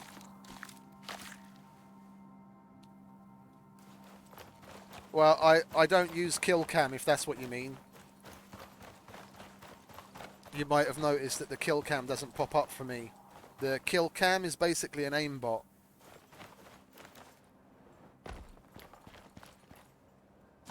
It's extremely difficult to miss a shot. You have to like just by happenstance, it's not all that hard. You have to really be trying to miss a shot with kill cam. And if they've made any changes to it or not, I don't know. I've turned it off months ago. I just straight up aim. For like distance shots and everything, I just have to compensate. Oh, the talent. I don't have that. Oh, the predators. Yeah, there has been some changes, but I think the last one they made was probably at least a month ago. Like the way in which they attack, the way in which they attack has become a little bit more dynamic. Like wolves, for example, I haven't noticed it as much with the cougars and the boars and that kind of stuff, but the wolves will most definitely um,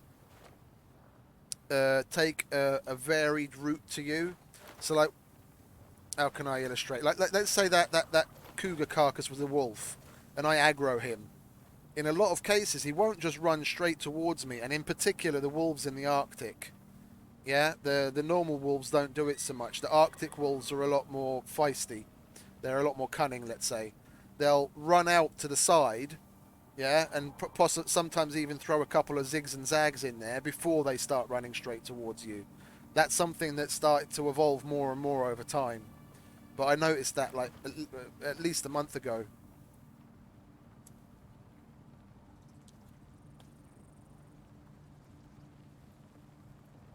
Yeah, they might have made some improvements to it, but for sure the certain animals are becoming more and more cunning as time goes by.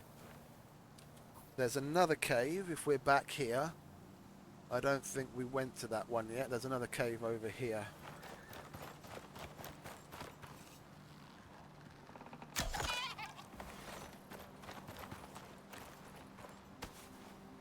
Let's see if we can get some soft meat. Soft meat, soft meat, soft meat. Soft. No, no soft meat.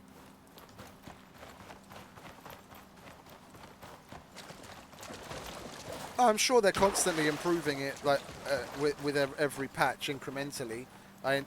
Every single patch that comes out, I notice little differences in the graphics.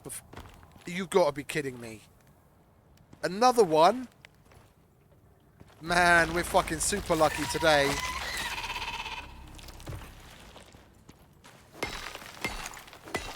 Yes.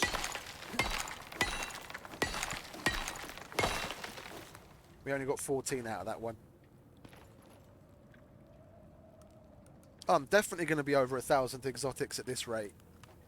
This is fucking cool. I've only ever found one. I mean, this is a new record for me. I found 3 in one. In one prospect.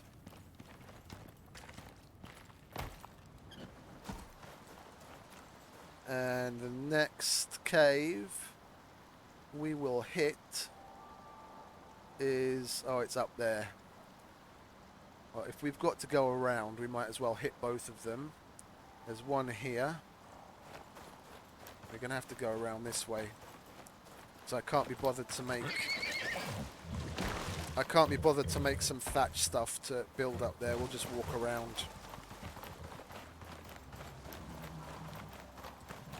Oh, for sure. I'm going to be a fucking rich motherfucker now.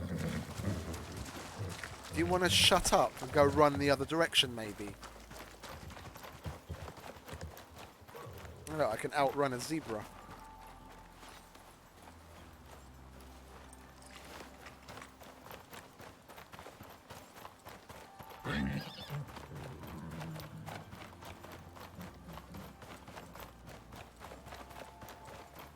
We're probably getting close to the can being empty, so after these 2 caves, I think we should go back. In this little pass coming up, or at least I think this is where the pass is. Is it a little further along? Oh, we're still that far away. Well, let's fucking pull our finger out, shall we? We need to get in there for shelter.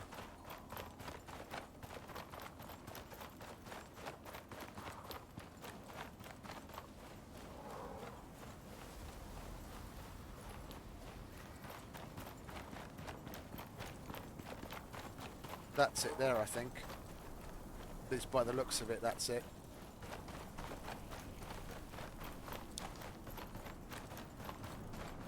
Yes, indeed. Can you imagine if there's another one in here? I'd be absolutely fucking blown away if there was. But I've said it now, so it's not going to happen. It's one of those things, isn't it? If I hadn't said anything, there'd be one in there. It's like Schrodinger's node. Schrodinger's exotic node. Do you want to fuck off, mate? I'm trying to organise my inventory, thank you very much.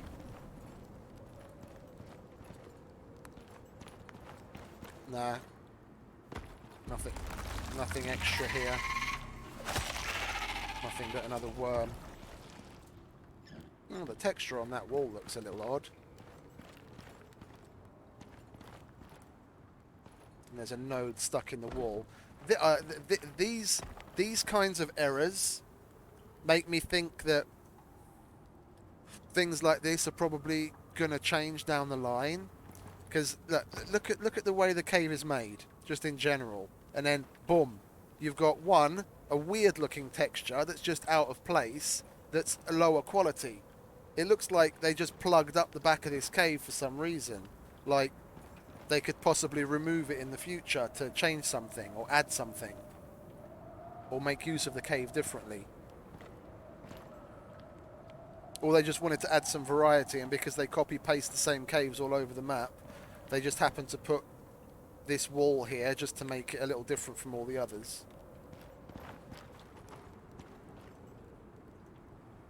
There's a bunch of different possibilities as to why it's like that, but it's definitely different.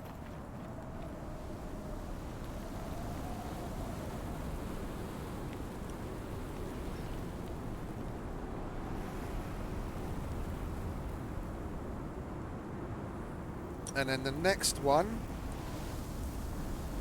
if we're here, we're not going to miss out. Is just here. Yeah, we'll hit that and then we'll go home. There's another one a little bit further along down here, but the extractor's probably close to running out of fuel if it hasn't already run out of fuel. I want to switch that out and then we'll make our run.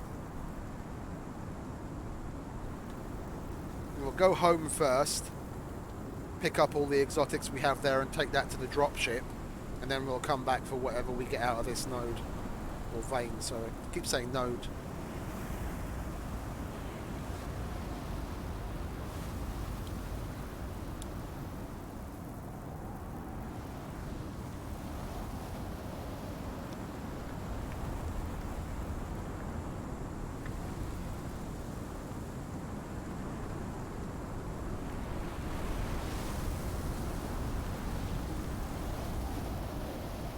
And we got pneumonia. Oh, no matter, that's why we've got the antibiotics.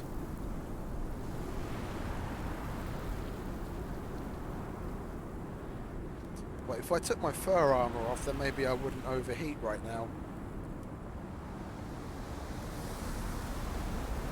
And we can eat some more. What is it? Yeah, dried stringy meat. Get the buff back.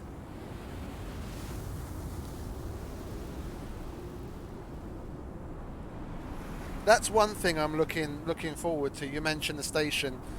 Supposedly there's going to be like the station itself is going to be a place we can like walk around and do shit.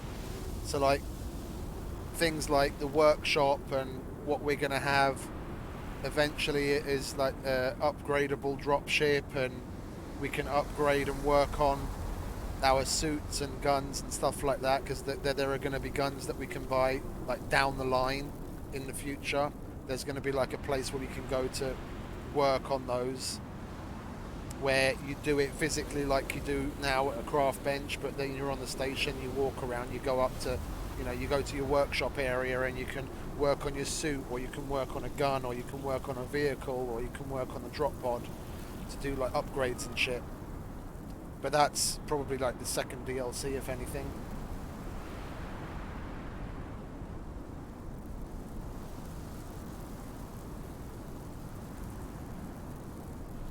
Or should we just wait it out and not use the antibiotics? I think we'll wait it out because we don't have any more antibiotics.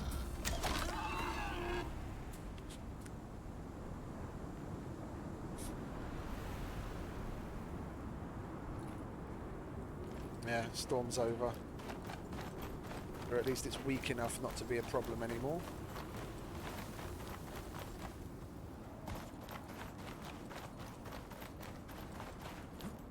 No. They don't even drop even the slightest of hints on any of that. If I had to guess, if I had to guess, then they'd probably need to time it for around the summer break, to be honest, because that's when a whole bunch of new kids are going to be getting into gaming, given the summer holidays. You've got to be shitting me. There's number 4. Oh man, I'm so happy we fucking came looking around these caves. This is fucking insane.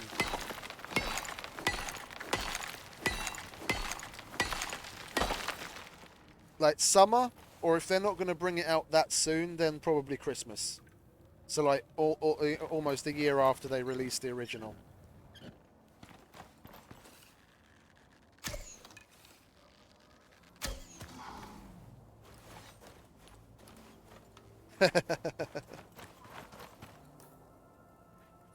Well, yeah, join the prospect, and then you're gonna get paid.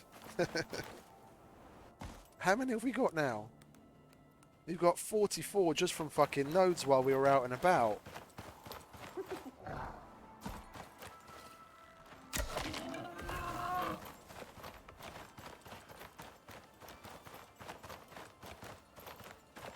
Let's replace the thing. We need to go back there.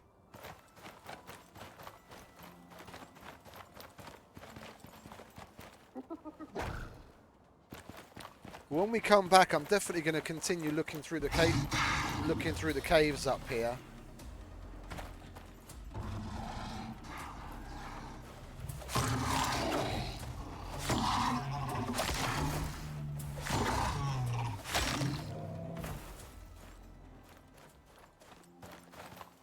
I enjoy fighting them with the knife, seeing as they... Oh, I didn't even put my armor back on. Haha, silly. That was without armor. I enjoy playing with them like that sometimes. Yeah.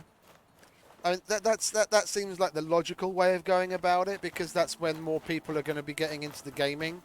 The summer because of the summer holidays for kids coming out of school, and then Christmas again because it's Christmas and people are at home and it's another thing to be purchased for a gift. That's usually when they time those kinds of things. Now let's walk around instead of breaking our ankles, shall we? Don't be lazy.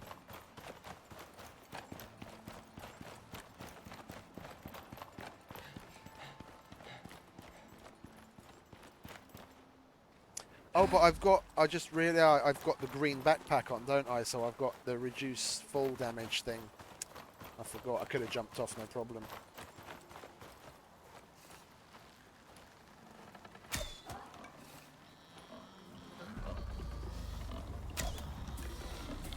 If I could actually fucking shoot worth a damn, and the lags weren't causing me problems. Hello, mate. Have some.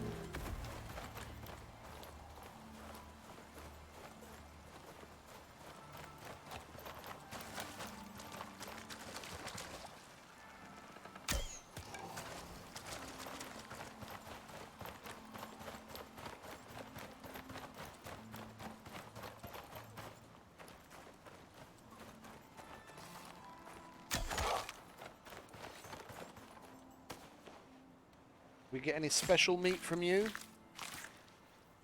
No, but it was worth it because we leveled up. Not that I really need to level up. Have you got anything to throw on there? No. Okay. Where did I... Oh, I've got the cans on me, don't I?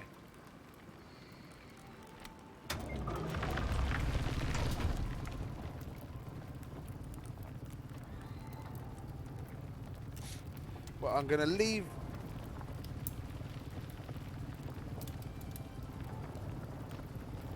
Yeah, I'm feeling the same way. I'm feeling the same way. They're going to have to do something between now and November, because unless the DLC that comes out can seriously hold my attention, whatever happens, I'm going to buy Starfield. And depending on the strength of this game and the strength of that game, they might lose me. If Starfield is that good, I'm just going to drop this and go there. So they're going to have to seriously pull something out of their hats to hold on to me. And that might not sound fair, putting them up against a big studio like Bethesda, yeah, but they're making what is of a AAA quality title, and they're asking for, given the price of the Supporters Edition, they're asking for what is a quite spicy AAA level money. So if they're going to put the big boy pants on, and they want to walk the big boy walk, they've got to talk the big boy talk, and put something down on the table to fucking mean something to me. Or they're just going to lose me to Starfield. And I think probably a lot of people think the same kind of way.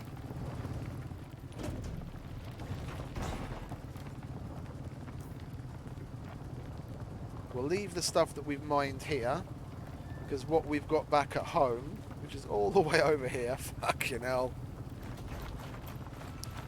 is going to be more than enough to take to the dropship in one load.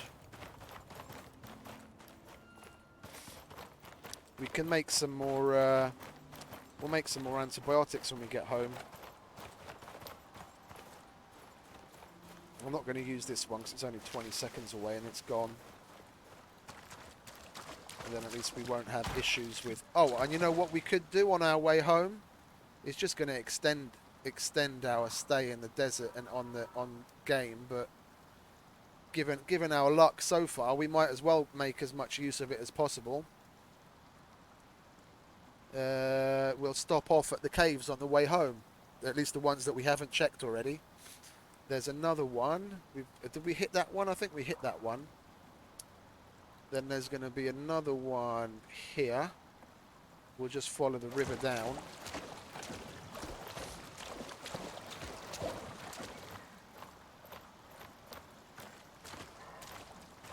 Oh, Stalker 2. Yeah, I forgot about that one. Man, I remember playing the original Stalker back in the day. That was so fucking cool. But the timing of it is so weird. It was well over a decade since they released the original Stalker. At least a decade ago. I remember playing that on one of the first proper gaming PCs I built. I've still got that computer today. It's you know the Asus has the Maximus Formula motherboards, like the Gamer series of motherboards, the ROG Maximus Formula. The computer I built had the very, very first Maximus Formula edition card, like or motherboard. It's not, you know, it's not Maximus Formula anything, because they've numbered them now. It's at like 13 or something. It was like the original OG, very first release Maximus Formula board.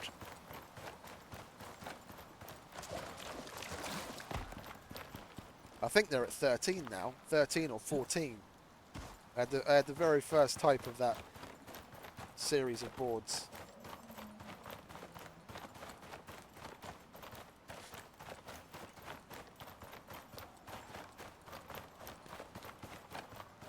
Now, because what is it? I can't remember what MSI call their gamers line. I think it's rough or something. And Asus is ROG, Republic of Gamers.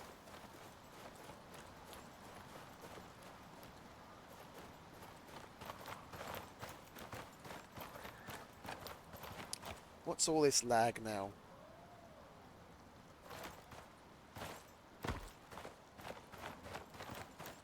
Frames absolutely tanked again. Probably just map loading, because we are moving through the map in areas we haven't been, I guess. Should stabilize soon. Where is it? There it is. Fingers crossed we'll come across node number 5.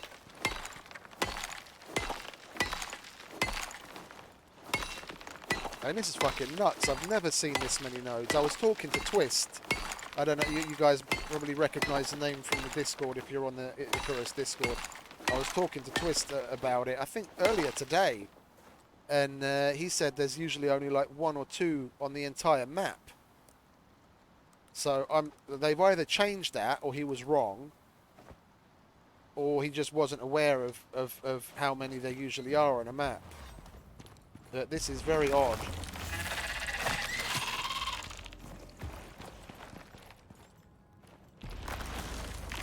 There's another one. I saw it from the corner of my eye. That's another one, isn't it?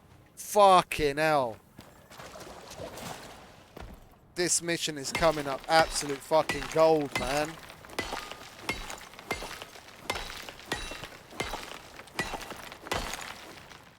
And this is totally making exploring the caves worth it.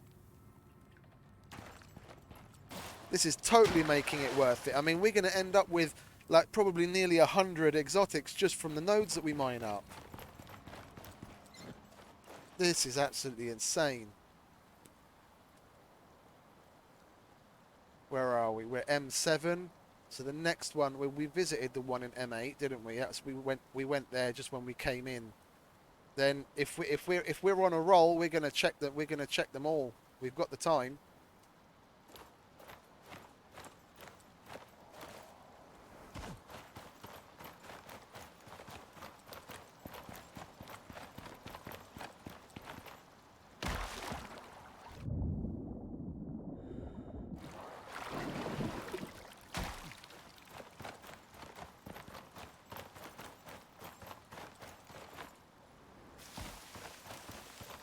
This is nuts. Absolutely nuts. I'm really happy about it though, but it's fucking crazy. That was 5. We've got 4 so far in the desert, and I already got 1 in the forest earlier. Like, this area of the map, I'll zoom out. Yesterday, I went on like a 3-hour run. I was coming up short on gold.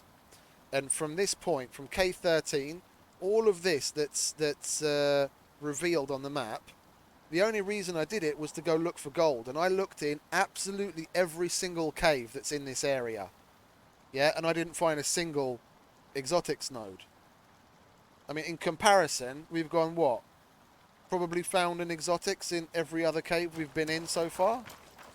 Or at least every third.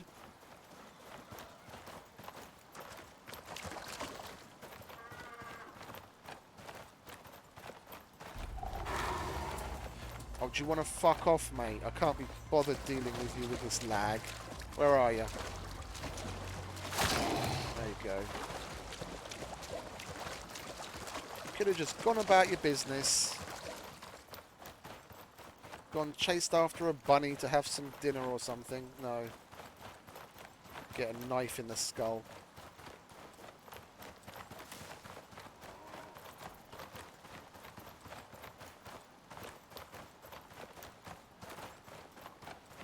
There'll be another one. Where is it? Over there. Place your bets. Is there going to be an exotics node in there or not?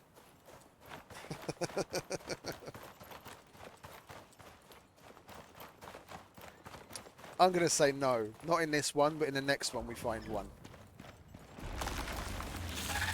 Hello. Bye.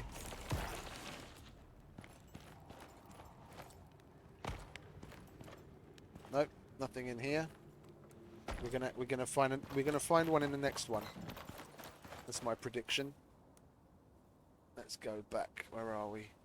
And there's another cave right here opposite.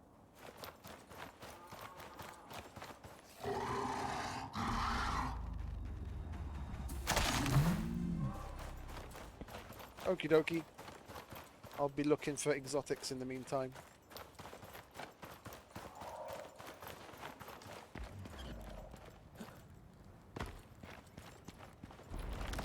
Oh, there's none here either. Okay, well we can't win them all, can we?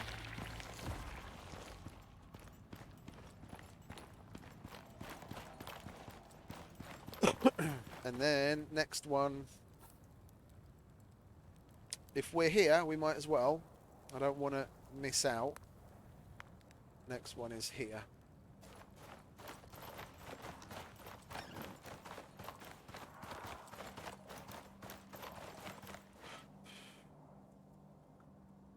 We got the dishwasher hooked up about 2 weeks ago, I think.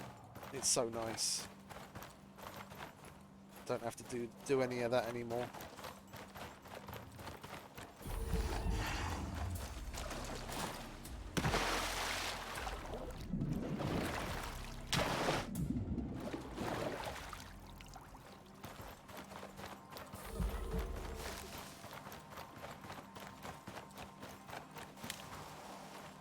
What have we got? We've got the dried boost on. The extractor's probably out of fuel by now. We spent so much time away from it, going from cave to cave. Let alone all the way home and then all the way back to the dropship again. The extractor's just going to be sitting there running empty. Well, there's none here either by the looks of it. Oops, and we got a crash. Isn't that fucking marvellous? Haven't had one of them in a while. Well, I say a while. Had one yesterday. But I've already been playing now for like 5 or 6 hours. In this amount of time, I'd usually have 2 or 3 crashes. It's the first one for today.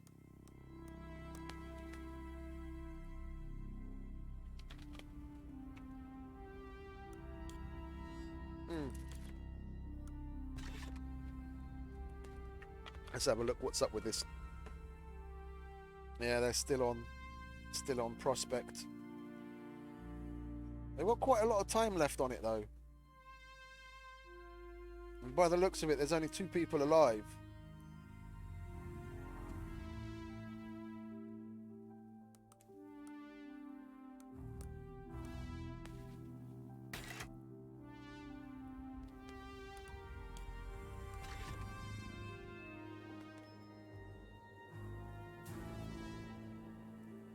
I should really start thinking about ordering something to eat.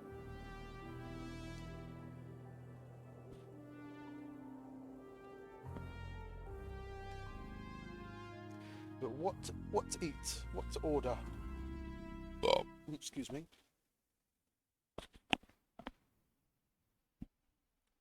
If I get a pizza, that's going to make me feel sleepy. I'm kind of getting bored of the other things. Yeah, we crashed before entering the cave, didn't we? Yeah. Let's get in there. Or did we crash after we exited? I can't remember now. After we exited.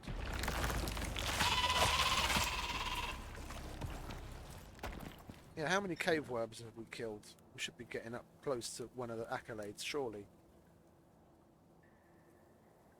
Knife kills. Oh look, we're only 30 away for the 500. Okay, good. And then, where's the worms? Worms. Okay, we're only 40 away for the 500. Okay, sweet.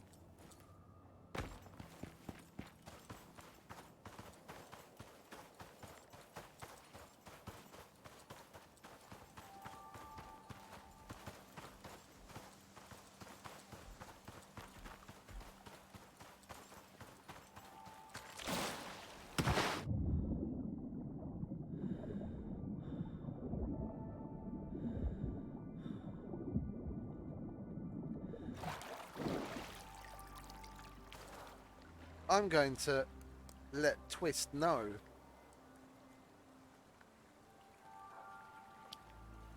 Is he even on?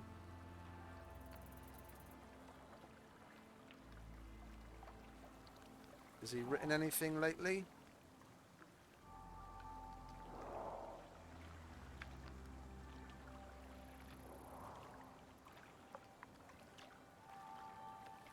Yeah, there he is.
A long, long walk. I mean, because it's not all that difficult, yeah. I mean, we don't have to shoot at anything, really, if we don't want to. I mean, one, I'm fast enough that I can outrun the hyenas, even the bears, and even if I don't go about it blatantly, if you don't have the good speed boost, you can just out stealth them. You never really have to shoot at a thing. It's more the tediousness of the distance and the amount of time it takes.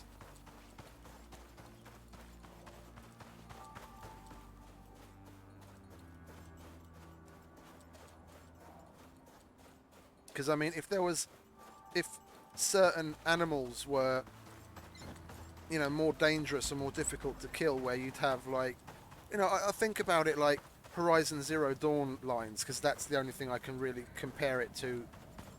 Like line of like the example of the mechanical my line of thought.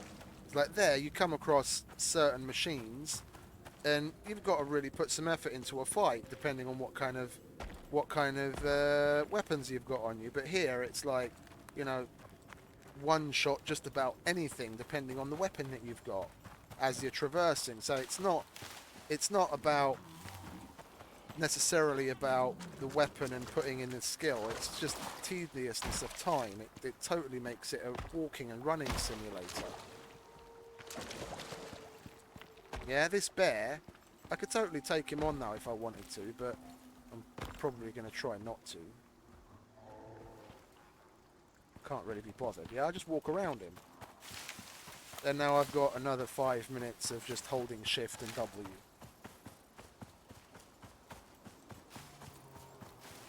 Given that while you're traversing, you don't really have all that much to do if you don't want to,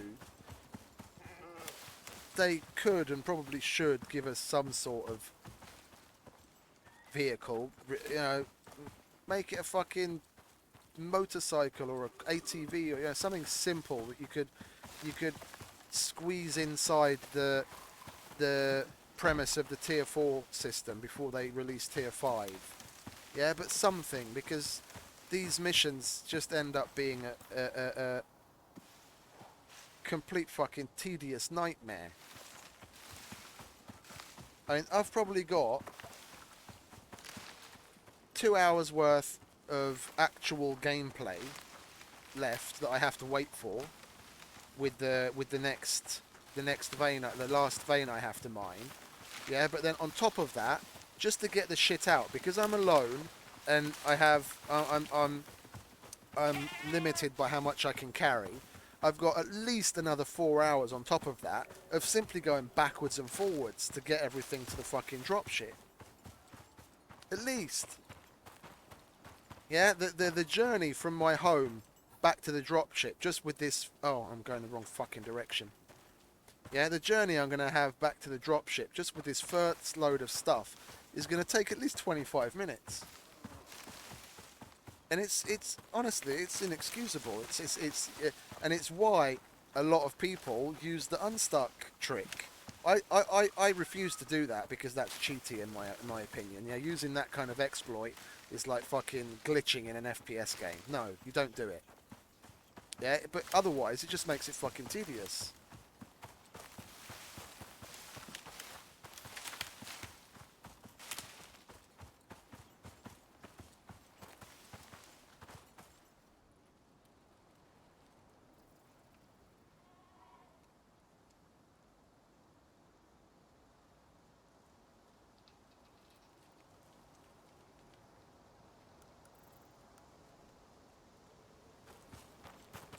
Where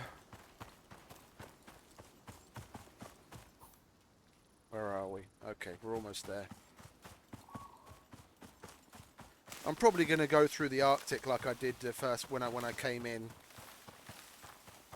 I'll scoot across the Arctic and then come out in the Riverlands at, what is it, F6 or F7 or something.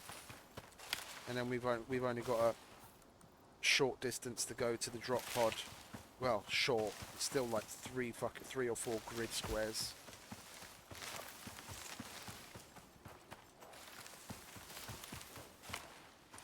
get out of my way, mate? Thank you very much.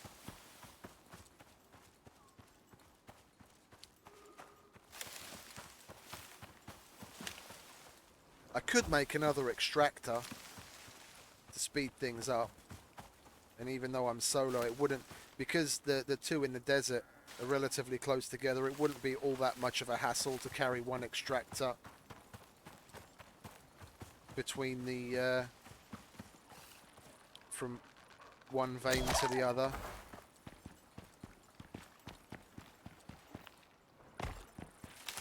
And then at least we could... At least the last vein would be mined that much faster.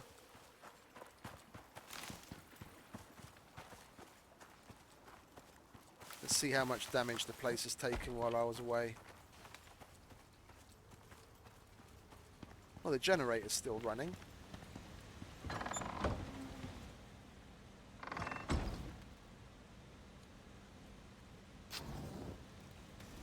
Do we need food? Let's grab a little bit of that.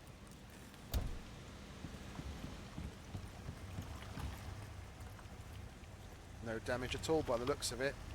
How much fuel have you got? Oh, you're almost empty. Do we have any more cans? Yeah, we do.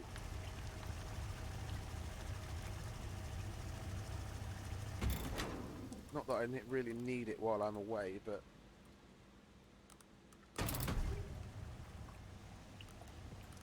It's more my OCD than anything else. Gotta keep it running.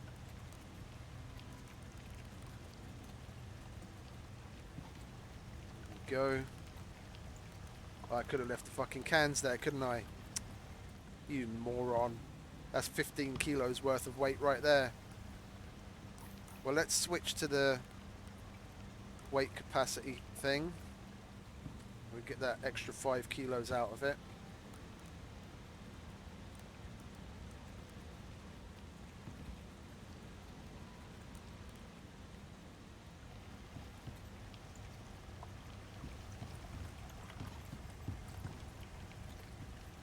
Why does it say wolf under there?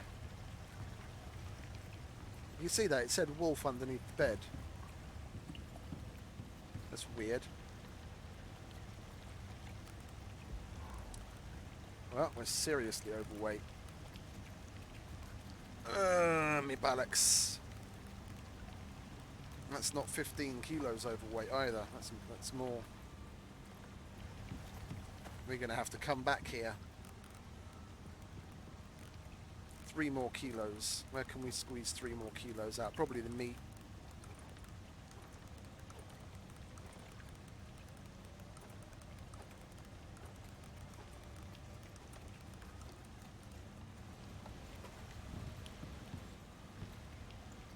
There, look, it says wolf.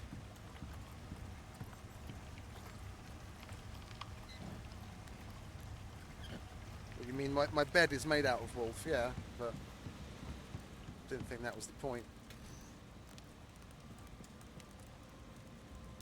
1.3 kilos still. Oh, the suture kits are quite heavy. We could cut down on those.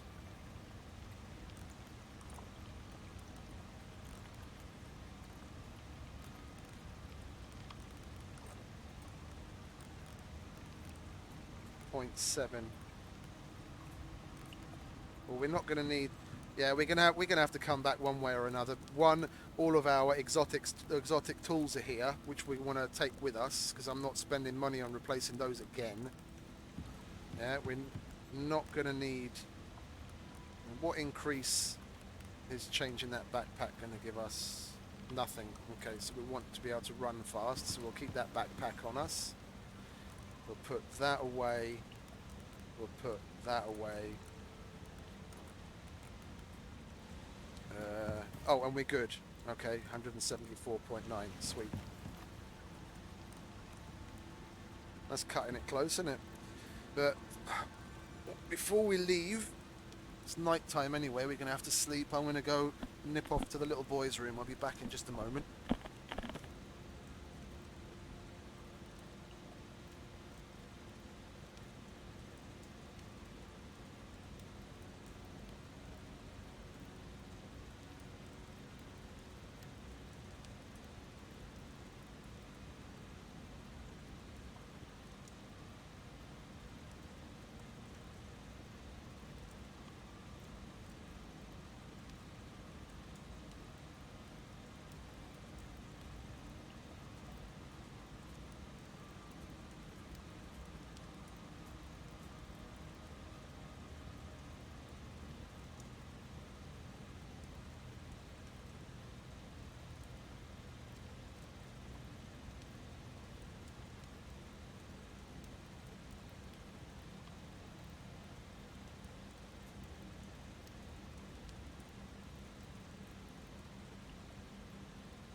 And I'm back.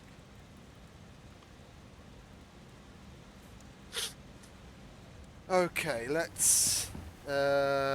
we need something to burn.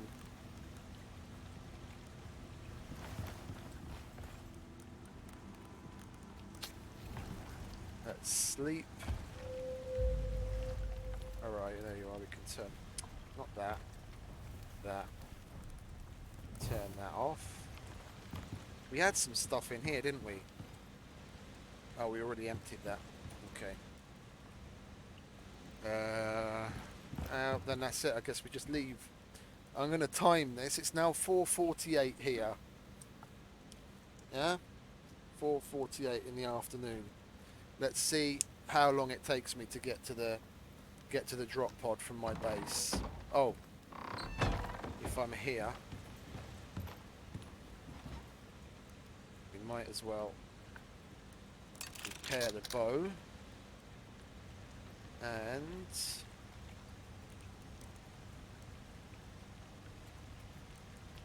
make some more arrows. I thought so.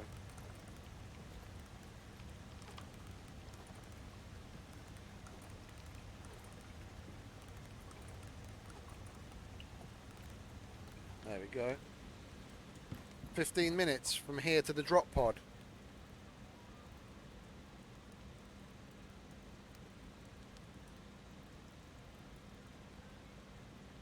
When the drop pod is over here, mate. Given that we're going to have to traverse the desert, the Arctic, and then the Riverlands, and this pass here, this area is definitely going to have at least one bear in it. I reckon it's going to take at least 20-25. Okay, 4:49. We've been jabbering so